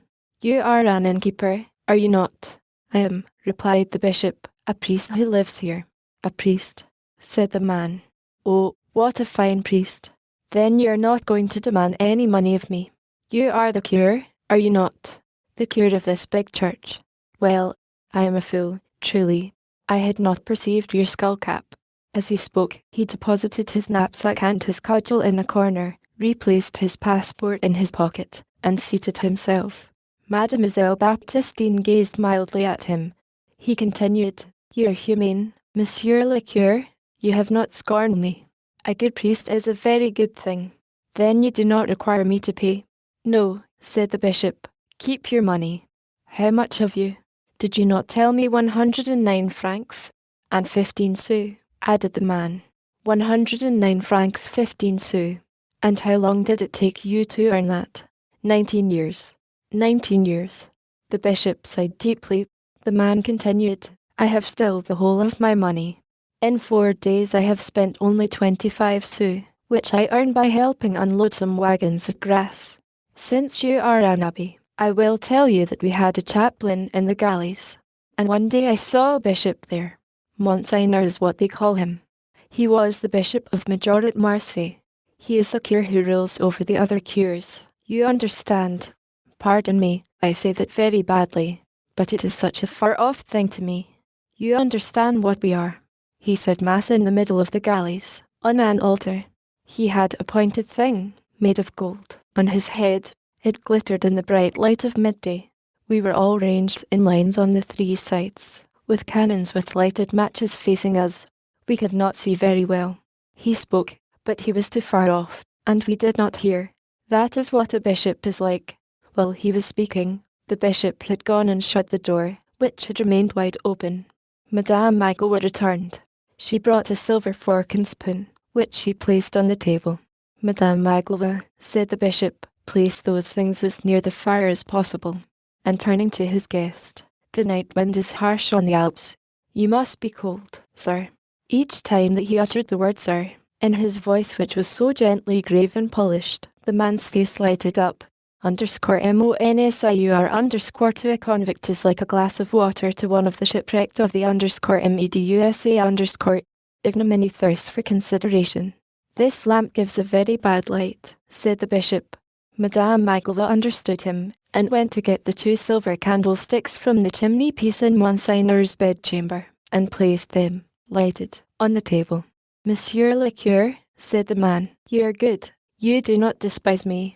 You receive me into your house. You light your candles for me. Yet I have not concealed from you whence I come and that I am an unfortunate man. The bishop, who was sitting close to him, gently touched his hand. You could not help telling me who you were. This is not my house. It is the house of Jesus Christ. This door does not demand of him who enters whether he has a name, but whether he has a grief. You suffer, you are hungry and thirsty. You are welcome. And do not thank me. Do not say that I receive you in my house. No one is at home here, except the man who needs a refuge. I say to you, who are passing by, that you are much more at home here than I am myself. Everything here is yours. What need have I to know your name? Besides, before you told me you had one which I knew. The man opened his eyes in astonishment. Really? You knew what I was called? Yes, replied the bishop. You are called my brother. Stop, Monsieur le Curé, exclaimed the man. I was very hungry when I entered here, but you're so good that I no longer know what has happened to me. The bishop looked at him and said, You have suffered much. Oh, the red coat, the ball on the ankle, a plank to sleep on, heat, cold, toil, the convicts, the thrashings, the double chain for nothing, the cell for one word, even sicken in bed, still the chain. Dogs are happier. 19 years. I am 46. Now there is the yellow passport. That is what it is like. Yes, resumed the bishop, you have come from a very sad place. Listen. There will be more joy in heaven over the tear-bathed face of a repentant sinner than over the white robes of 100 just men. If you emerge from that sad place with thoughts of hatred and of wrath against mankind, you are deserving of pity. If you emerge with thoughts of goodwill and of peace, you are more worthy than any one of us. In the meantime, Madame Magloire had served supper, soup, made with water, oil, bread, and salt, a little bacon, a bit of mutton, figs, a fresh cheese, and a large loaf of rye bread. She had, of her own accord, added to the bishop's ordinary fare a bottle of his old Mauve's wine. The bishop's face at once assumed that expression of gaiety which is peculiar to hospitable natures. To table. He cried vivaciously. As was his custom when a stranger supped with him, he made the man sit on his right. Mademoiselle Baptistine, perfectly peaceable and natural, took her seat at his left. The bishop passed the blessing, then helped the soup himself, according to his custom. The man began to eat with avidity. All at once the bishop said, It strikes me there is something missing on this table. Madame Magloire had, in fact, only placed the 3 sets of forks and spoons which were absolutely necessary. Now, it was the usage of the house, when the bishop had anyone to supper, to lay out the whole 6 sets of silver on the tablecloth, an innocent ostentation. This graceful semblance of luxury was a kind of child's play, which was full of charm in that gentle and severe household, which raised poverty into dignity. Madame Magloire understood the remark, went out without saying a word, and a moment later the 3 sets of silver forks and spoons demanded by the bishop were glittering upon the cloth, symmetrically arranged before the 3 persons seated at the table. Chapter 4. Details concerning the cheese dairies of Pontarlier. Now, in order to convey an idea of what passed at the table, we cannot do better than to transcribe here a passage from one of Mademoiselle Baptistine's letters to Madame Boischevron, wherein the conversation between the convict and the bishop is described with ingenious minuteness. This man paid no attention to anyone. He ate with the voracity of a starving man. However, after supper he said, Monsieur le Curé of the good God, all this is far too good for me, but I must say that the carters who would not allow me to eat with them keep a better table than you do. Between ourselves, the remark rather shocked me. My brother replied, They are more fatigued than I. No, returned the man, they have more money. You're poor. I see that plainly. You cannot be even a curate. Are you really a curé? Ah, if the good God were but just, you certainly ought to be a curé. The good God is more than just, said my brother. A moment later he added, Monsieur Jean Valjean, is it to Pontarlier that you're going? With my road marked out for me. I think that is what the man said. Then he went on, I must be on my way by daybreak tomorrow. Travelling is hard. If the nights are cold, the days are hot. You are going to a good country, said my brother. During the revolution my family was ruined.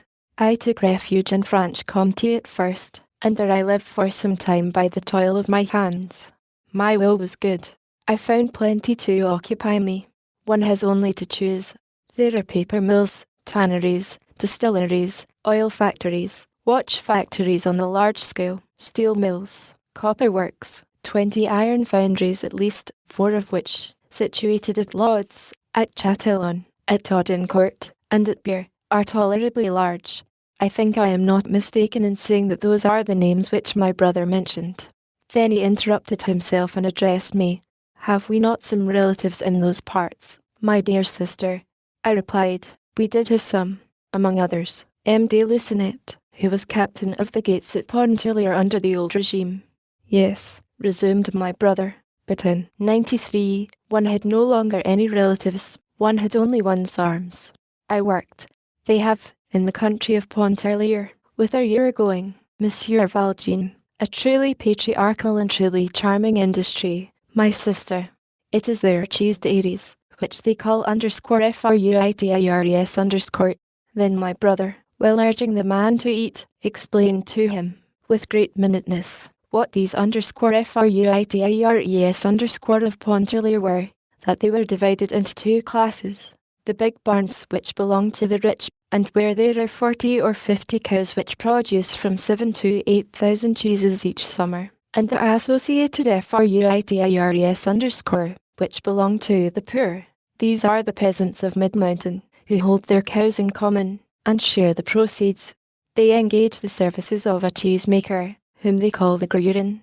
The grurin receives the milk of the associates 3 times a day, and marks the quantity on a double tally. It is towards the end of April that the work of the cheese dairies begins. It is towards the middle of June that the cheesemakers drive their cows to the mountains. The man recovered his animation as he ate. My brother made him drink the good Moff's wine, which he does not drink himself, because he says that wine is expensive. My brother imparted all these details with that easy gaiety of his with which you are acquainted, interspersing his words with graceful attentions to me. He recurred frequently to that comfortable trade of grurin, as though he wished the man to understand, without advising him directly and harshly, that this would afford him a refuge. One thing struck me. This man was what I have told you.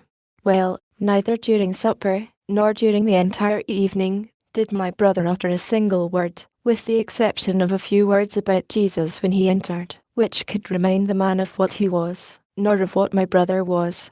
To all appearances, it was an occasion for preaching him a little sermon, and of impressing the bishop on the convict, so that a mark of the passage might remain behind. This might have appeared to anyone else who had this unfortunate man in his hands to afford the chance to nourish his soul as well as his body, and to bestow upon him some reproach, seasoned with moralizing and advice, or a little commiseration, with an exhortation to conduct himself better in the future. My brother did not even ask him from what country he came, nor what was his history. For in his history there is a fault, and my brother seemed to avoid everything which could remind him of it. To such a point did he carry it, that at one time, when my brother was speaking of the mountaineers of Pontarlier, who exercise a gentle labour near heaven, and who, he added, are happy because they are innocent, he stopped short, fearing lest in this remark there might have escaped him something which might wound the man. By dint of reflection, I think I have comprehended what was passing in my brother's heart. He was thinking, no doubt, that this man, whose name is Jean Valjean, had his misfortune only too vividly present in his mind, that the best thing was to divert him from it, and to make him believe, if only momentarily, that he was a person like any other, by treating him just in his ordinary way. Is not this indeed to understand charity well? Is there not, dear madame, something truly evangelical in this delicacy which abstains from sermon, from moralizing, from illusions?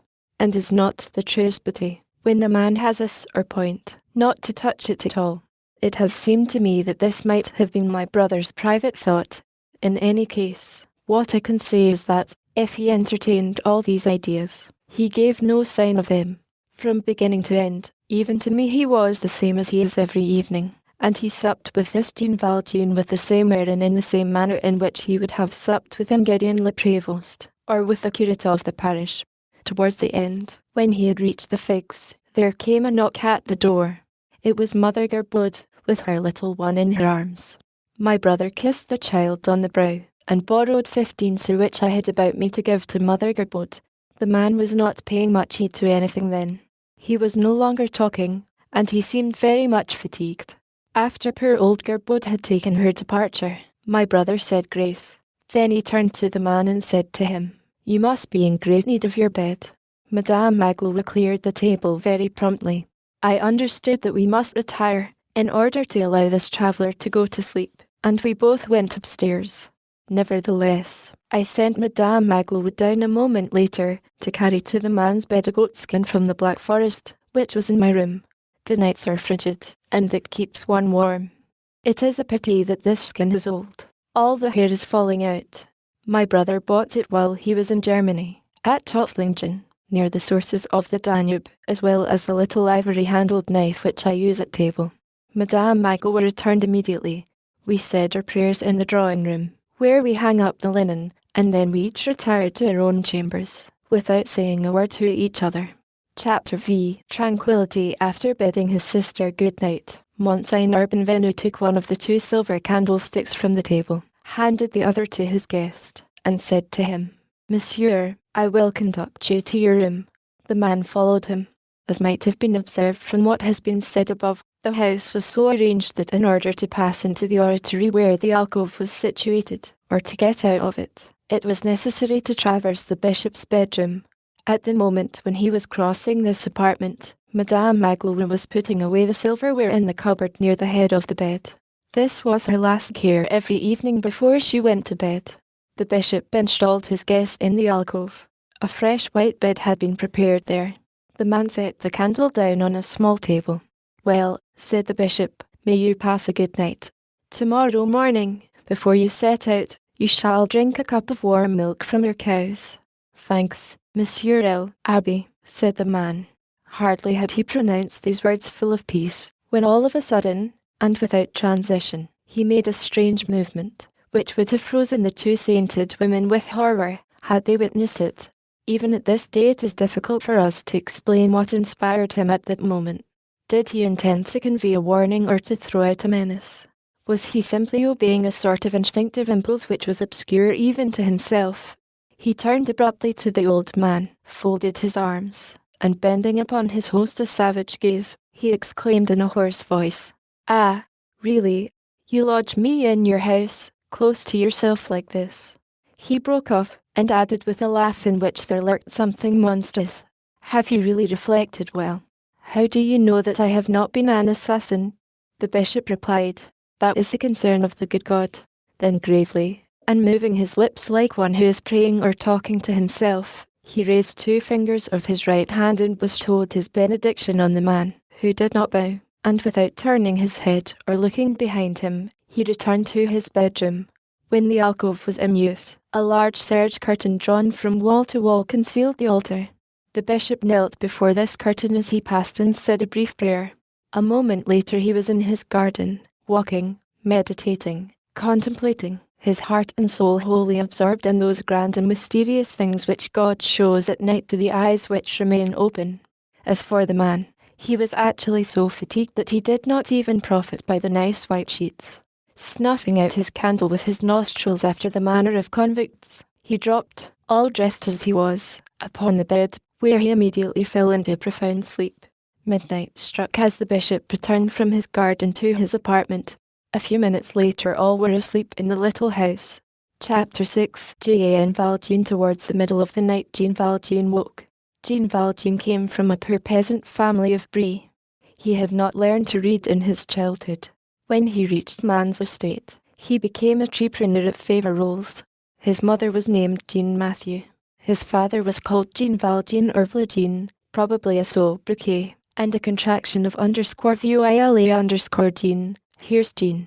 Jean Valjean was of that thoughtful but not gloomy disposition which constitutes the peculiarity of affectionate natures.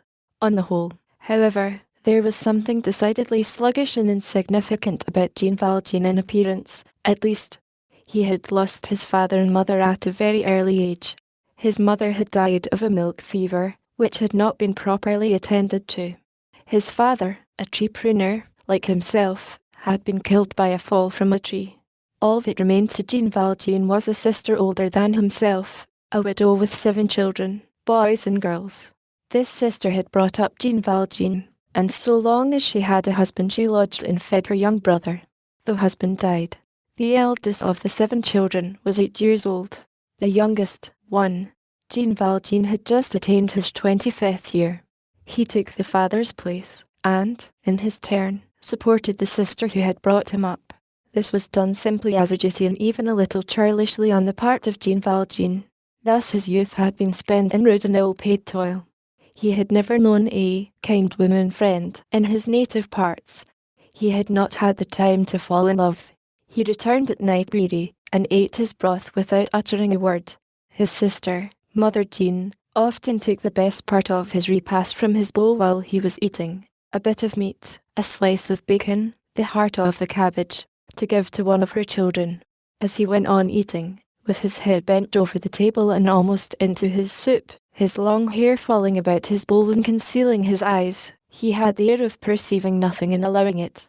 There was at Faverolles, not far from the Valjean thatched cottage, on the other side of the lane, the farmer's wife named Marie Claude. The Valjean children, habitually famished, sometimes went to borrow from Marie Claude a pint of milk in their mother's name, which they drank behind a hedge or in some alley corner, snatching the jug from each other so hastily that the little girls spilled it on their aprons and down their necks. If their mother had known of this marauding, she would have punished the delinquents severely. Jean Valjean gruffly and grumblingly paid Marie Claude for the pint of milk behind their mother's back, and the children were not punished. In pruning season he earned 18 sous a day. Then he hired out as a haymaker, as labourer, as neat-haired on a farm, as a drudge. He did whatever he could. His sister worked also, but what could she do with 7 little children? It was a sad group enveloped in misery, which was being gradually annihilated. A very hard winter came. Jean had no work. The family had no bread. No bread literally. 7 children. One Sunday evening, Maubert Isabeau, the baker on the church square at Faverolles, was preparing to go to bed, when he heard a violent blow on the grated front of his shop. He arrived in time to see an arm pass through a hole made by a blow from a fist through the grating and the glass. The arm seized a loaf of bread and carried it off. Isabeau ran out in haste. The robber fled at the full speed of his legs. Isabeau ran after him and stopped him. The thief had flung away the loaf, but his arm was still bleeding. It was Jean Valjean. This took place in 1795. Jean Valjean was taken before the tribunals of the time for theft and breaking and entering an inhabited house at night. He had a gun which he used better than anyone else in the world. He was a bit of a poacher, and this injured his case. There exists a legitimate prejudice against poachers. The poacher, like the smuggler, smacks too strongly of the brigand. Nevertheless, we will remark cursorily, there is still an abyss between these races of men and the hideous assassin of the towns. The poacher lives in the forest, the smuggler lives in the mountains or on the sea. The cities make ferocious men because they make corrupt men. The mountain, the sea, the forest make savage men. They develop the fierce side, but often without destroying the humane side. Jean Valjean was pronounced guilty. The terms of the code were explicit. There occur formidable errors in our civilization. There are moments when the penal laws decree shipwreck. What an ominous minute is that in which society draws back and consummates the irreparable abandonment of a sentient being. Jean Valjean was condemned to 5 years in the galleys.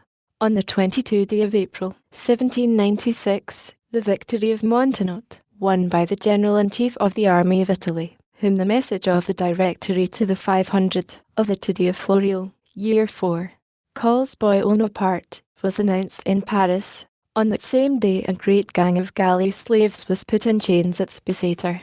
Jean Valjean formed a part of that gang. An old turnkey of the prison, who is now nearly 80 years old, still recalls perfectly that unfortunate wretch who was chained to the end of the 4th line, in the north angle of the courtyard. He was seated on the ground like the others. He did not seem to comprehend his position, except that it was horrible. It is probable that he, also, was disentangling from amid the vague ideas of a poor man, ignorant of everything, something excessive. While the bolt of his iron collar was being riveted behind his head with heavy blows from the hammer, he wept. His tears stifled him, they impeded his speech. He only managed to say from time to time, "I was a entrepreneur at favor rolls."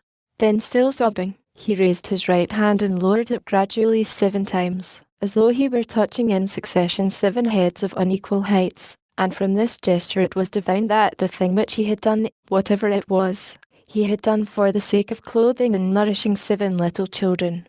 He set out for Toulon. He arrived there, after a journey of 27 days, on a cart, with a chain on his neck. At Toulon he was clothed in the red cassock.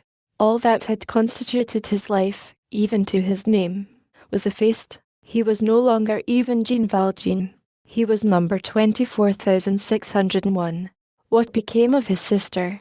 What became of the 7 children? Who troubled himself about that? What becomes of the handful of leaves from the young tree which is sawed off at the root? It is always the same story. These poor living beings, these creatures of God, henceforth without support, without guide, without refuge, wandered away at random, who even knows? Each in his own direction perhaps, and little by little buried themselves in the cold mist which engulfs solitary destinies, gloomy shades, into which disappear in succession so many unlucky heads, in the sombre march of the human race. They quitted the country. The clock tower of what had been their village forgot them. The boundary line of what had been their field forgot them. After a few years' residence in the galleys, Jean Valjean himself forgot them. In that heart, where there had been a wound, there was a scar. That is all. Only once, during all the time which he spent at Toulon, did he hear his sister mentioned. This happened, I think, towards the end of the 4th year of his captivity. I know not through what channels the news reached him. Someone who had known them in their own country had seen his sister. She was in Paris. She lived in a poor street near St. Sulpice, in the Rue du Gendrin. She had with her only one child, a little boy, the youngest. Where were the other 6? Perhaps she did not know herself.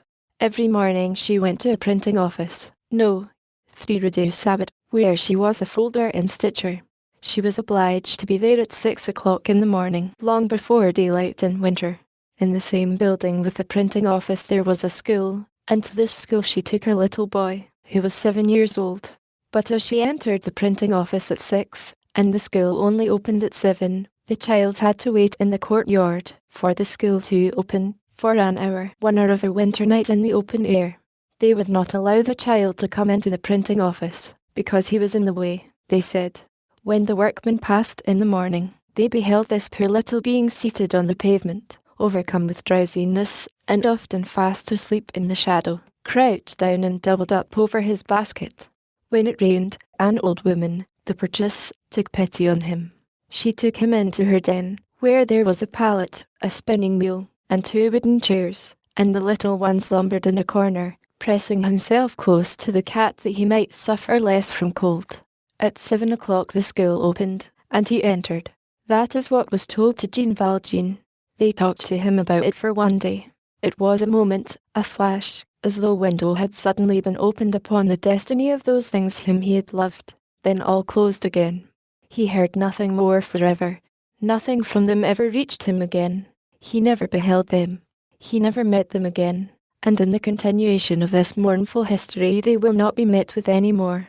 Towards the end of this 4th year Jean Valjean's turn to escape arrived. His comrades assisted him, as is the custom in that sad place. He escaped. He wandered for 2 days in the fields at liberty, if being at liberty is to be hunted, to turn the head every instant, to quake at the slightest noise, to be afraid of everything, of a smoking roof, of a passing man, of a barking dog, of a galloping horse, of a striking clock, of the day because one can see, of the night because one cannot see, of the highway, of the path, of a bush, of sleep. On the evening of the 2nd day he was captured. He had neither eaten nor slept for 36 hours. The Maritime Tribunal condemned him, for this crime, to a prolongation of his term for 3 years, which made 8 years. In the 6th year his turn to escape occurred again. He availed himself of it, but could not accomplish his flight fully. He was missing at roll call. The cannon were fired. and at night the patrol found him hidden under the keel of a vessel in process of construction. He resisted the galley guards who seized him. Escape in rebellion. This case, provided for by a special code, was punished by an addition of 5 years, 2 of them in the double chain. 13 years. In the 10th year his turn came round again. He again profited by it. He succeeded no better. 3 years for this fresh attempt. 16 years.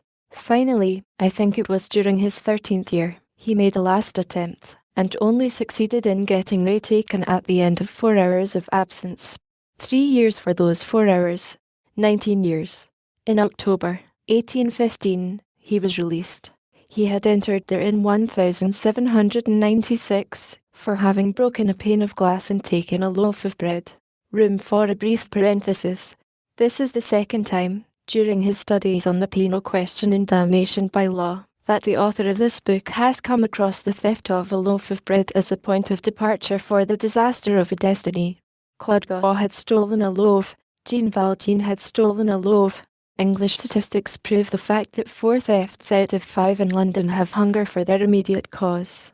Jean Valjean had entered the galleys sobbing and shuddering. He emerged impassive. He had entered in despair. He emerged gloomy. What had taken place in its soul? Chapter 7. The interior of despair. Let us try to say it. It is necessary that society should look at these things, because it is itself which creates them. He was, as we have said, an ignorant man, but he was not a fool. The light of nature was ignited in him. Unhappiness, which also possesses a clearness of vision of its own, augmented the small amount of daylight which existed in this mind. Beneath the cudgel, beneath the chain, in the cell, in hardship, beneath the burning sun of the galleys, upon the plank bed of the convict, he withdrew into his own consciousness and meditated. He constituted himself the tribunal. He began by putting himself on trial. He recognized the fact that he was not an innocent man and justly punished. He admitted that he had committed an extreme and blameworthy act, that loaf of bread would probably not have been refused to him had he asked for it, that, in any case, it would have been better to wait until he could get it through compassion or through work, that it is not an unanswerable argument to say, can one wait when one is hungry?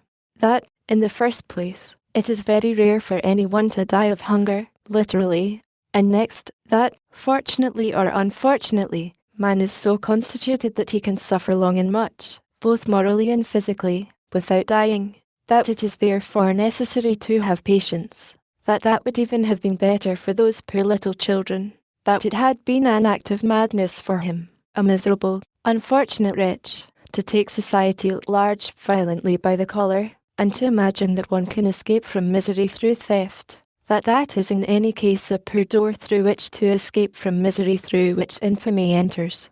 In short, that he was in the wrong.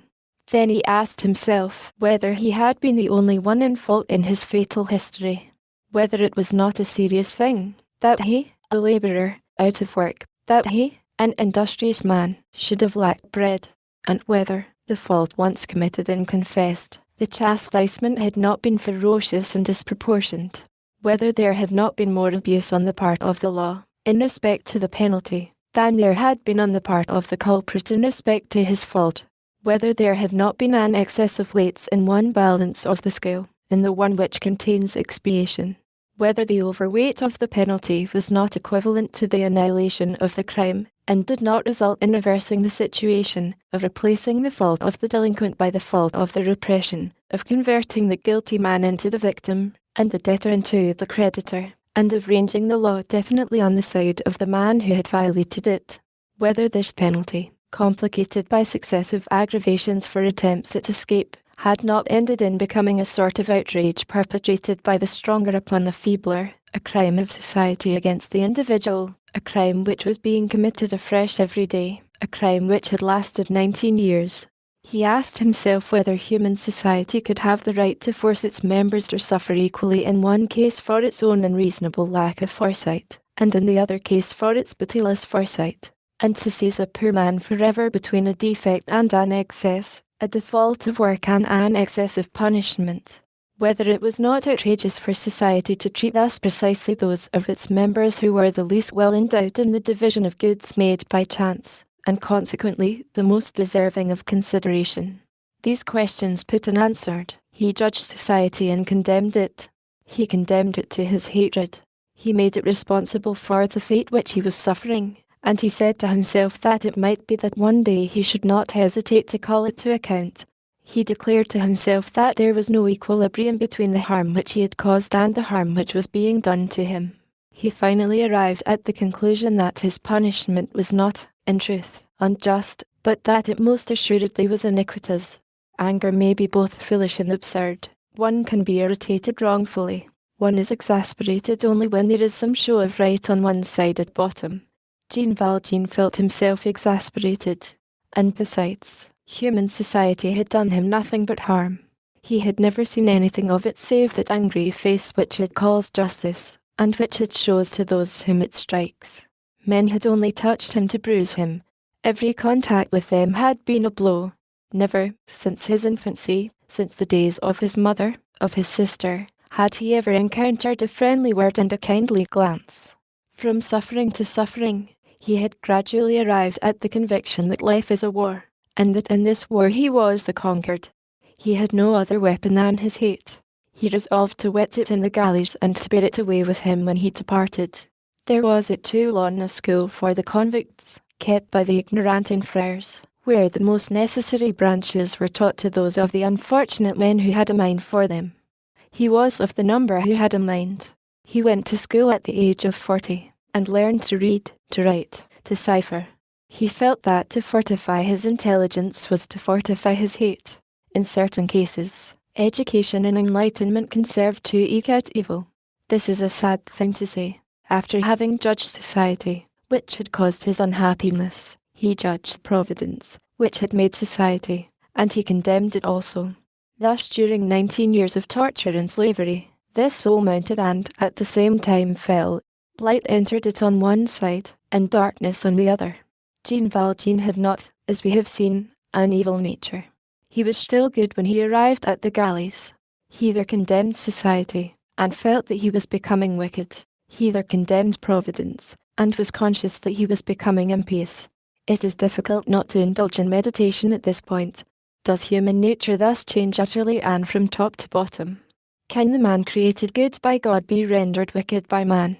Can the soul be completely made over by fate, and become evil, fate being evil?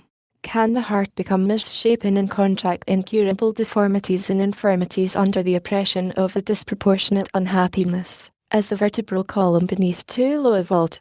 Is there not in every human soul, was there not in the soul of Jean Valjean in particular, a first spark, a divine element, incorruptible in this world, immortal in the other, which good can develop, fan, ignite, and make to glow with splendor, and which evil can never wholly extinguish? Grave and obscure questions, to the last of which every physiologist would probably have responded no, and that without hesitation, had he beheld at Toulon, during the hours of repose, which were for Jean Valjean hours of reverie. This gloomy galley slave, seated with folded arms upon the bar of some capstan, with the end of his chain thrust into his pocket to prevent its dragging, serious, silent, and thoughtful, a pariah of the laws which regarded the man with wrath, condemned by civilization, and regarding heaven with severity.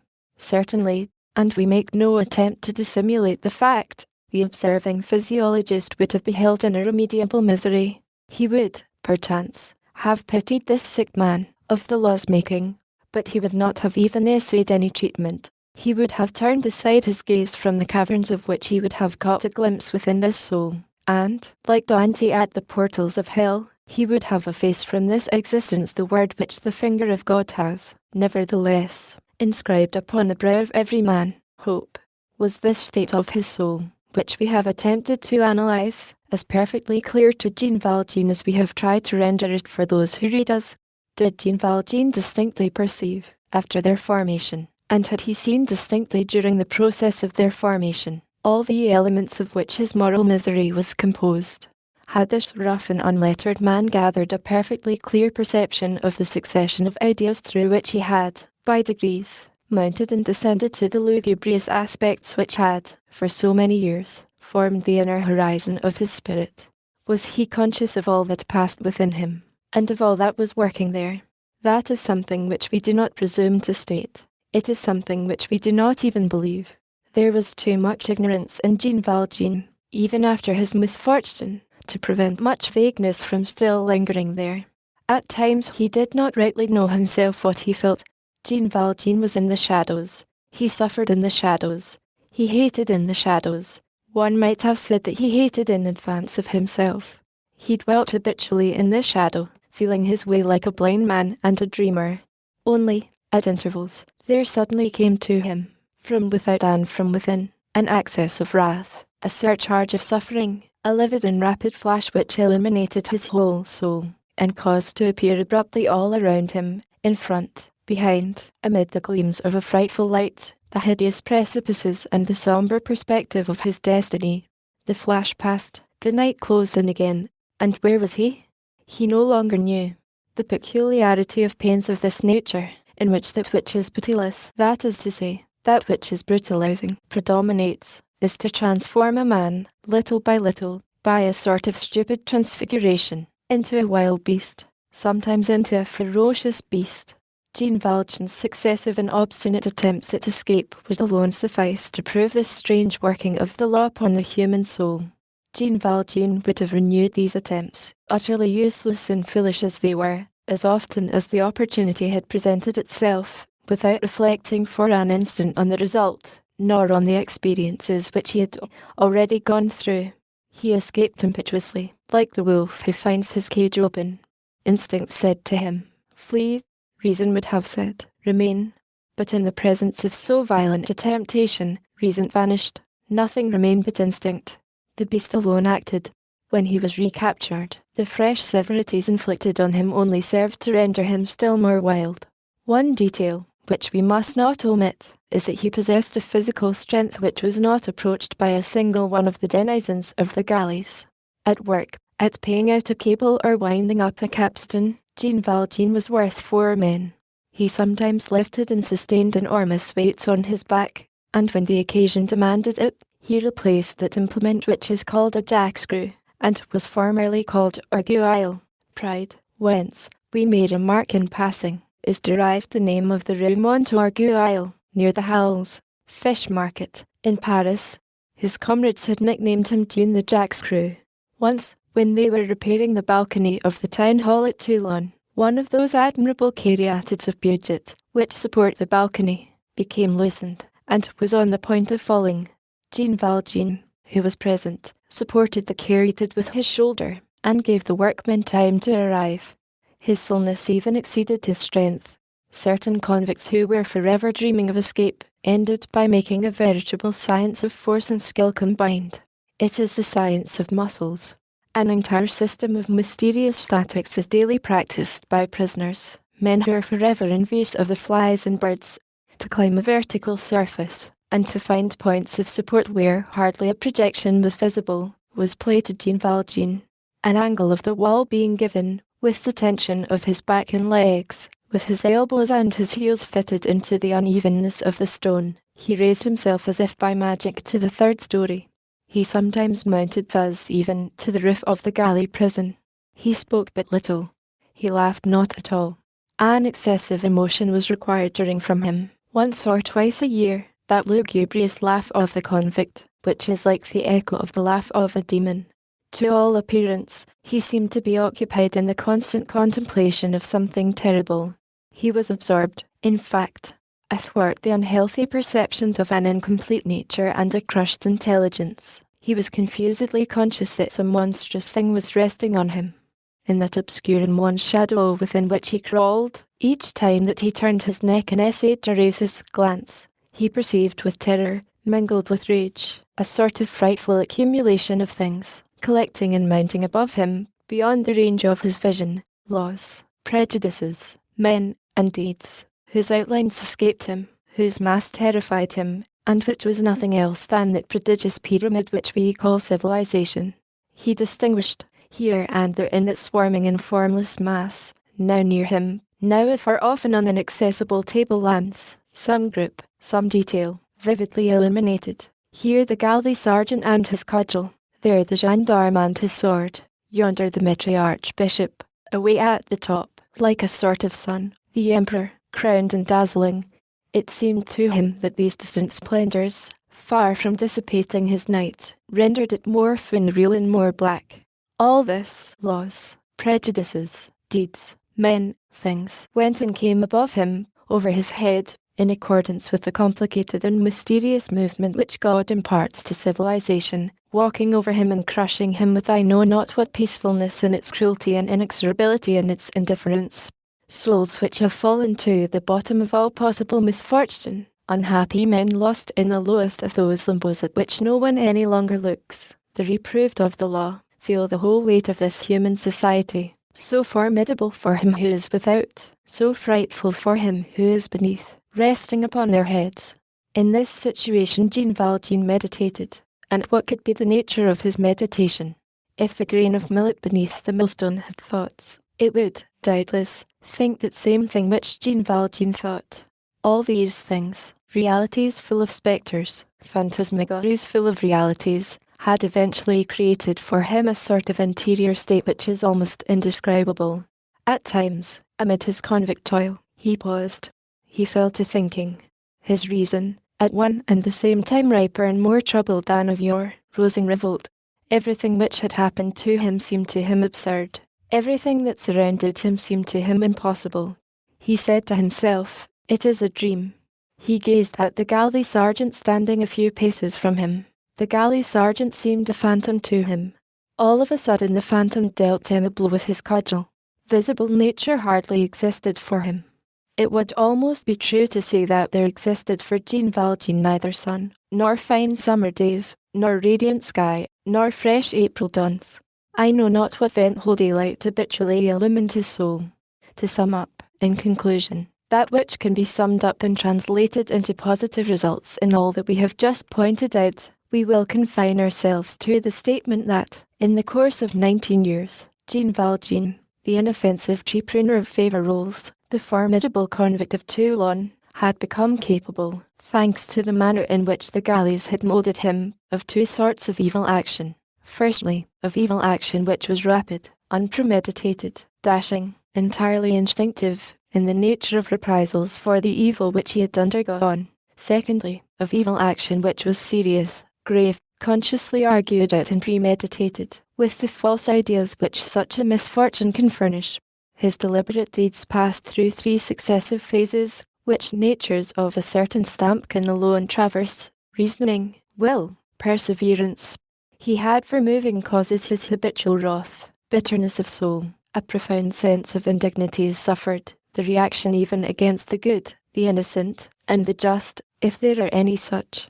The point of departure, like the point of arrival, for all his thoughts, was hatred of human law, that hatred which, if it be not arrested in its development by some providential incident, becomes, within a given time, the hatred of society, then the hatred of the human race, then the hatred of creation, and which manifests itself by a vague, incessant, and brutal desire to do harm to some living being, no matter whom. It will be perceived that it was not without reason that Jean Valjean's passport described him as a very dangerous man. From year to year this soul had dried away slowly, but with fatal sureness. When the heart is dry, the eye is dry. On his departure from the galleys it had been 19 years since he had shed a tear. Chapter 8. Billows and shadows, a man overboard. What matters it? The vessel does not halt. The wind blows. That sombre ship has a path which it is forced to pursue. It passes on. The man disappears, then reappears. He plunges. He rises again to the surface. He calls. He stretches out his arms. He is not heard. The vessel, trembling under the hurricane, is wholly absorbed in its own workings. The passengers and sailors do not even see the drowning man.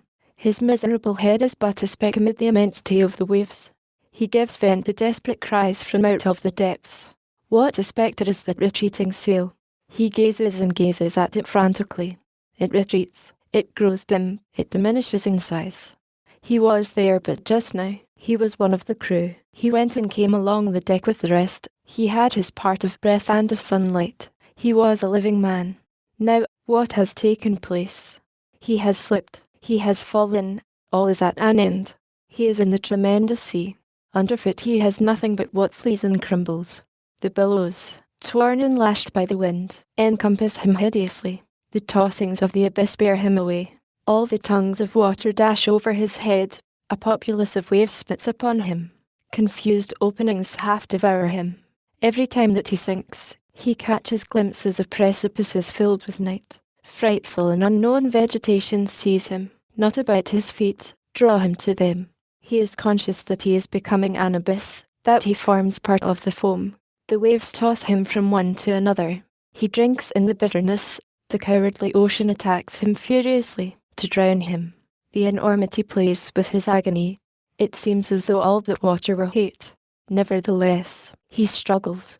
He tries to defend himself. He tries to sustain himself. He makes an effort. He swims. His petty strength all exhausted instantly, combats the inexhaustible. Where, then, is the ship? Yonder, barely visible in the pale shadows of the horizon. The wind blows in gusts. All the foam overwhelms him. He raises his eyes and beholds only the lividness of the clouds. He witnesses, amid his death pangs, the immense madness of the sea. He is tortured by this madness. He hears noises strange to man, which seem to come from beyond the limits of the earth, and from one knows not what frightful region beyond. There are birds in the clouds, just as there are angels above human distresses. But what can they do for him? They sing and fly and float, and he rattles in the death agony. He feels himself buried in those two infinities, the ocean and the sky, at one and the same time. The one is a tomb, the other is a shroud. Night descends. He has been swimming for hours. His strength is exhausted. That ship, that distant thing in which there were men, has vanished. He is alone in the formidable twilight gulf. He sinks. He stiffens himself. He twists himself. He feels under him the monstrous billows of the invisible. He shouts, "There are no more men. Where is God?" He shouts, "Help! Help!" He still shouts on. Nothing on the horizon. Nothing in heaven. He implores the expanse, the waves, the seaweed, the reef. They are deaf. He beseeches the tempest. The imperturbable tempest obeys only the infinite. Around him darkness, fog, solitude, the stormy and non-sentient tumult, the undefined caroling of those wild waters. In him horror and fatigue. Beneath him the depths. Not a point of support. He thinks of the gloomy adventures of the corpse in the limitless shadow. The bottomless cold paralyzes him. His hands contract convulsively. They close and grasp nothingness. Winds, clouds, whirlwinds, gusts, useless stars. What is to be done? The desperate man gives up. He is weary. He chooses the alternative of death. He resists not. He lets himself go. He abandons his grip. And then he tosses forevermore in the lugubrious dreary depths of engulfment. Oh, implacable march of human societies. Oh, losses of men and of souls on the way. Ocean into which falls all that the law lets slip. Disastrous absence of help. Oh, moral death. The sea is the inexorable social night into which the penal laws fling their condemned. The sea is the immensity of wretchedness. The soul, going downstream in this gulf, may become a corpse. Who shall resuscitate it? Chapter 9. N.E.W. troubles when the hour came for him to take his departure from the galleys. When Jean Valjean heard in his ear the strange words, _THOU art free! The moment seemed improbable and unprecedented. A ray of vivid light, a ray of the true light of the living, suddenly penetrated within him. But it was not long before this ray paled. Jean Valjean had been dazzled by the idea of liberty. He had believed in a new life. He very speedily perceived what sort of liberty it is to which a yellow passport is provided, and this was encompassed with much bitterness. He had calculated that his earnings, during his sojourn in the galleys, ought to amount to 171 francs. It is but just to add that he had forgotten to include in his calculations the forced repose of Sundays and festival days during 19 years, which entailed a diminution of about 80 francs. At all events, his hoard had been reduced by various local levies to the sum of 109 francs 15 sous, which had been counted out to him on his departure. He had understood nothing of this, and had thought himself wronged, let us say the word, robbed. On the day following his liberation, he saw, at Grasse, in front of an orange flower distillery, Some men engaged in unloading bales. He offered his services. Business was pressing. They were accepted. He set to work. He was intelligent, robust, adroit. He did his best. The master seemed pleased. While he was at work, a gendarme passed, observed him, and demanded his papers. It was necessary to show him the yellow passport. That done, Jean Valjean resumed his labour. A little while before he had questioned one of the workmen as to the amount which they earned each day at this occupation. He had been told 30 sous. When evening arrived, as he was forced to set out again on the following day, he presented himself to the owner of the distillery and requested to be paid. The owner did not utter a word, but handed him 15 sous. He objected. He was told, _80 is enough for the dot. He persisted. The master looked him straight between the eyes, and said to him _BEWARE of the prison. There. Again, he considered that he had been robbed. Society, the state, by diminishing his hoard, had robbed him wholesale. Now it was the individual who was robbing him at retail. Liberation is not deliverance. One gets free from the galleys, but not from the sentence. That is what happened to him at Grasse. We have seen in what manner he was received at D. Chapter X. The man aroused as the cathedral clock struck 2 in the morning. Jean Valjean awoke. What woke him was that his bed was too good. It was nearly 20 years since he had slept in a bed, and, although he had not undressed, the sensation was too novel not to disturb his slumbers. He had slept more than 4 hours. His fatigue had passed away. He was accustomed not to devote many hours to repose. He opened his eyes and stared into the gloom which surrounded him. Then he closed them again, with the intention of going to sleep once more. When many varied sensations have agitated the day, when various matters preoccupy the mind, one falls asleep once, but not a second time. Sleep comes more easily than it returns. This is what happened to Jean Valjean. He could not get to sleep again, and he fell to thinking. He was at one of those moments when the thoughts which one has in one's mind are troubled. There was a sort of dark confusion in his brain. His memories of the olden time and of the immediate present floated there pell-mell and mingled confusedly, losing their proper forms, becoming disproportionately large, then suddenly disappearing, as in a muddy and perturbed pool. Many thoughts occurred to him, but there was one which kept constantly presenting itself afresh, and which drove away all others. We will mention this thought at once. He had observed the 6 sets of silver forks and spoons and the ladle which Madame Magloire had placed on the table.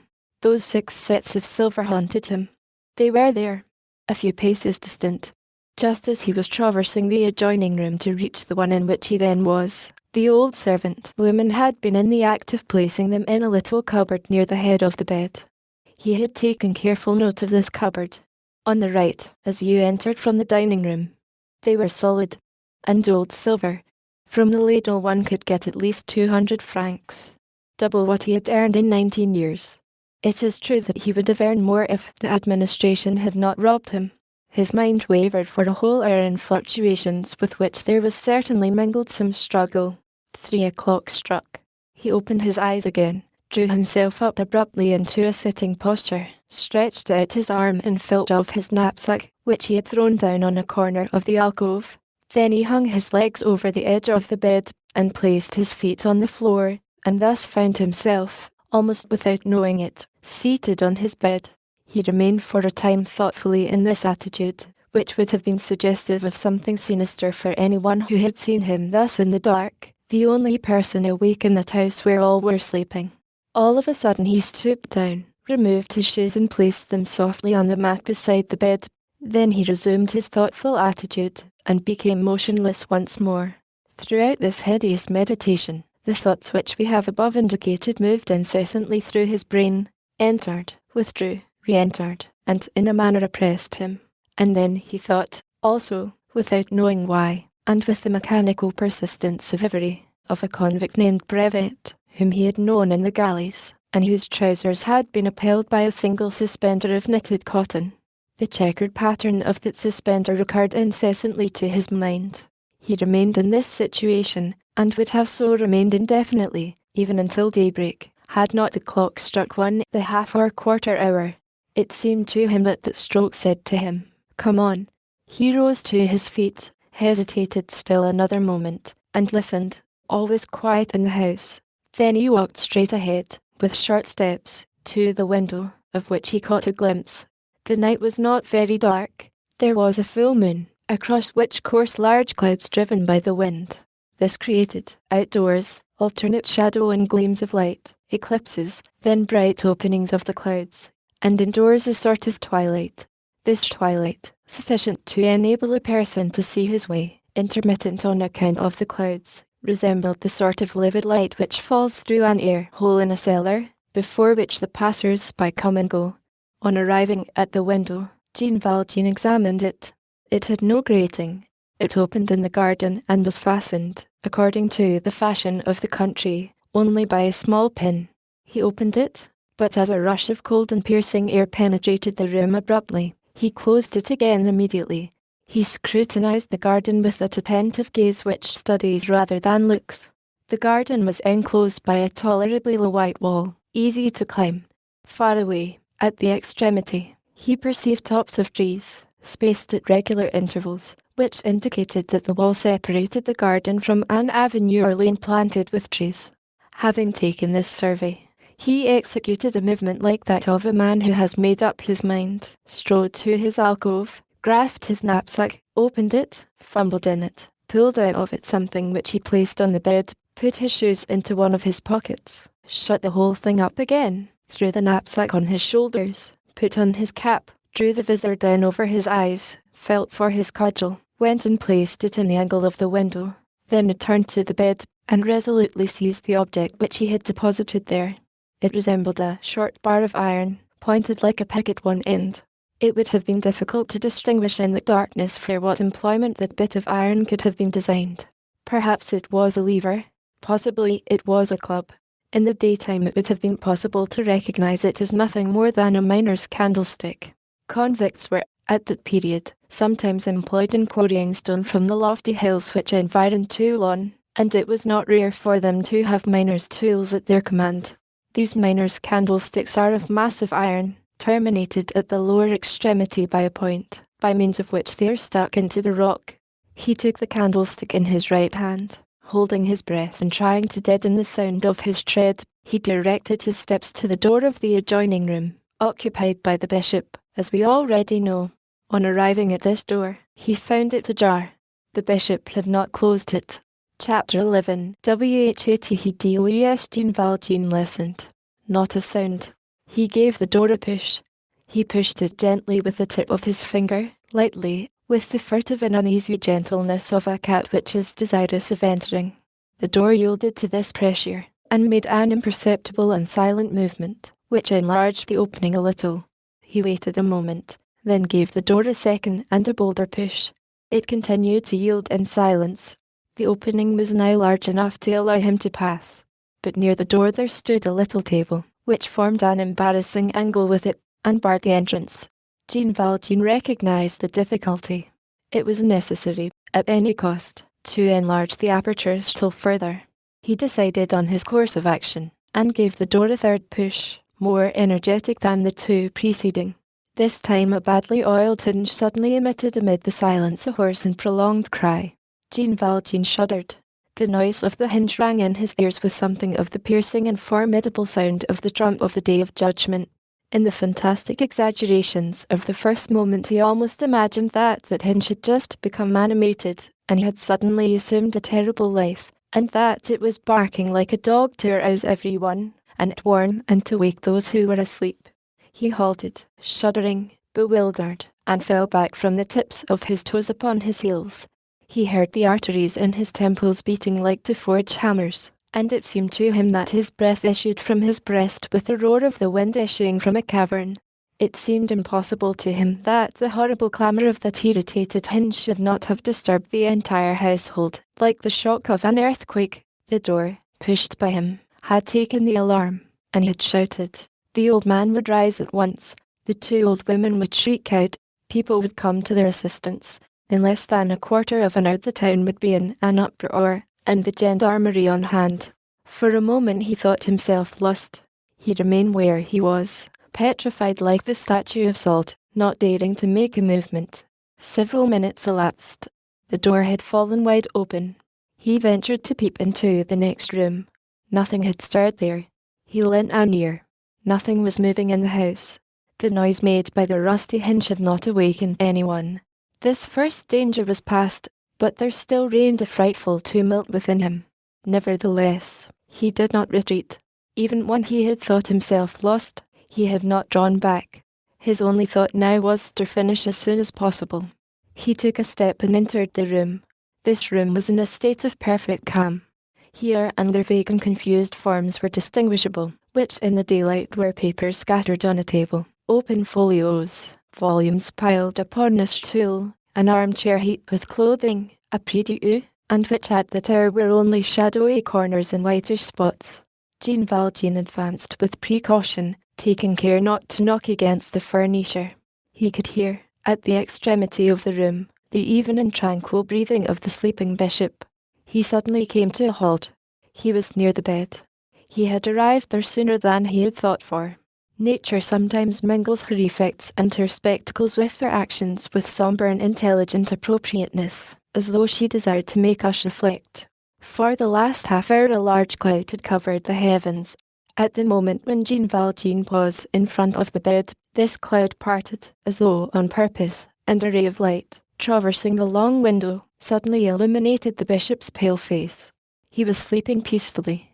He lay in his bed almost completely dressed, on account of the cold of the Basses Alps, in a garment of brown wool, which covered his arms to the wrists.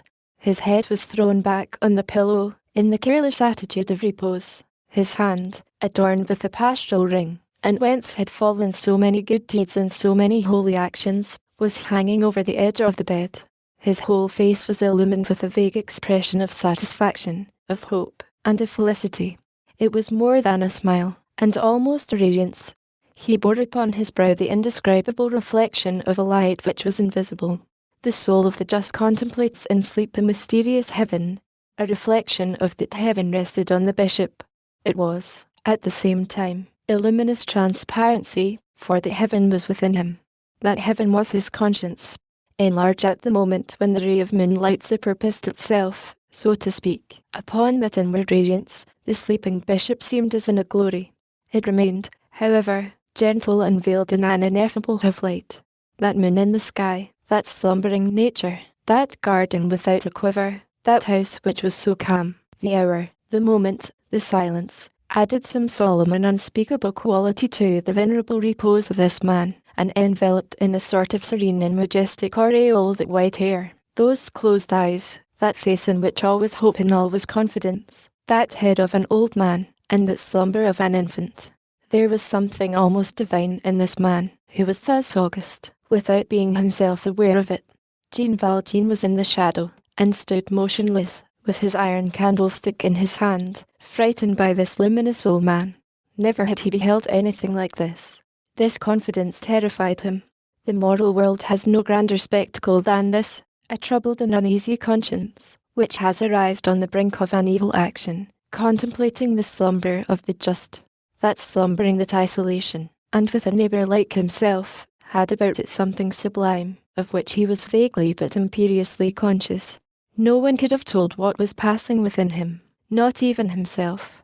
In order to attempt to form an idea of it, it is necessary to think of the most violent of things in the presence of the most gentle.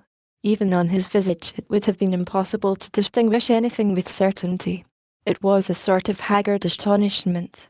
He gazed at it, and that was all. But what was his thought? It would have been impossible to divine it. What was evident was that he was touched and astounded. But what was the nature of this emotion? His eye never quitted the old man. The only thing which was clearly to be inferred from his attitude and his physiognomy was a strange indecision. One would have said that he was hesitating between the two abysses, the one in which one loses oneself and that in which one saves oneself. He seemed prepared to crush that skull or to kiss that hand. At the expiration of a few minutes his left arm rose slowly towards his brow, and he took off his cap.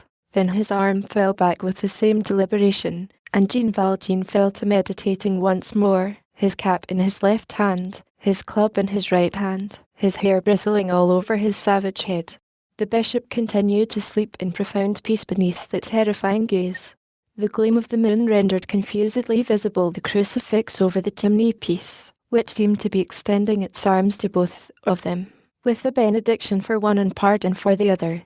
Suddenly Jean Valjean replaced his cap on his brow, then stepped rapidly past the bed, without glancing at the bishop, straight to the cupboard, which he saw near the head. He raised his iron candlestick as though to force the lock. The key was there. He opened it. The first thing which presented itself to him was the basket of silverware. He seized it, traversed the chamber with long strides, without taking any precautions and without troubling himself about the noise, gained the door, re-entered the oratory, opened the window, seized his cudgel, bestrode the window-sill of the ground floor, put the silver into his knapsack, threw away the basket, crossed the garden, leaped over the wall like a tiger, and fled. Chapter 12. The Bishop works. The next morning at sunrise, Monseigneur Benvenu was strolling in his garden. Madame Magloire ran up to him in utter consternation. Monseigneur, Monseigneur, she exclaimed, does your grace know where the basket of silver is? Yes, replied the bishop. Jesus the Lord be blessed, she resumed. I did not know what had become of it. The bishop had just picked up the basket in a flower bed. He presented it to Madame Magloire. Here it is. Well, said she, nothing in it? And the silver? Ah, returned the bishop, so it is the silver which troubles you. I don't know where it is. Great, good God! It is stolen. That man who was here last night has stolen it. In a twinkling, with all the vivacity of an alert old woman, Madame Magloire had rushed to the oratory, entered the alcove, and returned to the bishop. The bishop had just bent down, and was sighing as he examined a plant of Cochlearia desgillans, which the basket had broken as it fell across the bed. He rose up at Madame Magloire's cry. Monseigneur, the man is gone. The silver has been stolen. As she uttered this exclamation, her eyes fell upon a corner of the garden, where traces of the wall having been scaled were visible. The coping of the wall had been torn away. Stay. Yonder is the way he went. He jumped over into Coquevillette Lane. Ah, the abomination. He has stolen her silver. The bishop remained silent for a moment, then he raised his grave eyes, and said gently to Madame Magloire, and, in the first place, was that silver ours? Madame Magloire was speechless. Another silence ensued. Then the bishop went on. Madame Magloire, I have for a long time detained that silver wrongfully. It belonged to the poor. Who was that man? A poor man, evidently. Alas, Jesus, returned Madame Magloire, it is not for my sake, nor for Mademoiselle's. It makes no difference to us, but it is for the sake of Monseigneur. What is Monseigneur to eat with now? The bishop gazed at her with an air of amazement. Ah, come. Are there no such things as pewter forks and spoons? Madame Magloire shrugged her shoulders. Pewter has an odour. Iron forks and spoons, then. Madame Magloire made an expressive grimace. Iron has a taste. Very well, said the bishop. Wooden ones, then. A few moments later he was breakfasting at the very table at which Jean Valjean had sat on the previous evening. As he ate his breakfast, Monseigneur Welcome remarked gaily to his sister, who said nothing, and to Madame Magloire, who was scribbling under her breath, that one really does not need either fork or spoon, even of wood, in order to dip a bit of bread in a cup of milk. A pretty idea, truly, said Madame Magloire to herself, as she went and came, to take in a man like that, and to lodge him close to one's self. And how fortunate that he did nothing but steal. Ah, mon Dieu, it makes one shudder to think of it. As the brother and sister were about to rise from the table, there came a knock at the door. Come in, said the bishop. The door opened. A singular and violent group made its appearance on the threshold. 3 men were holding a 4th man by the collar. The 3 men were gendarmes, the other was Jean Valjean. A brigadier of gendarmes, who seemed to be in command of the group, was standing near the door. He entered and advanced to the bishop, making a military salute. Monseigneur, said he.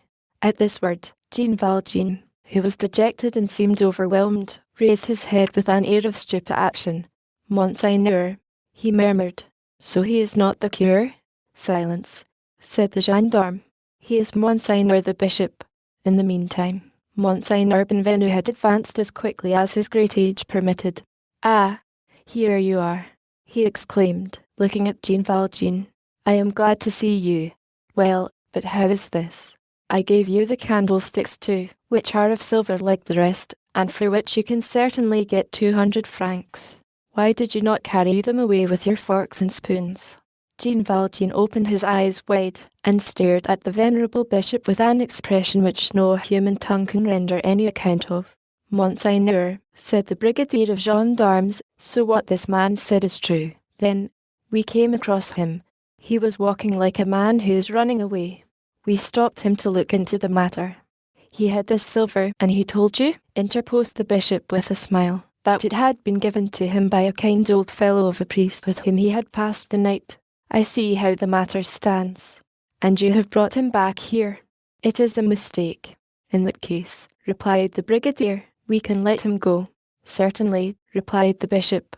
The gendarmes released Jean Valjean, who recoiled. "Is it true that I am to be released?" he said, in an almost inarticulate voice, and as though he were talking in his sleep. "Yes, thou art released. Dost thou not understand?" said one of the gendarmes. "My friend," resumed the bishop, "before you go, here are your candlesticks. Take them." He stepped to the chimney-piece, took the 2 silver candlesticks, and brought them to Jean Valjean. The 2 women looked on without uttering a word, without a gesture, without a look which could disconcert the bishop. Jean Valjean was trembling in every limb. He took the 2 candlesticks mechanically, and with a bewildered air. "Now," said the bishop, "go in peace. By the way, when you return, my friend, it is not necessary to pass through the garden. You can always enter and depart through the street door. It is never fastened with anything but a latch, either by day or by night." Then, turning to the gendarmes, "You may retire, gentlemen." The gendarmes retired. Jean Valjean was like a man on the point of fainting. The bishop drew near to him, and said in a low voice, "Do not forget, never forget, that you have promised to use this money in becoming an honest man." Jean Valjean, who had no recollection of ever having promised anything, remained speechless. The bishop had emphasized the words when he uttered them. He resumed with solemnity, "Jean Valjean, my brother, you no longer belong to evil, but to good. It is your soul that I buy from you. I withdraw it from black thoughts and the spirit of perdition, and I give it to God." Chapter 13. Little Gervais Jean Valjean left the town as though he were fleeing from it. He set out at a very hasty pace through the fields, taking whatever roads and paths presented themselves to him, without perceiving that he was incessantly retracing his steps. He wandered thus the whole morning, without having eaten anything and without feeling hungry. He was the prey of a throng of novel sensations. He was conscious of a sort of rage. He did not know against whom it was directed. He could not have told whether he was touched or humiliated. There came over him at moments a strange emotion which he resisted and to which he opposed the hardness acquired during the last 20 years of his life. This state of mind fatigued him. He perceived with dismay that the sort of frightful calm which the injustice of his misfortune had conferred upon him was giving way within him. He asked himself what would replace this. At times he would have actually preferred to be in prison with the gendarmes, and that things should not have happened in this way. It would have agitated him less. Although the season was tolerably far advanced, there were still a few late flowers in the hedgerows here and there, whose odour as he passed through them in his march recalled to him memories of his childhood. These memories were almost intolerable to him, it was so long since they had recurred to him. Unutterable thoughts assembled within him in this manner all day long.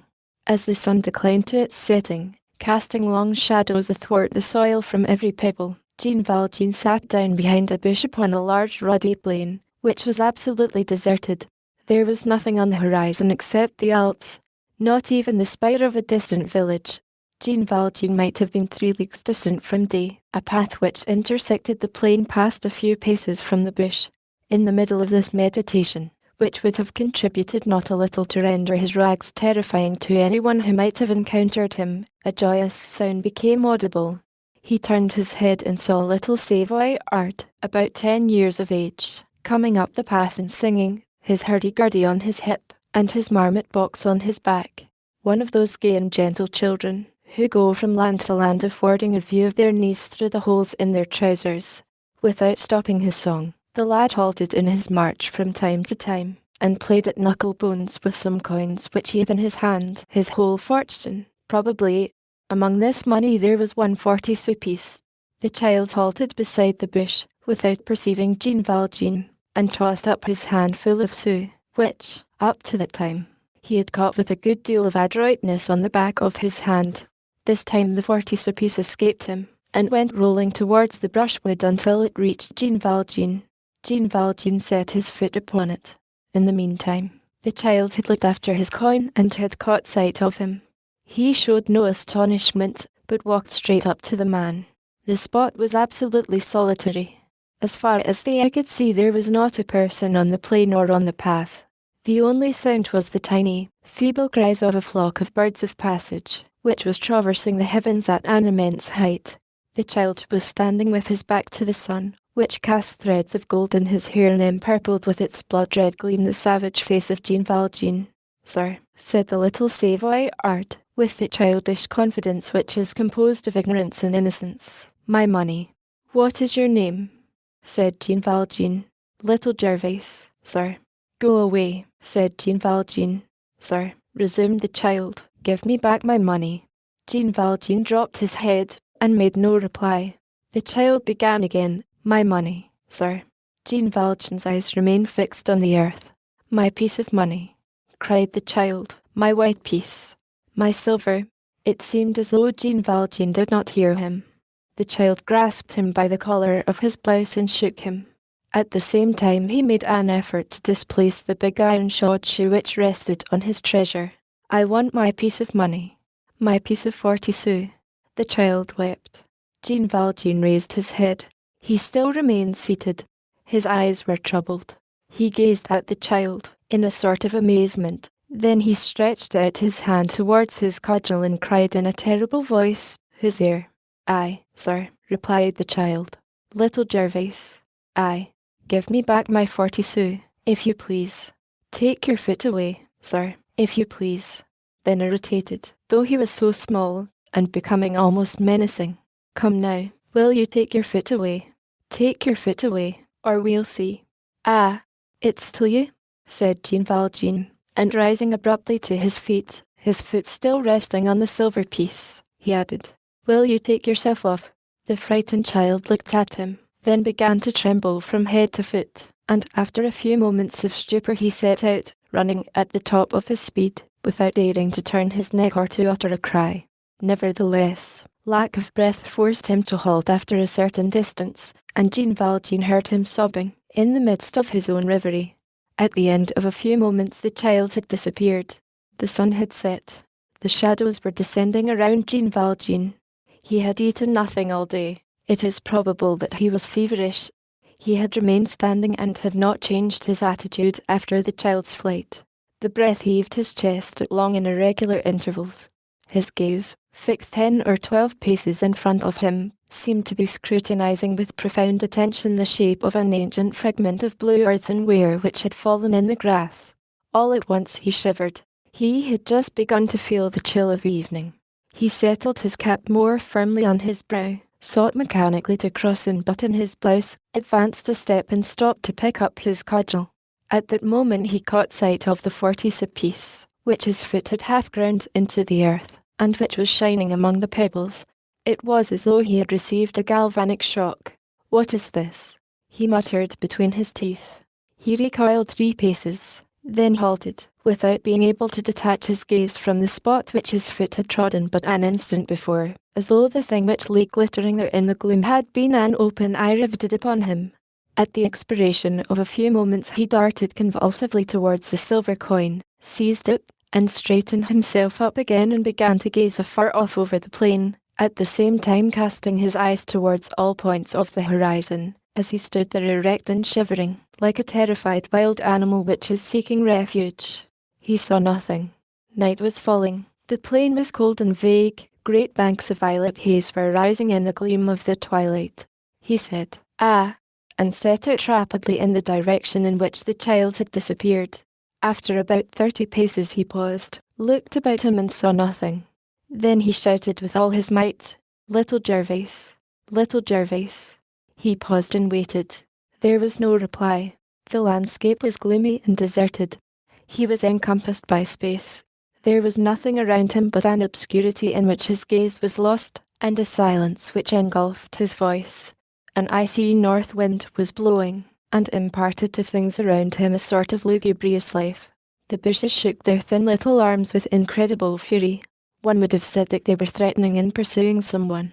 He set out on his march again. Then he began to run, and from time to time he halted and shouted into that solitude, with a voice which was the most formidable and the most disconsolate that it was possible to hear, "Little Gervase! Little Gervase!" Assuredly, if the child had heard him, he would have been alarmed and would have taken good care not to show himself. But the child was no doubt already far away. He encountered a priest on horseback. He stepped up to him and said, "Monsieur le Curé, have you seen a child pass?" "No," said the priest. "One named Little Gervase. I have seen no one." He drew 2 5-franc pieces from his money bag and handed them to the priest. "Monsieur le Curé, this is for your poor people. Monsieur le Curé." He was a little lad, about 10 years old, with a marmot, I think, and a hurdy-gurdy. One of those Savoyards, you know. I have not seen him. Little Gervase. There are no villages here. Can you tell me if he is like what you say? My friend, he is a little stranger. Such persons pass through these parts. We know nothing of them. Jean Valjean seized 2 more coins of 5 francs each with violence, and gave them to the priest. "For your poor," he said. Then he added, wildly, "Monsieur l'Abbé, have me arrested. I am a thief." The priest put spurs to his horse and fled in haste, much alarmed. Jean Valjean set out on a run, in the direction which he had first taken. In this way he traversed a tolerably long distance, gazing, calling, shouting, but he met no one. 2 or 3 times he ran across the plain towards something which conveyed to him the effect of a human being reclining or crouching down. It turned out to be nothing but brushwood or rocks nearly on a level with the earth. At length, at a spot where 3 paths intersected each other, he stopped. The moon had risen. He sent his gaze into the distance and shouted for the last time, "Little Gervase! Little Gervase! Little Gervase!" His shout died away in the mist, without even awakening an echo. He murmured yet once more, "Little Gervase," but in a feeble and almost inarticulate voice. It was his last effort. His legs gave way abruptly under him, as though an invisible power had suddenly overwhelmed him with the weight of his evil conscience. He fell exhausted, on a large stone, his fists clenched in his hair and his face on his knees, and he cried, "I am a wretch." Then his heart burst, and he began to cry. It was the first time that he had wept in 19 years. When Jean Valjean left the bishop's house, he was, as we have seen, quite thrown out of everything that had been his thought hitherto.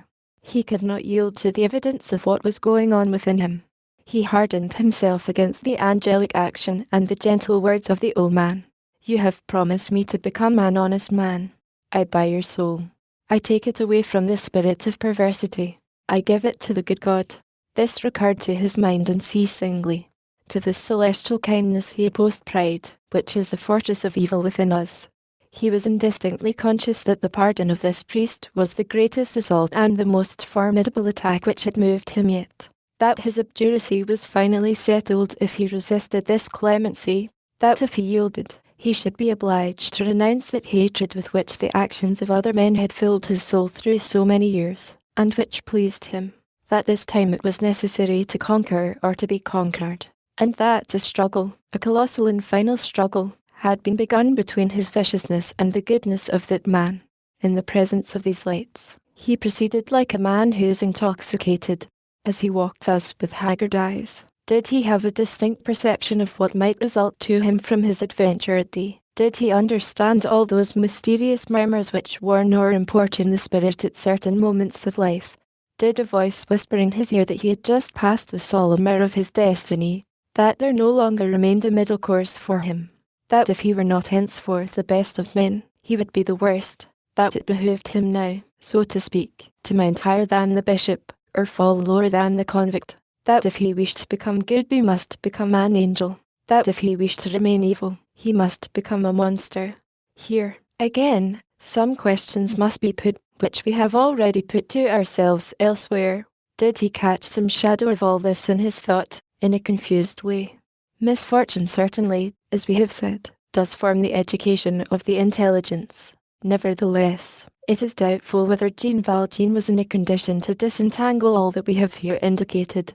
If these ideas occurred to him, he but caught glimpses of, rather than saw them, and they only succeeded in throwing him into an unutterable and almost painful state of emotion. On emerging from the black and deformed thing which is called the galleys, the bishop had hurt his soul, as too vivid a light would have hurt his eyes on emerging from the dark. The future life, the possible life which offered itself to him henceforth, all pure and radiant, filled him with tremors and anxiety. He no longer knew where he really was. Like Canel, who should suddenly see the sunrise, the convict had been dazzled and blinded, as it were, by virtue. That which was certain, that which he did not doubt, was that he was no longer the same man, that everything about him was changed, that it was no longer in his power to make it as though the bishop had not spoken to him and had not touched him. In this state of mind he had encountered little Gervais, and had robbed him of his 40 sous. Why? He certainly could not have explained it. Was this the last effect and the supreme effort, as it were, of the evil thoughts which he had brought away from the galleys? A remnant of impulse, a result of what is called in statics, awkward force ? It was that, and it was also, perhaps, even less than that.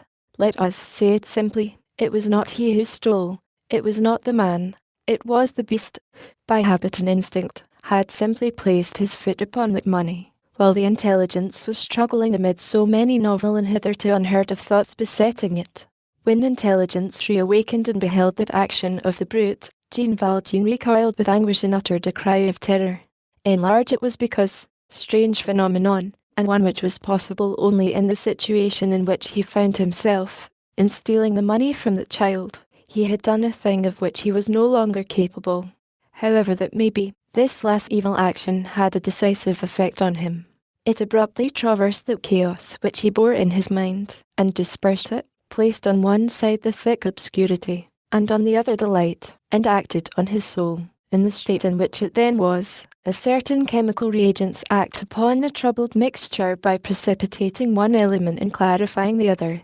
First of all, even before examining himself and reflecting, all bewildered, like one who seeks to save himself, he tried to find the child in order to return his money to him. Then, when he recognized the fact that this was impossible, he halted in despair. At the moment when he exclaimed, "I am a wretch," he had just perceived what he was, and he was already separated from himself to such a degree that he seemed to himself to be no longer anything more than a phantom, and as if he had, there before him, in flesh and blood, the hideous galley convict, Jean Valjean, cudgel in hand, his blouse on his hips, his knapsack filled with stolen objects on his back, with his resolute and gloomy visage, with his thoughts filled with abominable projects. Excessive unhappiness had, as we have remarked, made him in some sort a visionary. This, then, was in the nature of a vision. He actually saw that Jean Valjean, that sinister face, before him. He had almost reached the point of asking himself who that man was, and he was horrified by him. His brain was going through one of those violent and yet perfectly calm moments in which reverie is so profound that it absorbs reality. One no longer beholds the object which one has before one, and one sees, as though apart from oneself, the figures which one has in one's own mind. Thus he contemplated himself, so to speak, face to face, and at the same time, athwart this hallucination, he perceived in a mysterious depth a sort of light which he at first took for a torch. On scrutinizing this light which appeared to his conscience with more attention, he recognized the fact that it possessed a human form, and that this torch was the bishop. His conscience weighed and turned these two men thus placed before it, the bishop and Jean Valjean. Nothing less than the first was required to soften the second, by one of those singular effects which are peculiar to this sort of ecstasies. In proportion as his reverie continued, as the bishop grew great and resplendent in his eyes, so did Jean Valjean grow less and vanish. After a certain time he was no longer anything more than a shade. All at once he disappeared. The bishop alone remained. He filled the whole soul of this wretched man with a magnificent radiance. Jean Valjean wept for a long time. He wept burning tears. He sobbed with more weakness than a woman, with more fright than a child. As he wept, daylight penetrated more and more clearly into his soul. An extraordinary light, a light at once ravishing and terrible. His past life, his first fault, his long expiation, his external brutishness, his internal hardness, his dismissal to liberty, rejoicing in manifold plans of vengeance. What had happened to him at the bishop's? The last thing that he had done, that theft of 40 sous from a child, a crime all the more cowardly, and all the more monstrous since it had come after the bishop's pardon. All this recurred to his mind and appeared clearly to him, but with a clearness which he had never hitherto witnessed. He examined his life, and it seemed horrible to him, his soul, and it seemed frightful to him. In the meantime a gentle light rested over this life and this soul. It seemed to him that he beheld Satan by the light of paradise. How many hours did he weep thus? What did he do after he had wept? Whither did he go? No one ever knew. The only thing which seems to be authenticated is that same night the carrier who served Grenoble at that epoch, and who arrived at D about 3 o'clock in the morning, saw, as he traversed the street in which the bishop's residence was situated, a man in the attitude of prayer, kneeling on the pavement in the shadow, in front of the door of Monseigneur Welcome, BOK 3rd. I in the year 1817 chapter I THE year 1817 is the year which Louis XVIII, with a certain royal assurance which was not wanting in pride, entitled the 22nd of his reign. It is the year in which Embriguier des Sourcils was celebrated. All the hairdressers' shops, hoping for powder and the return of the royal bird, were besmeared with azure and decked with fleurs de lis. It was the candid time at which Count Lynch sat every Sunday as churchwarden in the churchwarden's pew of St. Germain-des-Prés, in his costume of a peer of France, with his red ribbon and his long nose and the majesty of profile peculiar to a man who has performed a brilliant action. The brilliant action performed by Lynch was this: being mayor of Bordeaux, on the 12th of March, 1814, he had surrendered the city a little too promptly to the Duc d'Angoulême. Hence his peerage. In 1817 fashion swallowed up little boys of from 4 to 6 years of age in vast caps of morocco leather with ear tabs resembling esquimometers. The French army was dressed in white, after the mode of the Austrian. The regiments were called legions. Instead of numbers they bore the names of departments. Napoleon was at St. Helena, and since England refused him green cloth, he was having his old coats turned. In 1817 Pellegrini sang, Mademoiselle Bigottini danced, Potier reigned, Audrey did not yet exist, Madame Sacqui had succeeded to Forioso. There were still Prussians in France. M. de la Lotte was a personage. Legitimacy had just asserted itself by cutting off the hand, then the head, of Plénier, of Carbonneau, and of Talleyrand. The Prince de Talleyrand, Grand Chamberlain, and the Abbé Louis, appointed Minister of Finance, laughed as they looked at each other, with the laugh of the two augurs. Both of them had celebrated, on the 14th of July, 1790, the Mass of Federation in the Champ de Mars. Talleyrand had said it as bishop, Louis had served it in the capacity of deacon. In 1817, in the side alleys of this same Champ de Mars, 2 great cylinders of wood might have been seen lying in the rain, rotting amid the grass, painted blue, with traces of eagles and bees, from which the gilding was falling. These were the columns which 2 years before had upheld the Emperor's platform in the Champ de Mai. They were blackened here and there with the scorches of the bivouac of Austrians encamped near Gros Caillou. 2 or 3 of these columns had disappeared in these bivouac fires, and had warmed the large hands of the imperial troops. The field of May had this remarkable point, that it had been held in the month of June and in the field of March. Mars. In this year, 1817, 2 things were popular. The Voltaire took and the snuff box under Squarilla Charter. The most recent Parisian sensation was the crime of Dautoun, who had thrown his brother's head into the fountain of the flower market. They had begun to feel anxious at the naval department, on account of the lack of news from that fatal frigate, under Squarty H.E. Medusa, which was destined to cover Show-Me Reichs with infamy and Jericho with glory. Colonel Sales was going to Egypt to become Solomon Pasha. The Palace of Thermes, in the Rue de la Harpe, served as a shop for a cooper. On the platform of the octagonal tower of the Hotel de Cluny, the little shed of boards, which had served as an observatory to Messier, the naval astronomer under Louis XVI, was still to be seen. The Duchesse de Duras read to 3 or 4 friends her unpublished _Eureka_ in her boudoir furnished by X in sky blue satin. The ends were scratched off the Louvre. The Bridge of Austerlitz had abdicated, and was entitled the Bridge of the King's Garden. Du Jardin du Roi, a double enigma, which disguised the Bridge of Austerlitz and the Jardin des Plantes at one stroke. Louis XVIII, much preoccupied while annotating Horace with the corner of his fingernail, heroes who have become emperors, and makers of wooden shoes who have become dauphins, had 2 anxieties, Napoleon and Mathurin Bruneau. The French Academy had given for its prize subject, _THE happiness procured through study. M. Bellart was officially eloquent. In his shadow could be seen germinating that future Advocate General of Bro, dedicated to the sarcasms of Paul Louis Courier. There was a false Chateaubriand, named Marcangy, in the interim, until there should be a false Marcangy, named Darlincourt, _CLAIREDALBE_ and _MALEK. Adult were masterpieces.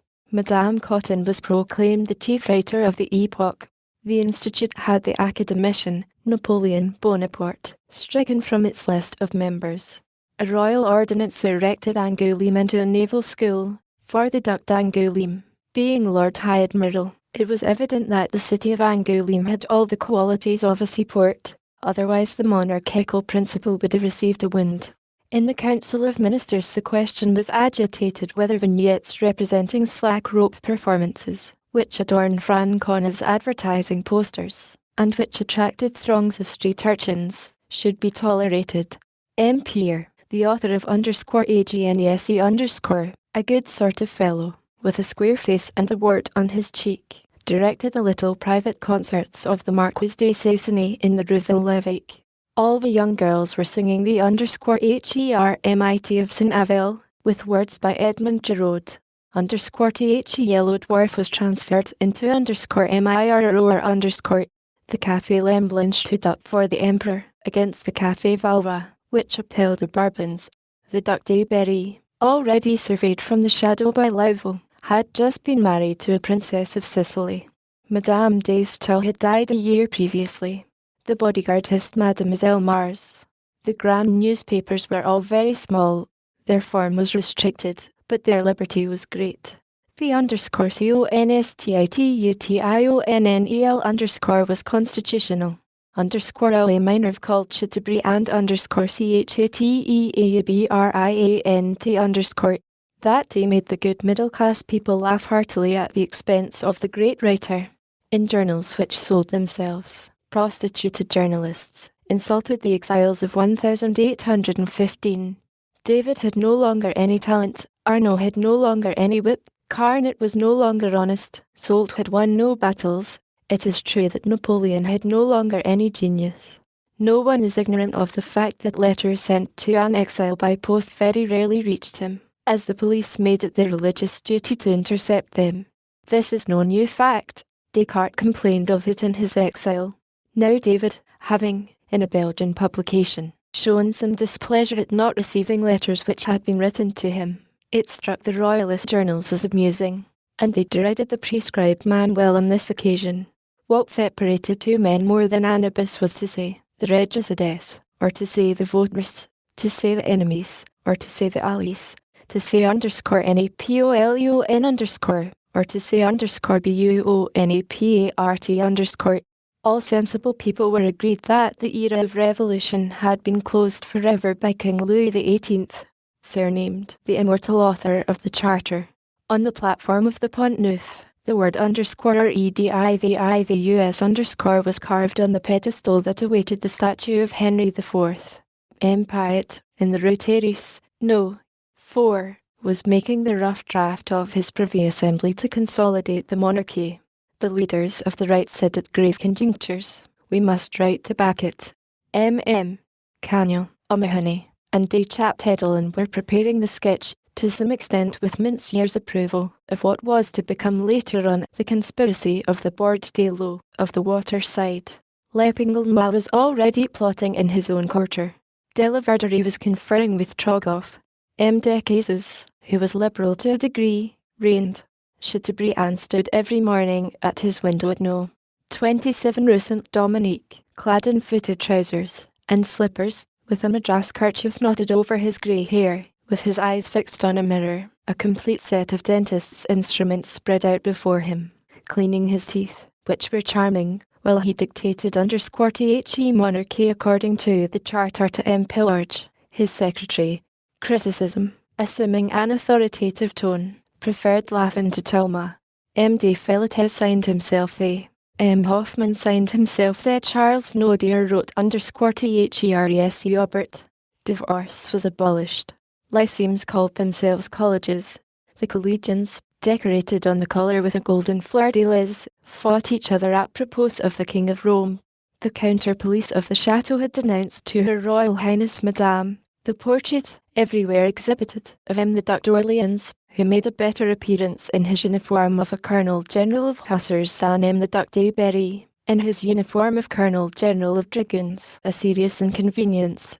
The city of Paris was having the Dome of the Invalides rebuilt at its own expense.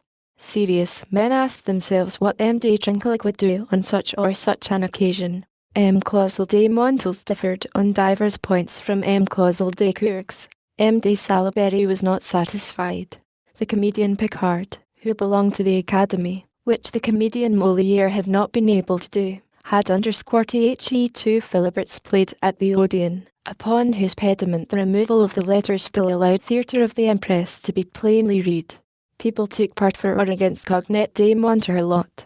Fab Fear was factious. Bavou was revolutionary. The Liberal, Plaisir, published an edition of Voltaire, with the following title, _WORKS of Voltaire, of the French Academy.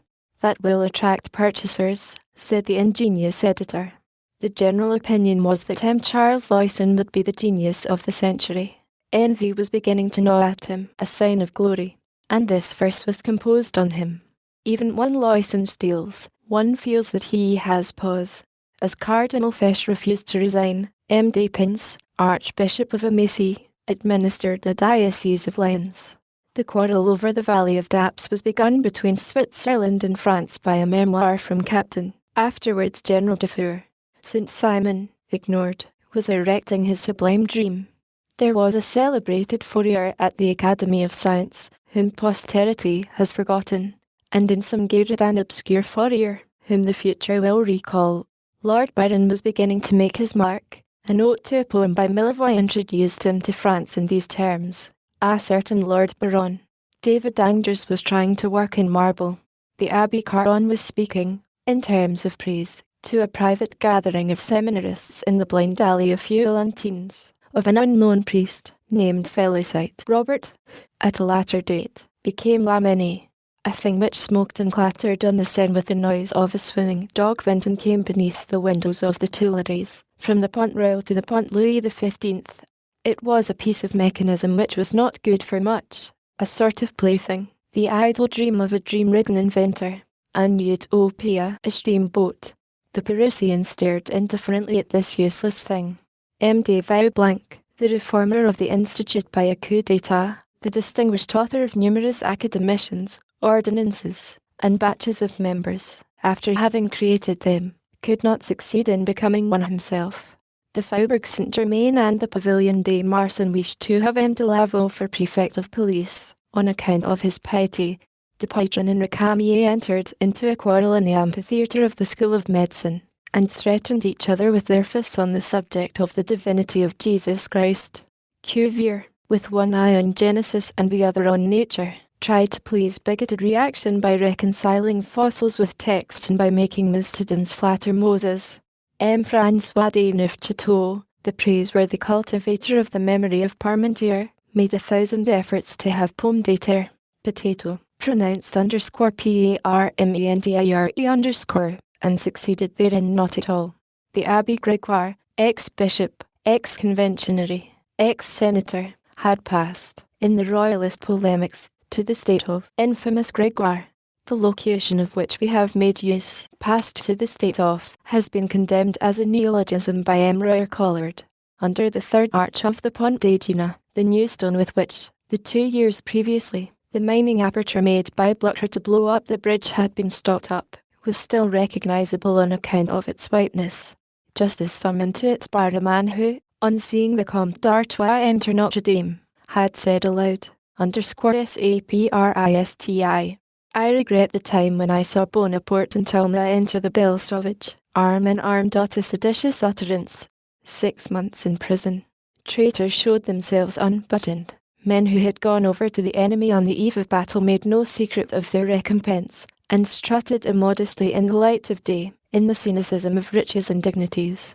Deserters from Ligny and Quatre Bras, in the business of their well-paid turpitude, exhibited their devotion to the monarchy in the most barefaced manner.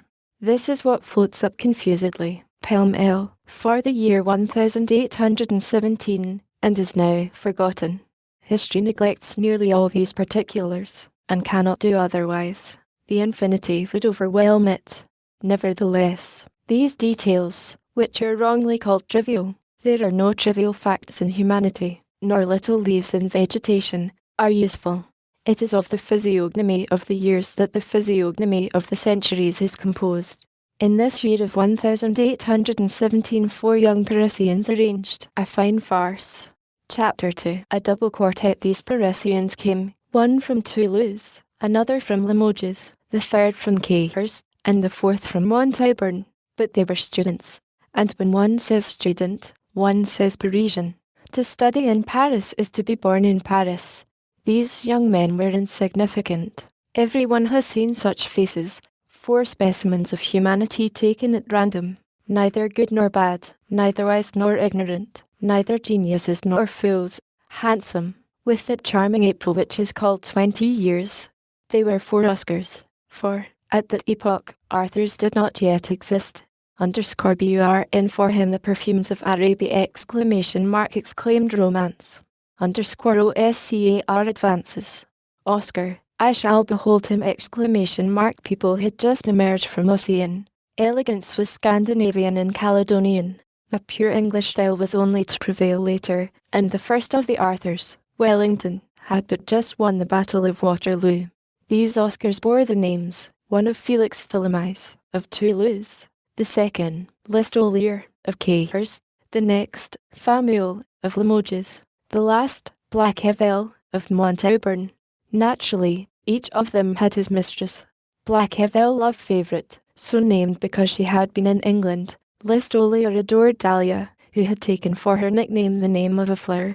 Fameuil idolized Zéphine, an abridgment of Josephine. Tholomyès had Fantine, called the Blonde, because of her beautiful, sunny hair. Favourite, Dahlia, Zéphine, and Fantine were 4 ravishing young women, perfumed and radiant, still a little like working women, and not yet entirely divorced from their needles, somewhat disturbed by intrigues, but still retaining on their faces something of the serenity of toil, and in their souls that flower of honesty which survives the first fall in women. One of the 4 was called the young, because she was the youngest of them, and one was called the old. The old one was 23. Not to conceal anything, the 3 first were more experienced, more heedless, and more emancipated into the tumult of life than Fantine the blonde, who was still in her first illusions. Dahlia, Zéphine, and especially Favourite, could not have said as much. There had already been more than one episode in their romance, though hardly begun, and the lover who had borne the name of Adolphe in the first chapter had turned out to be Alphonse in the second, and Gustave in the third. Poverty and coquetry are 2 fatal counsellors, one scolds and the other flatters, and the beautiful daughters of the people have both of them whispering in their ear, each on its own side. These badly guarded souls listen, hence the falls which they accomplish, and the stones which are thrown at them. They are overwhelmed with splendour of all that is immaculate and inaccessible. Alas, what if the Jungfrau were hungry? Favourite, having been in England, was admired by Dahlia and Zéphine. She had had an establishment of her own very early in life. Her father was an old unmarried professor of mathematics, a brutal man and a braggart, who went out to give lessons in spite of his age. This professor, when he was a young man, had one day seen a chambermaid's gown catch on a fender. He had fallen in love in consequence of this accident. The result had been favourite. She met her father from time to time, and he bowed to her. One morning an old woman with the air of a devotee had entered her apartments, and he had said to her, "You do not know me, mademoiselle?" "No, I am your mother." Then the old woman opened the sideboard, and ate and drank, had a mattress which she owned brought in, and installed herself. This crossing, pious old mother never spoke to favourite, remained hours without uttering a word, breakfasted, dined, and supped for 4, and went down to the porter's quarters for company, where she spoke ill of her daughter. It was having rosy nails that were too pretty which had drawn Dahlia to Listolier, to others perhaps, to idleness. How could she make such nails work? She who wishes to remain virtuous must not have pity on her hands. As for Zéphine, she had conquered Famille by her roguish and caressing little way of saying, "Yes, sir." The young men were comrades, the young girls were friends. Such loves are always accompanied by such friendships. Goodness and philosophy are two distinct things. The proof of this is that, after making all due allowances for these little irregular households, favourite, Zéphine, and Dahlia were philosophical young women, while Fantine was a good girl. Good, someone will exclaim, and Tholomyès. Solomon would reply that love forms a part of wisdom. We will confine ourselves to saying that the love of Fantine was a first love, a sole love, a faithful love. She alone, of all the 4, was not called thou by a single one of them. Fantine was one of those beings who blossom, so to speak, from the dregs of the people. Though she had emerged from the most unfathomable depths of social shadow, she bore on her brow the sign of the anonymous and the unknown. She was born at Amsterdam of what parents? Who can say? She had never known father or mother. She was called Fantine. Why Fantine? She had never borne any other name. At the epoch of her birth the directory still existed. She had no family name. She had no family, no baptismal name. The church no longer existed. She bore the name which pleased the first random passer-by who had encountered her, when a very small child, running bare-legged in the street. She received the name as she received the water from the clouds upon her brow when it rained. She was called Little Fantine. No one knew more than that. This human creature had entered life in just this way. At the age of 10, Fantine quitted the town and went to service with some farmers in the neighbourhood. At 15 she came to Paris to seek her fortune. Fantine was beautiful, and remained pure as long as she could. She was a lovely blonde, with fine teeth. She had golden pearls for her dowry, but her gold was on her head, and her pearls were in her mouth. She worked for her living, then, still for the sake of her living, for the heart, also, has its hunger. She loved Tholomyès. Amour for him, passion for her. The streets of the Latin Quarter, filled with throngs of students and grisettes, saw the beginning of their dream. Fantine had long evaded Tholomyès in the mazes of the hill of the Pantheon, where so many adventurers twine and untwine, but in such a way as constantly to encounter him again. There is a way of avoiding which resembles seeking. In short, the eclogue took place. Blacqueville, Listolier, and Famille formed a sort of group of which Tholomyès was the head. It was he who possessed the wit. Tholomyès was the antique old student. He was rich. He had an income of 4,000 francs. 4,000 francs. A splendid scandal on Mount Saint Genevieve. Tholomyès was a fast man of 30, and badly preserved. He was wrinkled and toothless, and he had the beginning of a bald spot, of which he himself said with sadness, the skull at 30, the knee at 40. His digestion was mediocre, and he had been attacked by a watering in one eye. But in proportion as his youth disappeared, gaiety was kindled. He replaced his teeth with buffooneries, his hair with mirth, his health with irony. His weeping eye laughed incessantly. He was dilapidated but still in flower. His youth, which was packing up for departure long before its time, beat a retreat in good order, bursting with laughter, and no one saw anything but fire. He had had a piece rejected at the vaudeville. He made a few verses now and then. In addition to this he doubted everything to the last degree, which is a vast force in the eyes of the weak. Being thus ironical and bald, he was the leader. _IRON_ is an English word. Is it possible that irony is derived from it? One day Thelemice took the three others aside, with the gesture of an oracle, and said to them, Fantine, Dahlia, Zéphine, and Favourite have been teasing us for nearly a year to give them a surprise. We have promised them solemnly that we would. They are forever talking about it to us, to me in particular, just as the old women in Naples cry to St. Januarius, _FACCIA Geluta, Fao Miracolo, yellow face, perform thy miracle. So our beauties say to me incessantly, Thelemice, when will you bring forth your surprise? At the same time our parents keep writing to us. Pressure on both sides. The moment has arrived, it seems to me. Let us discuss the question. Thereupon, Thelemice lowered his voice and articulated something so mirthful that a vast and enthusiastic grin broke out upon the four mouths simultaneously, and Black Hevel exclaimed, That is an idea. A smoky tap room presented itself. They entered, and the remainder of their confidential colloquy was lost in shadow. The result of these shades was a dazzling pleasure party which took place on the following Sunday, the four young men inviting the four young girls. Chapter 3 FOUR and FOUR. It is hard nowadays to picture to oneself what a pleasure trip of students and grisettes to the country was like 45 years ago. The suburbs of Paris are no longer the same. The physiognomy of what may be called circum-Parisian life has changed completely in the last half-century. Where there was the cuckoo, there is the railway car. Where there was a tender boat, there is now the steamboat. People speak of Fécamp nowadays as they spoke of St. Cloud in those days. The Paris of 1862 is a city which has France for its outskirts. The four couples conscientiously went through with all the country follies possible at that time. The vacation was beginning, and it was a warm, bright, summer day. On the preceding day, Favourite, the only one who knew how to write, had written the following to Thelemice in the name of the four. It is a good hour to emerge from happiness.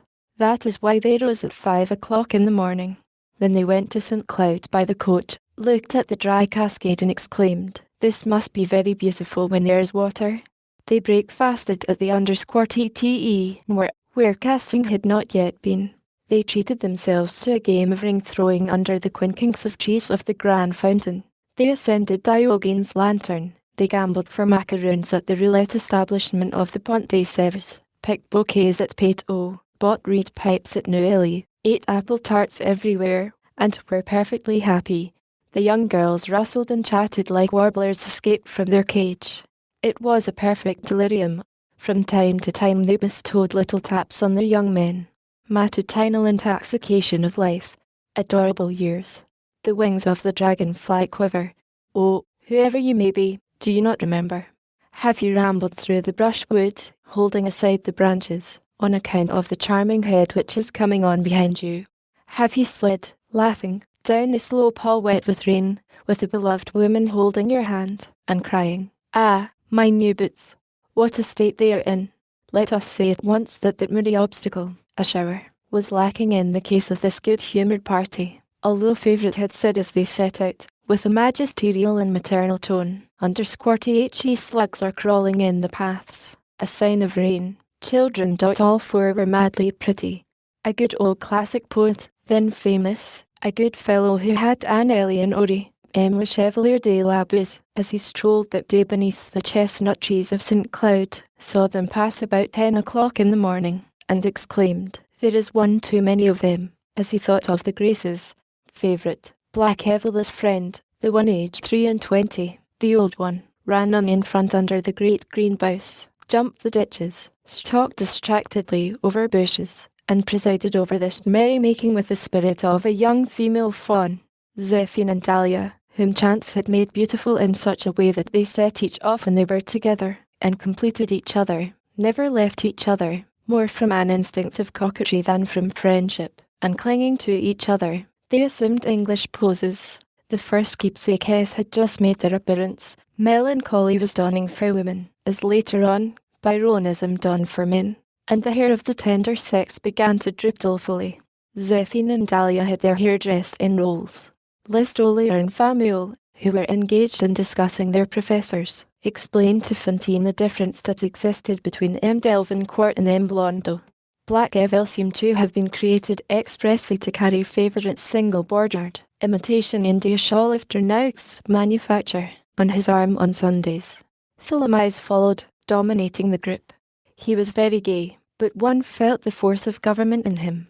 There was dictation in his joviality. His principal ornament was a pair of trousers of elephant-like pattern of nankeen, with straps of braided copper wire. He carried a stout rattan worth 200 francs in his hand, and, as he treated himself to everything, a strange thing called a cigar in his mouth. Nothing was sacred to him. He smoked. "That Tholomyès is astounding," said the others, with veneration. "What trousers! What energy!" As for Fantine, she was a joy to behold. Her splendid teeth had evidently received an office from God. Laughter. She preferred to carry her little hat of sewed straw, with its long white strings, in her hand rather than on her head. Her thick blonde hair, which was inclined to wave, and which easily uncoiled, and which it was necessary to fasten up incessantly, seemed made for the flight of Galatea under the willows. Her rosy lips babbled enchantingly. The corners of her mouth voluptuously turned up, as in the antique masks of Aragon, had an air of encouraging the audacious, but her long, shadowy lashes drooped discreetly over the jollity of the lower part of the face as though to call a halt. There was something indescribably harmonious and striking about her entire dress.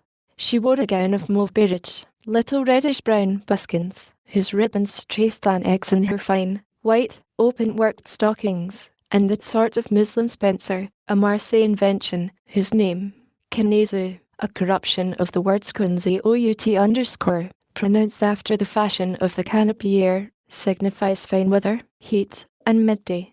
The three others, less timid, as we have already said, wore low-necked dresses without disguise, which in summer, beneath flower-adorned hats, are very graceful and enticing. But by the side of these audacious outfits, blonde Fantine's Quinze, with its transparencies, its indiscretion, and its reticence, concealing and displaying at one and the same time, seemed an alluring godsend of decency, and the famous court of love, presided over by the Vicomtesse de Set, with the sea-green eyes, would, perhaps, have awarded the prize for coquetry to this Quinze, in the contest for the prize of modesty. The most ingenious is, at times, the wisest. This does happen. Brilliant of face, delicate of profile, with eyes of a deep blue, heavy lids, feet arched and small, wrists and ankles admirably formed, a white skin which, here and there allowed the azure branching of the veins to be seen, joy, a cheek that was young and fresh, the robust throat of the Juno of Gina, a strong and supple nape of the neck, shoulders modelled as though by Cousteau, with a voluptuous dimple in the middle, visible through the muslin, a gaiety cooled by dreaminess, sculptural and exquisite, such was Fantine, and beneath these feminine adornments and these ribbons one could divine a statue, and in that statue a soul. Fantine was beautiful, without being too conscious of it. Those rare dreamers, mysterious priests of the beautiful who silently confront everything with perfection, would have caught a glimpse in this little working woman, through the transparency of her Parisian grace, of the ancient sacred euphony. This daughter of the shadows was thoroughbred. She was beautiful in the two ways, style and rhythm. Style is the form of the ideal, rhythm is its movement. We have said that Fantine was joy, she was also modesty.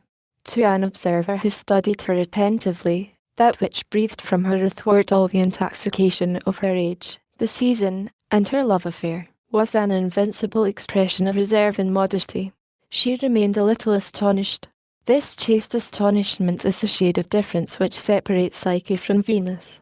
Fantine had the long, white, fine fingers of the Vestal Virgin who stirs the ashes of the sacred fire with a golden pin. Although she would have refused nothing to Tholomyès, as we shall have more than ample opportunity to see, her face in repose was supremely virginal. A sort of serious and almost austere dignity suddenly overwhelmed her at certain times, and there was nothing more singular and disturbing than to see gaiety become so suddenly extinct there, and meditation succeed to cheerfulness without any transition state. This sudden and sometimes severely accentuated gravity resembled a disdain of a goddess. Her brow, her nose, her chin, presented that equilibrium of outline which is quite distinct from equilibrium of proportion, and from which harmony of countenance results, in the very characteristic interval which separates the base of the nose from the upper lip. She had that imperceptible and charming fold, a mysterious sign of chastity, which makes barbarous fall in love with a Diana found in the treasures of Laconia. Love is a fault, so be it. Fantine was innocence floating high over fault. Chapter 4. Tholomyès is so merry that he sings a Spanish ditty. That day was composed of dawn, from one end to the other. All nature seemed to be having a holiday, and to be laughing. The flower beds of St. Cloud perfumed the air. The breath of the sun rustled the leaves vaguely. The branches gesticulated in the wind. Bees pillaged the jasmines. A whole bohemia of butterflies swooped down upon the yarrow, the clover, and the sterile oats. In the august park of the King of France there was a pack of vagabonds. The birds, the four merry couples, mingled with the sun. The fields, the flowers, the trees, were resplendent. And in this community of paradise, talking, singing, running, dancing, chasing butterflies, plucking convolvulus, wetting their pink, open-work stockings in the dull grass, fresh, wild, without malice, all received, to some extent, the kisses of all, with the exception of Fantine, who was hedged about with that vague resistance of hers composed of dreaminess and wildness, and who was in love. "You always have a queer look about you," said Favourite to her. "Such things are joys." These passages of happy couples are a profound appeal to life and nature, and make a caressing light spring forth from everything. There was once a fairy who created the fields and forests expressly for those in love, in that eternal hedge school of lovers, which is forever beginning anew, and which will last as long as there are hedges and scholars. Hence the popularity of spring among thinkers.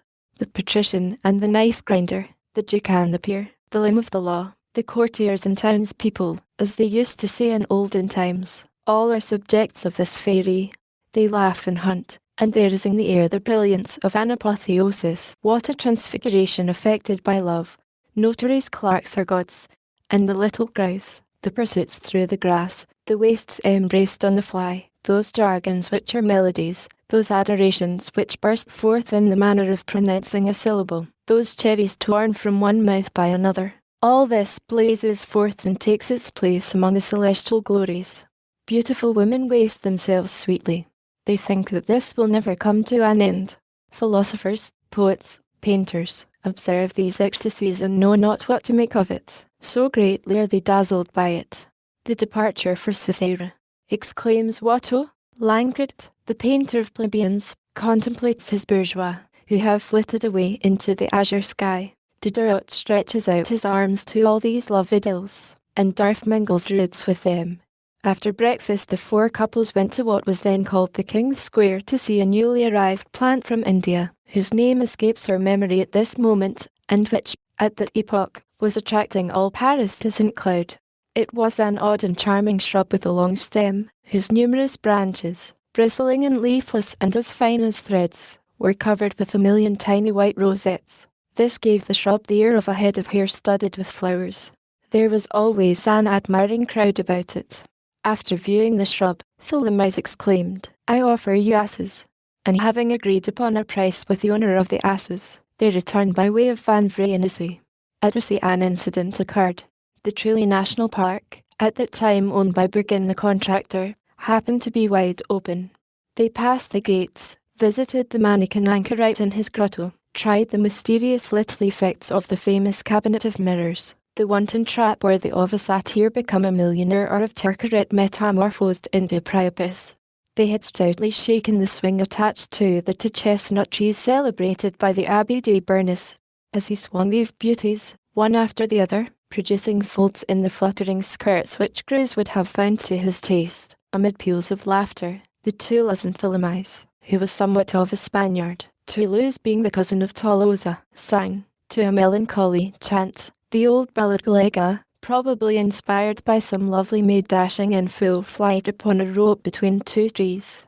Soy de Badajoz is my home, Amor mi lama, and love is my name. Toda mi alma, to my eyes in flame, es en mi ojos, all my soul doth come. Pork hensness, for instruction meet of two as Pyranus. I receiveth thy feet. Fantine alone refused to swing. I don't like to have people put on airs like that, muttered Favourite, with a good deal of acrimony. After leaving the asses there was a fresh delight. They crossed the Seine in a boat, and proceeding from Passy on foot they reached the barrier of L'Etoile. They had been up since 5 o'clock that morning, as the reader will remember. But bah! There is no such thing as fatigue on Sunday, said Favourite. On Sunday fatigue does not work. About 3 o'clock the four couples, frightened at their happiness, were sliding down the Russian mountains, a singular edifice which then occupied the heights of Beaujon, and whose undulating line was visible above the trees of the Champs-Élysées. From time to time Favourite exclaimed, "And the surprise?" "I claim the surprise." "Patience," replied Philomise. Chapter V.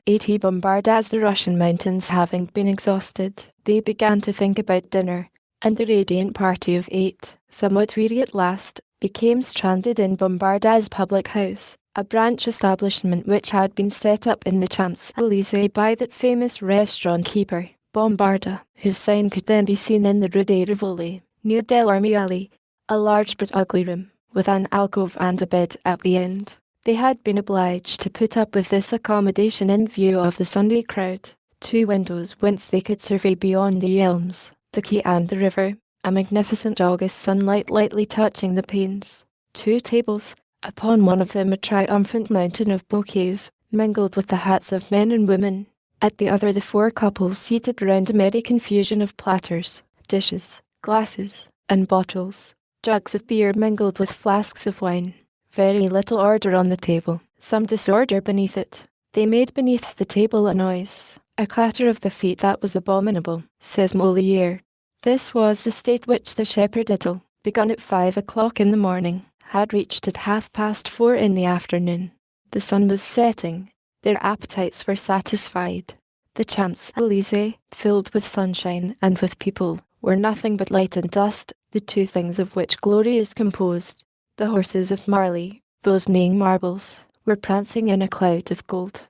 Carriages were going and coming. A squadron of magnificent bodyguards, with their clarions at their head, were descending the Avenue des Neuilly. The white flag, showing faintly rosy in the setting sun, floated over the dome of the Tuileries. The Place de la Concorde, which had become the Place Louis XV, once more, was choked with happy promenaders. Many wore the silver fleur-de-lis suspended from the white-water ribbon, which had not yet wholly disappeared from buttonholes in the year 1817. Here and there choruses of little girls threw to the winds, amid the passers-by, who formed into circles and applauded the then celebrated Bourbon air, which was destined to strike the 100 days with lightning, and which had for its refrain, "Rendez-nous not a peur de Gand, rendez-nous not a peur." Give us back your father from Ghent, give us back your father. Groups of dwellers in the suburbs, in Sunday array, sometimes even decorated with the fleur-de-lis, like the bourgeois, scattered over the large square and the Marigny square, were playing at rings and revolving on the wooden horses. Others were engaged in drinking. Some journeyman printers had on paper caps. Their laughter was audible. Everything was radiant.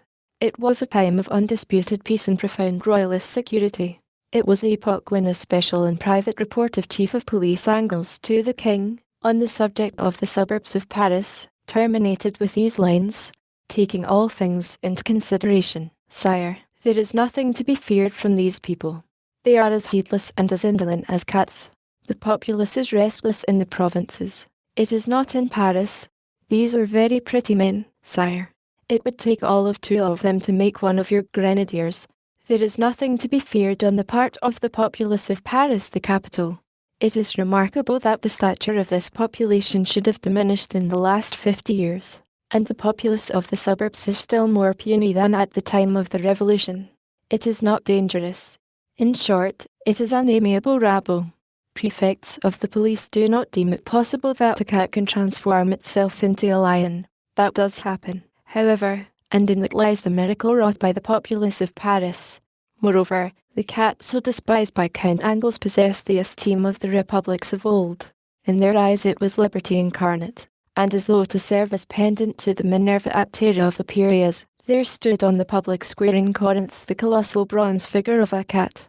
The ingenuous police of the Restoration beheld the populace of Paris into rose-coloured a light. It is not so much of an amiable rabble as it is thought. The Parisian is to the Frenchman what the Athenian was to the Greek. No one sleeps more soundly than he. No one is more frankly frivolous and lazy than he. No one can better assume the air of forgetfulness. Let him not be trusted nevertheless. He is ready for any sort of cool deed, but when there is glory at the end of it, he is worthy of admiration in every sort of fury. Give him a pike, he will produce the 10th of August. Give him a gun, you will have Austerlitz. He is Napoleon's stay and Danton's resource. Is it a question of country? He enlists. Is it a question of liberty? He tears up the pavements. Beware! His hair filled with wrath is epic. His blouse drapes itself like the folds of a chlamys. Take care. He will make of the first regrenetat which comes to hand 14 forks. When the hour strikes, this man of the fabrics will grow in stature. This little man will arise, and his gaze will be terrible, and his breath will become a tempest, and there will issue forth from that slender chest enough wind to disarrange the folds of the Alps. It is, thanks to the suburban man of Paris, that the revolution, mixed with arms, conquers Europe. He sings. It is his delight. Proportion his song to his nature, and you will see. As long as he has for refrain nothing but the Carmagnolet, he only overthrows Louis XVI. Make him sing the _MARSEILLAISE_, and he will free the world. This note jotted down on the margin of Angle's report, we will return to our 4 couples. The dinner, as we have said, was drawing to its close. Chapter 6, a chapter in which they adore each other chat at table. The chat of love. It is as impossible to reproduce one as the other. The chat of love is a cloud. The chat at table is smoke. Famule and Dahlia were humming. Tholomyès was drinking. Zéphine was laughing. Fantine smiling. Listolier blowing a wooden trumpet which he had purchased at St. Cloud. Favourite gazed tenderly at Blachevelle and said, Blachevelle, I adore you. This called forth a question from Blachevelle. What would you do, Favourite, if I were to cease to love you? I, cried Favourite. Ah, do not say that even in jest. If you were to cease to love me, I would spring after you, I would scratch you, I should rend you, I would throw you into the water, I would have you arrested. Blachevelle smiled with the voluptuous self-conceit of a man who is tickled in his self-love. Favourite resumed. Yes, I would scream to the police. Ah, I should not restrain myself, not at all. Rabble. Blachevelle threw himself back in his chair, in an ecstasy, and closed both eyes proudly. Dahlia, as she ate, said in a low voice to her favourite, amid the uproar, So you really idolize him deeply, that Blachevelle of yours? I detest him, replied favourite in the same tone, seizing her fork again. He is avaricious. I love the little fellow opposite me in my house. He is very nice, that young man. Do you know him? One can see that he is an actor by profession. I love actors. As soon as he comes in, his mother says to him, Ah, mon Dieu, my peace of mind is gone. There he goes with his shouting. But, my dear, you're splitting my head. So he goes up to rat-ridden garrets, to black holes, as high as he can mount, and there he sits there singing, declaiming, how do I know what, so that he can be heard downstairs. He earns 20 sous a day at an attorney's by penning quibbles. He is the son of a former precentor of St. Jacques de Haute-Baz. Ah, he is very nice. He idolizes me so, that one day when he saw me making batter for some pancakes, he said to me, _MAMSELLE, make your gloves into fritters, and I will eat them. It is only artists who can say such things as that. Ah, he is very nice. I am in a fair way to go out of my head over that little fellow. Never mind. I tell Blachevelle that I adore him. How I like. Hey, how I do like. Favourite paused, and then went on. I'm sad, you see, Dahlia. It has done nothing but rain all summer. The wind irritates me. The wind does not abate. Blachevelle is very stingy. There are hardly any green peas in the market. One does not know what to eat. I have the spleen, as the English say, but it is so dear. And then you see it is horrible. Here we are dining in a room with a bed in it, and it disgusts me with life. Chapter 7. The wisdom of Thelemize. In the meantime, while some sang, the rest talked together tumultuously all at once. It was no longer anything but noise. Thelemize intervened. "Let us not talk at random nor too fast," he exclaimed. "Let us reflect, if we wish to be brilliant. Too much improvisation empties the mind in a stupid way. Running beer gathers no froth. No haste, gentlemen. Let us mingle majesty with the feast. Let us eat with meditation. Let us make haste slowly. Let us not hurry. Consider the springtime. If it makes haste, it is done for. That is to say, it gets frozen. Excessive zeal ruins peach trees and apricot trees. Excessive zeal kills the grace and the mirth of good dinners. No zeal, gentlemen. Grimaud de la Reynière agrees with Talleyrand." A hollow sound of rebellion rumbled through the group. "Leave us in peace, Thelemize," said Blachevelle. "Down with the tyrant," said Fameuil. "Bombarda, bombons, and bambocle," cried Listolier. "Sunday exists," resumed Fameuil. "We are sober," added Listolier. "Thelemize," remarked Blachevelle, "contemplate my calmness." "Mon calme. You are the Marquis of that," retorted Thelemize. This mediocre play upon words produced the effect of a stone in a pool. The Marquis de Montcalm was at the time a celebrated royalist. All the frogs held their peace. "Friends," cried Thelemize, with the accent of a man who had recovered his empire, "come to yourselves. This pun which has fallen from the skies must not be received with too much stupor.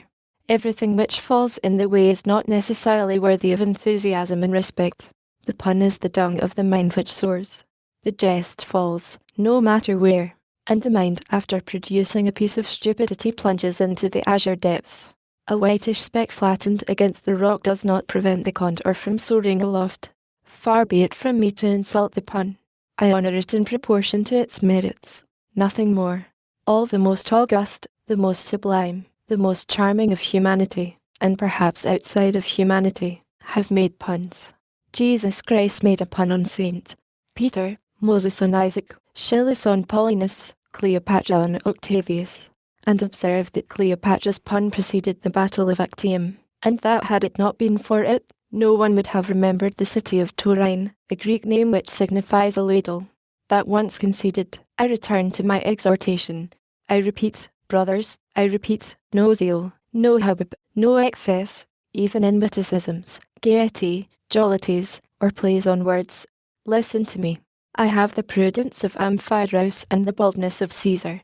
There must be a limit, even to rebuses. _est modus in rebus. There must be a limit, even to dinners. You are fond of apple turnovers, ladies. Do not indulge in them to excess. Even in the matter of turnovers, good sense and art are requisite. Gluttony chastises the glutton. _gula punit gulax.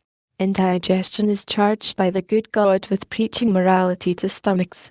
And remember this, each one of your passions, even love, has a stomach which must not be filled to full. In all things the word finis must be written in good season. Self-control must be exercised when the matter becomes urgent. The bolt must be drawn on appetite. One must set one's own fantasy to the violin, and carry one's self to the post. The sage is the man who knows how, at a given moment, to effect his own arrest. Have some confidence in me, for I have succeeded to some extent in my study of the law, according to the verdict of my examinations, for I know the difference between the question put and the question pending, for I have sustained a thesis in Latin upon the manner in which torture was administered at Rome at the epoch when Mutius Demens was quaestor of the parricide. Because I am going to be a doctor, apparently it does not follow that it is absolutely necessary that I should be an imbecile. I recommend you to moderation in your desires. It is true that my name is Felix Thelemize. I speak well. Happy is he who, when the hour strikes, takes a heroic resolve, and abdicates like Sylla or Origenes. Favourite listened with profound attention. "Felix," said she, "what a pretty word. I love that name. It is Latin. It means prosper." Thelemize went on. "Quires, gentlemen, caballeros, my friends. Do you wish never to feel the prick, to do without the nuptial bed, and to brave love? Nothing more simple. Here is the receipt. Lemonade, excessive exercise, hard labour, work yourself to death, drag blocks, Sleep not, hold vigil, gorge yourself with nitrous beverages, and potions of nymphais, drink emulsions of poppies and agnus castus, season this with a strict diet, starve yourself, and add thereto cold baths, girdles of herbs, the application of a plate of lead, lotions made with the superset of lead, and fomentations of oxycrat. I prefer a woman, said Listolier. Woman, resumed Tholomyès. Distrust her. Woe to him who yields himself to the unstable heart of woman. Woman is perfidious and disingenuous. She detests the serpent from professional jealousy. The serpent is the shop over the way. Tholomyès, cried Black Hevel, you are drunk. Pardieu, said Tholomyès. Then be gay, resumed Black Hevel. I agree to that, responded Tholomyès. And, refilling his glass, he rose. Glory to wine. _NUNCT, Bacca, canum exclamation mark pardon me ladies, that is Spanish. And the proof of it, senores, is this, like people, like cask. The Arobe of Castile contains 16 litres, the Cantaro of Alicante, 12, the Almude of the Canaries, 25, the Q Arton of the Balearic Isles, 26, the Boot of Tsar Peter, 30. Long life that Tsar who was great, and long life his boot, which was still greater. Ladies, take the advice of a friend, make a mistake in your neighbour if you see fit. The property of love is to err. A love affair is not made to crouch down and brutalise itself like an English serving maid who has calluses on her knees from scrubbing. It is not made for that. It errs gaily, our gentle love. It has been said, error is human. I say, error is love. Ladies, idolize you all. O Zephine, O Josephine, face more than irregular, you would be charming were you not all askew. You have the air of a pretty face upon which someone has sat down by mistake. As for favourite, O nymphs and muses. One day when Black Hevel was crossing the gutter in the Ruggieren Poiso, he espied a beautiful girl with white stockings well drawn up, which displayed her legs. This prologue pleased him, and Black Hevel fell in love. The one he loved was favourite. O favourite, thou hast Ionian lips. There was a Greek painter named Euphorion, who was surnamed the painter of the lips. That Greek alone would have been worthy to paint thy mouth. Listen, before thee, there was never a creature worthy of the name. Thou wert made to receive the apple like Venus, or to eat it like Eve. Beauty begins with thee. I have just referred to Eve. It is thou who hast created her. Thou deservest the letters patent of the beautiful woman. O favourite, I cease to address you as thou, because I pass from poetry to prose. You were speaking of my name a little while ago. That touched me, but let us, whoever we may be, distrust names. They may delude us. I am called Felix, and I am not happy. Words are liars. Let us not blindly accept the indications which they afford us. It would be a mistake to write to lay edge to for corks, and to pow for gloves. Miss Dahlia, were I in your place, I would call myself Rosa. A flower should smell sweet, and women should have wit. I say nothing of Fantine. She is a dreamer, amusing, thoughtful, pensive person. She is a phantom possessed of the form of an nymph and the modesty of a nun, who has strayed into the life of a grisette, but who takes refuge in illusions, and who sings and prays and gazes into the azure without very well knowing what she sees or what she is doing, and who, with her eyes fixed on heaven, wanders in a garden where there are more birds than are in existence. O Fantine, know this. I, Tholomyès, I am an illusion, but she does not even hear me, that blonde maid of chimeras. As for the rest, everything about her is freshness, suavity, youth, sweet morning light. O Fantine, maid worthy of being called Marguerite or Pearl, you are a woman from the beauteous Orient. Ladies, a second piece of advice. Do not marry. Marriage is a graft. It takes well or ill. Avoid the risk. But bah! What am I saying? I am wasting my words. Girls are incurable on the subject of marriage, and all that we wise men can say will not prevent the waistcoat makers and the shoe stitchers from dreaming of husbands studded with diamonds. Well, so be it. But, my beauties, remember this, you eat too much sugar. You have but one fault, O women, and that is nibbling sugar. O nibbling sex, your pretty little white teeth adore sugar. Now, heed me well, sugar is a salt. All salts are withering. Sugar is the most desiccating of all salts.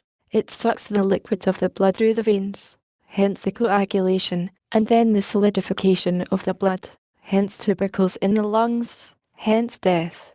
That is why diabetes borders on consumption. Then, do not grant sugar, and you will live. I turn to the men. Gentlemen, make conquest, rob each other of your well-beloved without remorse. Cha says across. In love there are no friends. Everywhere where there is a pretty woman hostility is open. No quarter, war to the death. A pretty woman is a casus belli, a pretty woman is flagrant misdemeanor. All the invasions of history have been determined by petticoats. Woman is man's right. Romulus carried off the Sabines. William carried off the Saxon women. Caesar carried off the Roman women. The man who is not loved soars like a vulture over the mistresses of other men. And for my own part, to all those unfortunate men who are widowers, I throw the sublime proclamation of Bonaparte to the army of Italy. Soldiers, you are in need of everything. The enemy has it. Thelemize paused. Take breath, Thelemize, said Black Hevel. At the same moment Black Hevel, supported by Listolier and Famuel, struck up to a plaintive air, one of those studio songs composed of the first words which come to hand, rhymed richly and not at all, as destitute of sense as the gesture of the tree and the sound of the wind, which have their birth in the vapour of pipes, and are dissipated and take their flight with them. This is the couplet by which the group reply to Thelemize. Harangue. The father turkey cocks so grave some money to an agent gave, that Master good Clermont honour might be made Pope on St. John's Day fair. But this good Clermont could not be made Pope, because no priest was he, and then their agent, whose wrath burned, with all their money back returned. This was not calculated to calm Thelemize. Improvisation. He emptied his glass, filled, refilled it, and began again. Down with wisdom. Forget all that I have said. Let us be neither prudes nor prudent men nor pridhams. I propose a toast to mirth. Be merry. Let us complete our course of lore by folly and eating, indigestion and the digest. Let Justinian be the male, and feasting, the female. Draw in the depths.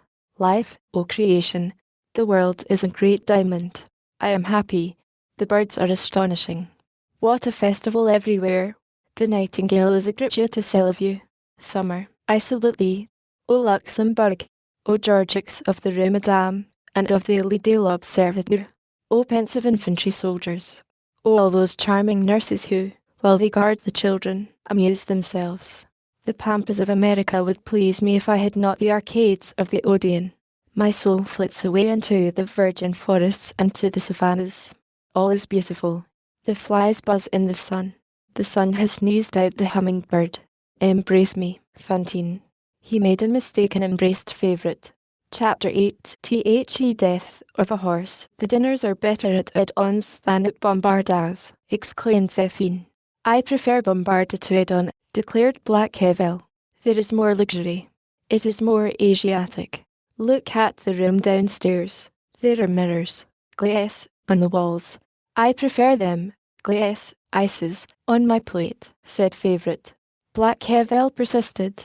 Look at the knives. The handles are of silver at Bombarda's and of bone at Edon's. Now, silver is more valuable than bone, except for those who have a silver chin, observed Thelemize. He was looking at the dome of the Invalides, which was visible from Bombarda's windows. A pause ensued. Thelemize, exclaimed Famuel, Listolier and I were having a discussion just now. A discussion is a good thing, replied Thelemize. A quarrel is better. We were disputing about philosophy. Well, which do you prefer, Descartes or Spinoza?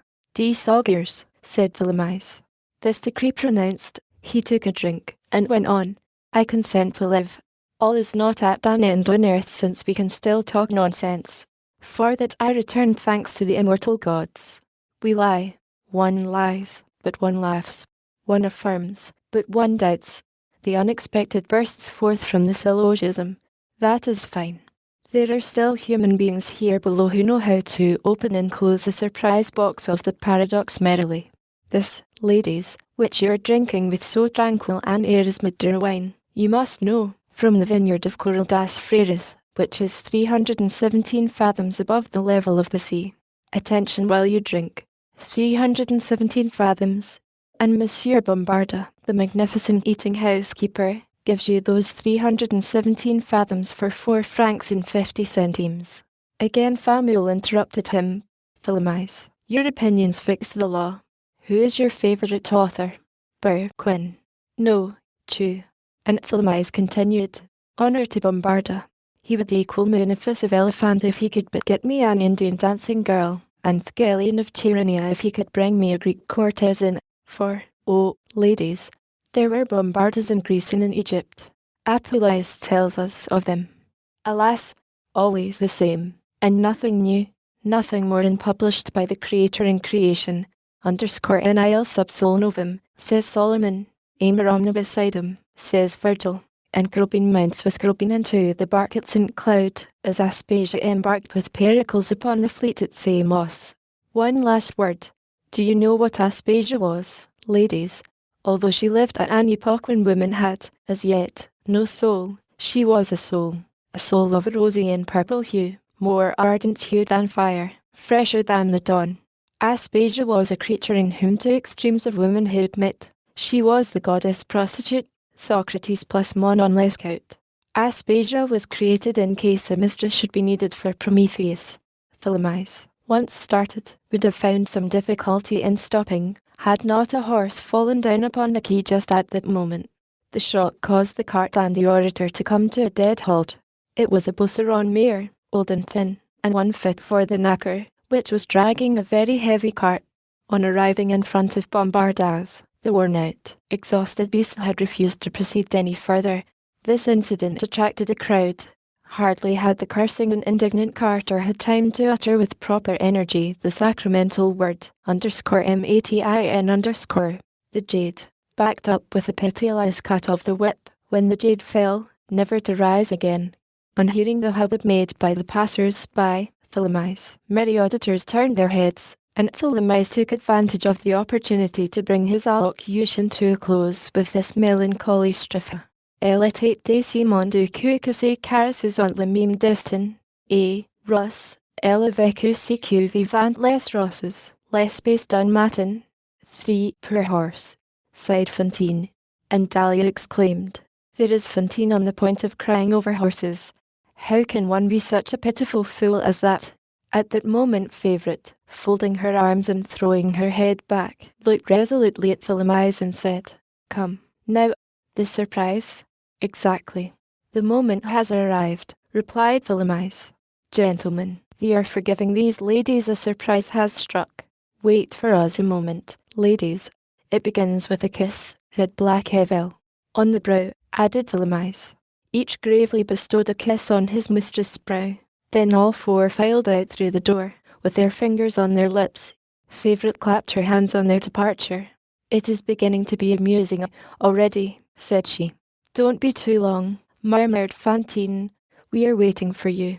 Chapter 9. A merry end to mirth when the young girls were left alone. They leaned 2 by 2 on the window sills, chatting, craning out their heads, and talking from one window to the other.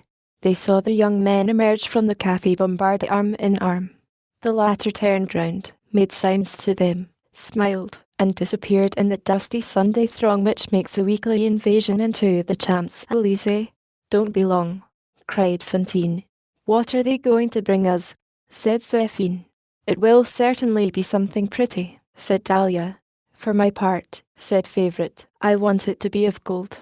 Their attention was soon distracted by the movements on the shore of the lake, which they could see through the branches of the large trees, and which diverted them greatly. It was the hour for the departure of the mail coaches and diligences. Nearly all the stagecoaches for the south and west passed through the Champs-Élysées. The majority followed the quay and went through the Passy barrier. From moment to moment, some huge vehicle, painted yellow and black, heavily loaded, noisily harnessed, rendered shapeless by trunks, tarpaulins, and valises, full of heads which immediately disappeared, rushed through the crowd with all the sparks of a forge, with dust for smoke, and an air of fury, grinding the pavements, changing all the paving stones into steels. This uproar delighted the young girls. Favourite exclaimed, What a row! One would say that it was a pile of chains flying away. It chanced that one of these vehicles, which they could only see with difficulty through the thick elms, halted for a moment, then set out again at a gallop. This surprised Fantine. "That's odd," said she. "I thought the diligence never stopped." Favourite shrugged her shoulders. "This Fantine is surprising. I am coming to take a look at her out of curiosity. She is dazzled by the simplest things. Suppose a case. I am a traveller. I say to the diligence, I will go on in advance. You shall pick me up on the quay as you pass. The diligence passes, sees me, halts, and takes me. That is done every day. You do not know life, my dear." In this manner a certain time elapsed. All at once Favourite made a movement, like a person who is just waking up. "Well," said she, "and the surprise?" "Yes, by the way," joined in Dahlia, "the famous surprise?" "They are a very long time about it," said Fantine. As Fantine concluded this sigh, the waiter who had served them at dinner entered. He held in his hand something which resembled a letter. "What is that?" demanded Favourite. The waiter replied, "It is a paper that those gentlemen left for these ladies. Why did you not bring it at once?" "Because," said the waiter, "the gentleman ordered me not to deliver it to the ladies for an hour." Favourite snatched the paper from the waiter's hand. It was, in fact, a letter. "Stop," said she. "There is no address, but this is what is written on it. This is the surprise." She tore the letter open hastily, opened it, and read. She knew how to read. "Our beloved, you must know that we have parents. Parents, you do not know much about such things. They are called fathers and mothers by the civil code, which is pure, real and honest. Now, these parents groan, these old folks implore us, these good men and these good women call us prodigal sons. They desire a return, and offer to kill calves for us. Being virtuous, we obey them. At the hour when you read this, 5 fiery horses will be bearing us to our papas and mammas. We are pulling up our stakes, as Bossuet says. We are going, we are gone. We flee in the arms of Lafitte and on the wings of Caillard. The Toulouse diligence stares us from the abyss, and the abyss is you, O our little beauties. We return to society, to duty, to respectability, at full trot, at the rate of 3 leagues an hour. It is necessary for the good of the country that we should be, like the rest of the world, prefects, fathers of families, rural police, and councillors of state. Venerate us. We are sacrificing ourselves. Mourn for us in haste, and replace us with speed. If this letter lacerates you, do the same by it. Adieu. For the space of nearly 2 years we have made you happy. We bear you no grudge for that. Saint Blackhevel, Famuel, Listolier, Felix Thelemize, _POSTSERIPTUM_. The dinner is paid for. The 4 young women looked at each other. Favourite was the first to break the silence. "Well," she exclaimed, "it's a very pretty farce, all the same." "It is very droll," said Zéphine. "That must have been Blackhevel's idea," resumed Favourite. "It makes me in love with him. No sooner is he gone than he is loved. This is an adventure, indeed." "No," said Dahlia, "it was one of Thelemize's ideas." "That is evident. In that case," retorted Favourite, "death to Blackhevel, and long live Thelemize." "Long live Thelemize," exclaimed Dahlia and Zéphine, and they burst out laughing. Fantine laughed with the rest. An hour later, when she had returned to her room, she wept. It was her first love affair, as we have said. She had given herself to this Thelemize as to a husband, and the poor girl had a child. Book 4th. Theo confided sometimes to deliver into a person's power chapter I. Oh, any mother meets another mother. There was, at Montfermeil, near Paris, during the first quarter of this century, a sort of cook-shop which no longer exists. This cook-shop was kept by some people named Thénardier, husband and wife. It was situated in Boulanger Lane. Over the door there was a board nailed flat against the wall. Upon this board was painted something which resembled a man carrying another man on his back, the latter wearing the big guilty paulets of a general, with large silver stars. Red spots represented blood. The rest of the picture consisted of smoke, and probably represented a battle. Below ran this inscription: "At the sign of Sergeant of Waterloo, _AU Sergeant de Waterloo." Nothing is more common than a cart or a truck at the door of a hostelry. Nevertheless, the vehicle, or, to speak more accurately, the fragment of a vehicle, which encumbered the street in front of the cookshop of the _sergeant of Waterloo, one evening in the spring of 1818, would certainly have attracted, by its mass, the attention of any painter who had passed that way.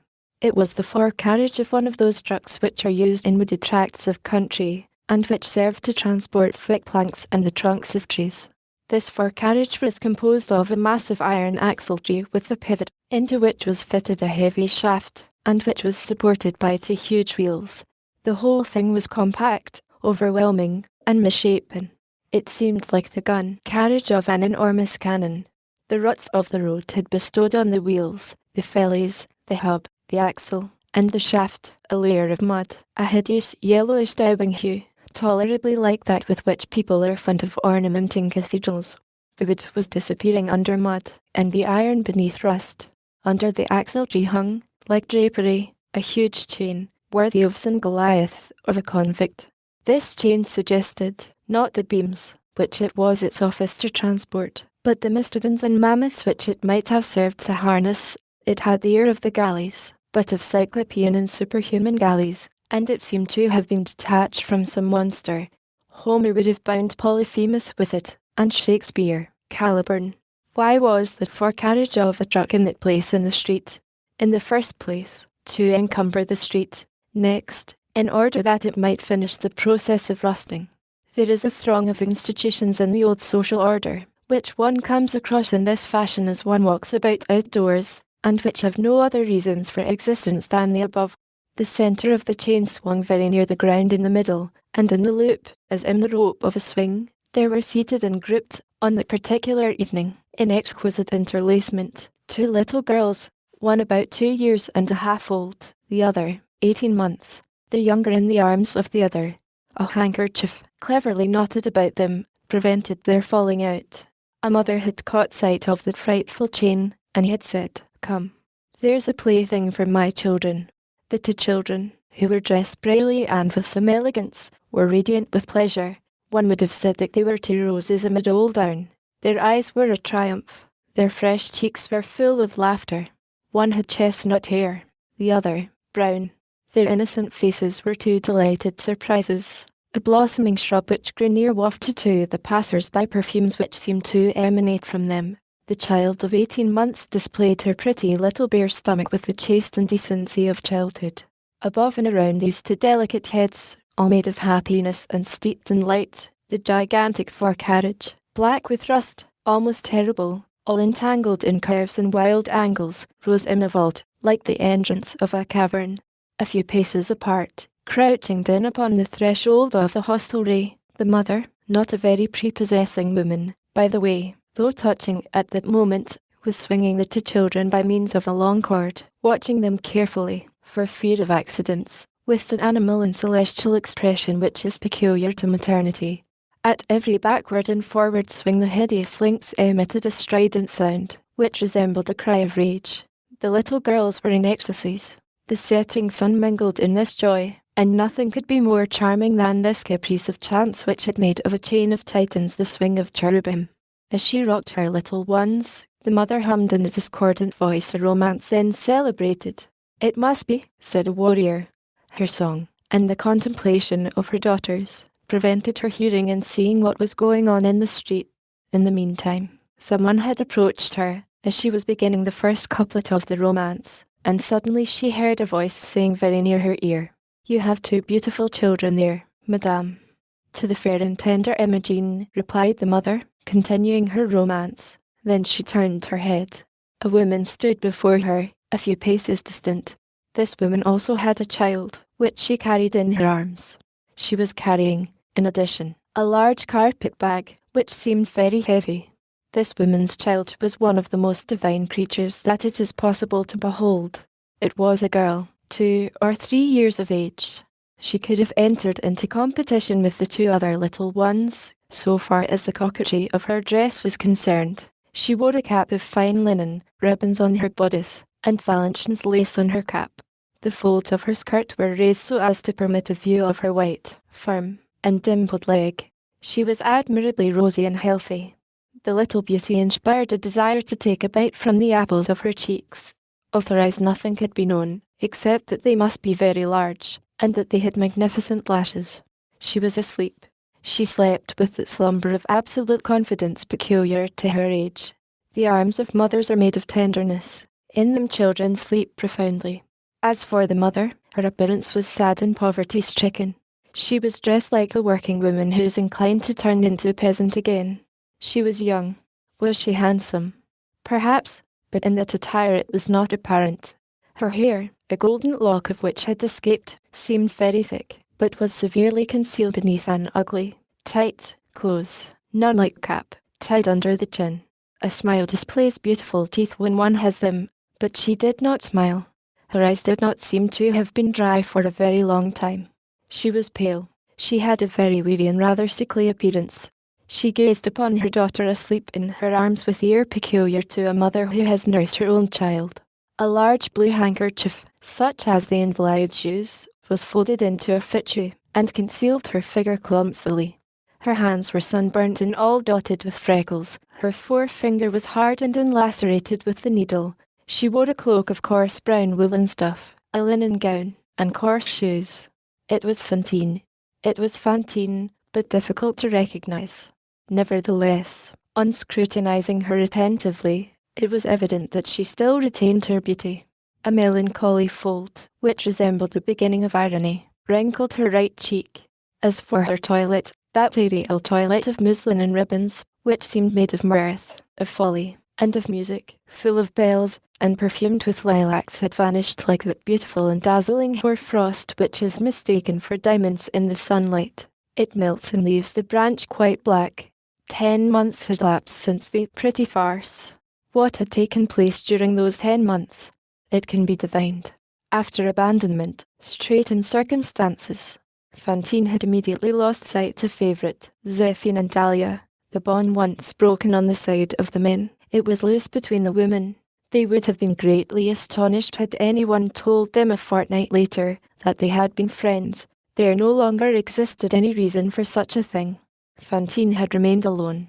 The father of her child gone. Alas, such ruptures are irrevocable. She found herself absolutely isolated, minus the habit of work and plus the taste for pleasure. Drawn away by her liaison with Elymas to disdain the pretty trade which she knew, she had neglected to keep her market open. It was now closed to her. She had no resource. Fantine barely knew how to read, and did not know how to write. In her childhood she had only been taught to sign her name.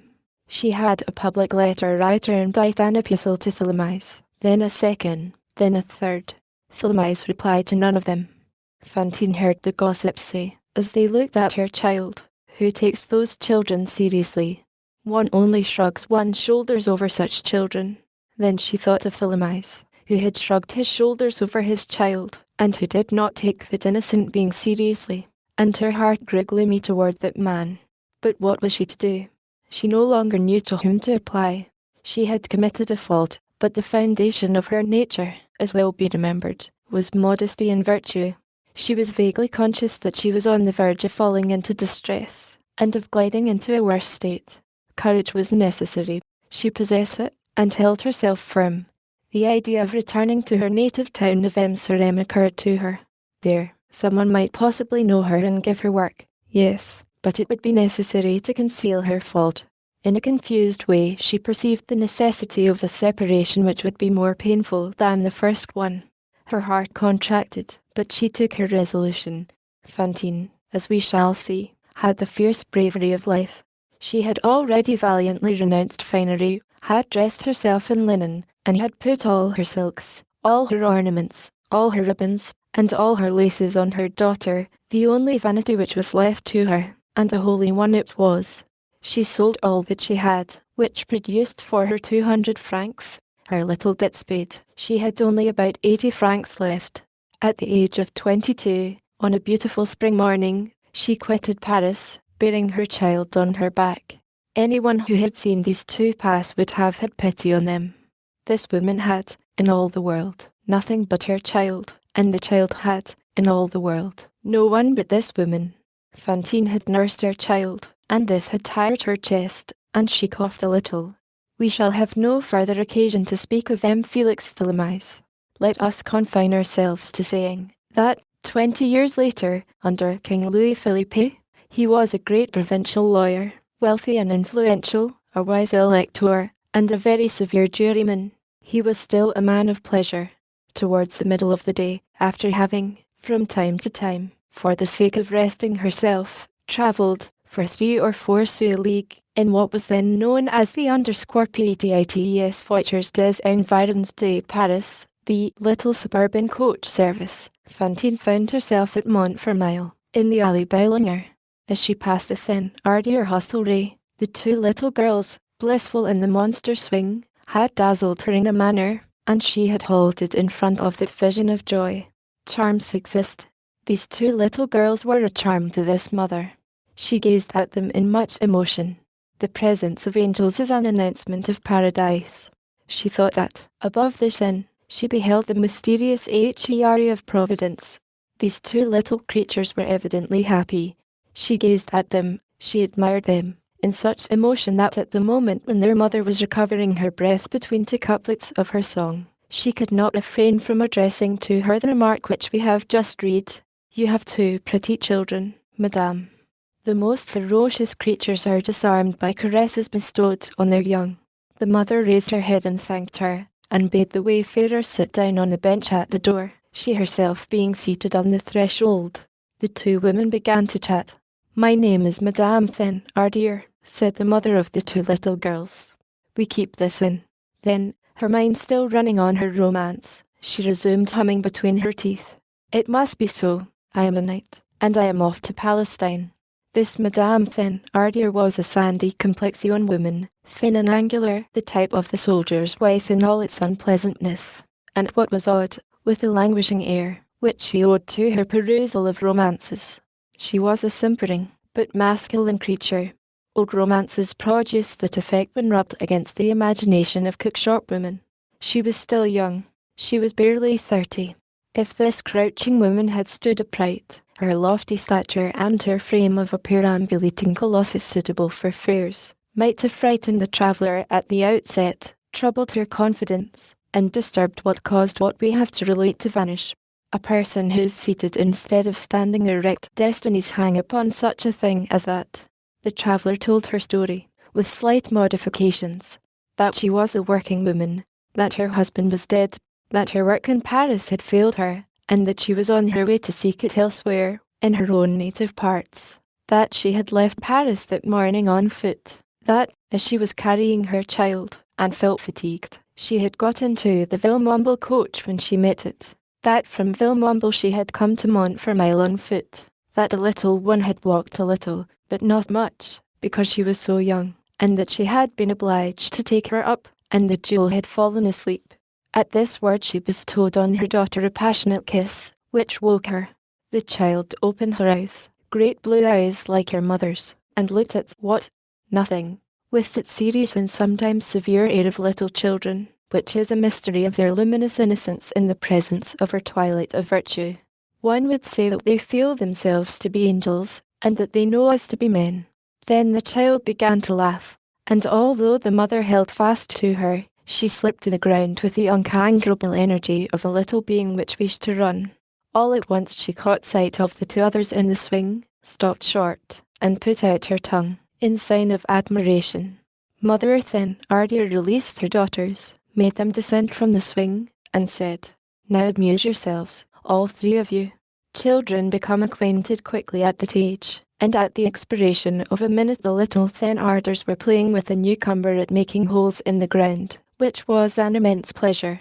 The newcomer was very gay. The goodness of the mother is written in the gaiety of the child. She had seized a scrap of wood which served her for a shovel, and energetically dug a cavity big enough for a fly. The gravedigger's business becomes a subject for laughter when performed by a child. The 2 women pursued their chat. What is your little one's name? Cosette. For Cosette, read Euphrasie. The child's name was Euphrasie. But out of Euphrasie the mother had made Cosette by that sweet and graceful instinct of mothers and of the populace which changes Josepha into Pepita, and Françoise into Silhouette. It is a sort of derivative which disarranges and disconcerts the whole science of etymologists. We have known a grandmother who succeeded in turning Theodore into Non. How old is she? She is going on 3. That is the age of my eldest. In the meantime, the 3 little girls were grouped in an attitude of profound anxiety and blissfulness. An event had happened. A big worm had emerged from the ground, and they were afraid, and they were in ecstasies over it. Their radiant brows touched each other. One would have said that there were 3 heads in one aureole. How easily children get acquainted at once, exclaimed Mother Thénardier. One would swear that they were 3 sisters. This remark was probably the spark which the other mother had been waiting for. She seized the Thénardier's hand, looked at her fixedly, and said, "Will you keep my child for me?" The Thénardier made one of those movements of surprise which signify neither assent nor refusal. Cosette's mother continued, "You see, I cannot take my daughter to the country. My work will not permit it. With a child one can find no situation. People are ridiculous in the country. It was the good God who caused me to pass your inn. When I caught sight of your little ones, so pretty, so clean, and so happy, it overwhelmed me. I said, 'Here is a good mother. That is just the thing. That will make 3 sisters. And then, it will not be long before I return. Will you keep my child for me?' 'I must see about it,' replied the Thénardier. 'I will give you 6 francs a month.' Here a man's voice called from the depths of the cookshop, 'Not for less than 7 francs. And 6 months paid in advance.' 6 times 7 makes 42, said the Thénardier. 'I will give it,' said the mother. 'And 15 francs in addition for preliminary expenses,' added the man's voice. 'Total, 57 francs, said Madame Thénardier. And she hummed vaguely, with these figures. 'It must be,' said a warrior. 'I will pay it,' said the mother. 'I have 80 francs. I shall have enough left to reach the country, by travelling on foot. I shall earn money there, and as soon as I have a little I will return for my darling.' The man's voice resumed. 'The little one has an outfit.' 'That is my husband,' said the Thénardier. 'Of course she has an outfit, the poor treasure. I understood perfectly that it was your husband. And a beautiful outfit, too. A senseless outfit, everything by the dozen, and silk gowns like a lady. It is here, in my carpet bag. You must hand it over,' struck in the man's voice again. 'Of course I shall give it to you,' said the mother. 'It would be very queer if I were to leave my daughter quite naked.' The master's face appeared. 'That's good,' said he. The bargain was concluded. The mother passed the night at the inn, gave up her money and left her child, fastened her carpet bag once more, now reduced in volume by the removal of the outfit, and light henceforth and set out on the following morning, intending to return soon. People arrange such departures tranquilly, but they are despairs. A neighbour of the Thénardiers met this mother as she was setting out, and came back with the remark, 'I have just seen a woman crying in the street so that it was enough to rend your heart.' When Cosette's mother had taken her departure, the man said to the woman, 'That will serve to pay my note for 110 francs which falls due tomorrow. I lacked 50 francs. Do you know that I should have had a bailiff and a protest after me? You played the mousetrap nicely with your young ones.' 'Without suspecting it,' said the woman. Chapter 2. First sketch of 2 unprepossessing figures. The mouse which had been caught was a beautiful specimen, but the cat rejoices even over a lame mouse. Who are these Thénardiers? Let us say a word or 2 of them now. We will complete the sketch later on. These beings belong to the bastard class, composed of coarse people who have been successful, and of intelligent people who have descended in the scale, which is between the class called middle and the class denominated as inferior, and which combines some of the defects of the second with nearly all the vices of the first, without possessing the generous simples of the workingman nor the honest order of the bourgeois. They were of those dwarf natures which, if a dull fire chances to warm them up, easily become monstrous. There was in the woman a substratum of the brute, and in the man the material for a blackguard. Both were susceptible, in the highest degree, of the sort of hideous progress which is accomplished in the direction of evil. There exist crab-like souls which are continually retreating towards the darkness, retrograding in life rather than advancing, employing experience to augment their deformity, growing incessantly worse, and becoming more and more impregnated with an ever-augmenting blackness. This man and woman possessed such souls. Thin, Ardier, in particular, was troublesome for a physiognomist. One can only look at some men to distrust them, for one feels that they are dark in both directions. They are uneasy in the rear and threatening in front. There is something of the unknown about them. One can no more answer for what they have done than for what they will do. The shadow which they bear in their glance denounces them. From merely hearing them utter a word or seeing them make a gesture, one obtains a glimpse of sombre secrets in their past and of sombre mysteries in their future. This thin, Ardier, if he himself was to be believed, had been a soldier, a sergeant, he said. He had probably been through the campaign of 1815, and had even conducted himself with tolerable valour, it would seem. We shall see later on how much truth there was in this. The sign of his hostelry was an allusion to one of his feats of arms. He had painted it himself, for he knew how to do little of everything, and badly. It was at the epoch when the ancient classical romance which, after having been _CLELI_, was no longer anything but _LODYSKA_, still noble, but ever more and more vulgar, having fallen from Mademoiselle de Scudéry to Madame Bourne in Mallarme, and from Madame de Lafayette to Madame Barthélemy Hadot, was setting the loving hearts of the portresses of Paris aflame, and even ravaging the suburbs to some extent. Madame Thin Ardier was just intelligent enough to read this sort of books. She lived on them. In them she drowned what brains she possessed.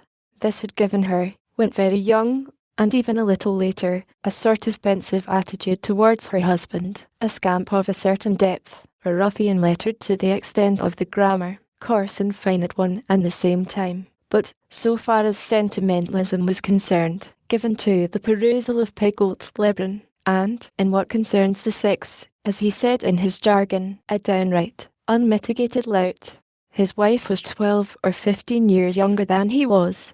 Later on, when her hair, arranged in a romantically drooping fashion, began to grow grey, when the Maguire began to be developed from the Pamela, the female Thin Ardier was nothing but a coarse, vicious woman, who had dabbled in stupid romances. Now, one cannot read nonsense with impunity. The result was that her eldest daughter was named Eponine. As for the younger, the poor little thing came near being called Gulner, I know not to what diversion, affected by romance of Ducray Jumenil, she owed the fact that she merely bore the name of Ozelma. However, we will remark by the way, everything was not ridiculous and superficial in the curious epoch to which we are alluding, and which may be designated as the anarchy of baptismal names. By the side of this romantic element which we have just indicated, there is the social symptom. It is not rare for the Neatherd's boy nowadays to bear the name of Arthur, Alfred, or Alphonse, and for the Vicomte, if there are still any Vicomtes, to be called Thomas, Pierre, or Jacques. This displacement, which places the elegant name on the plebeian and the rustic name on the aristocrat, is nothing else than an eddy of equality. The irresistible penetration of the new inspiration is there as everywhere else. Beneath this apparent discord there is a great and a profound thing. The French Revolution. Chapter 3. THELARK. It is not all in all sufficient to be wicked in order to prosper. The cook shop was in a bad way. Thanks to the traveller's 57 francs, Thin Ardier had been able to avoid a protest and to honour his signature. On the following month they were again in need of money. The woman took Cosette's outfit to Paris, and pawned it at the pawnbroker's for 60 francs. As soon as that sum was spent, the Thin Ardiers grew accustomed to look on the little girl merely as a child whom they were caring for out of charity, and they treated her accordingly. As she had no longer any clothes, they dressed her in the cast-off petticoats and chemises of the Thin Ardier brats, that is to say, in rags. They fed her on what all the rest had left, a little better than the dog, a little worse than the cat. Moreover, the cat and the dog were her habitual table companions. Cosette ate with them under the table, from a wooden bowl similar to theirs. The mother, who had established herself, as we shall see later on, at M. wrote, or, more correctly, caused to be written, the letter every month, that she might have news of her child. The Thin Ardiers replied invariably, Cosette is doing wonderfully well. At the expiration of the first 6 months, the mother sent 7 francs for the 7th month, and continued her remittances with tolerable regularity from month to month. The year was not completed when Thénardier said, "A fine favour she is doing us, in sooth. What does she expect us to do with her 7 francs? And he wrote to demand 12 francs. The mother, whom they had persuaded into the belief that her child was happy, and was coming on well, submitted, and forwarded the 12 francs. Certain natures cannot love on the one hand without hating on the other. Mother Thénardier loved her 2 daughters passionately, which caused her to hate the stranger. It is sad to think that the love of a mother can possess villainous aspects. Little as was the space occupied by Cosette, it seemed to her as though it were taken from her own, and that the little child diminished the air which her daughters breathed. This woman, like many women of her sort, had a load of caresses and a burden of blows and injuries to dispense each day. If she had not had Cosette, it is certain that her daughters, idolized as they were, would have received the whole of it. But the stranger did them the service to divert the blows to herself. Her daughters received nothing but caresses. Cosette could not make a motion which did not draw down upon her head a heavy shower of violent blows and unmerited chastisement. The sweet, feeble being, who should not have understood anything of this world or of God, incessantly punished, scolded, ill-used, beaten, and seeing beside her 2 little creatures like herself, who lived in a Rêve-Dun. Madame Thénardier was vicious with Cosette. Éponine and Azelma were vicious. Children at that age are only copies of their mother. The size is smaller, that is all. A year passed, then another. People in the village said, "Those Thénardiers are good people. They are not rich, and yet they are bringing up a poor child who was abandoned on their hands." They thought that Cosette's mother had forgotten her. In the meanwhile, Thénardier, having learned, it is impossible to say by what obscure means, that the child was probably a bastard, and that the mother could not acknowledge it, exacted 15 francs a month, saying that the creature was growing and eating, and threatening to send her away. "Let her not bother me," he exclaimed, "or I'll fire her brat right into the middle of her secrets. I must have an increase." The mother paid the 15 francs. From year to year the child grew, and so did her wretchedness. As long as Cosette was little, she was the scapegoat of the 2 other children. As soon as she began to develop a little, that is to say, before she was even 5 years old,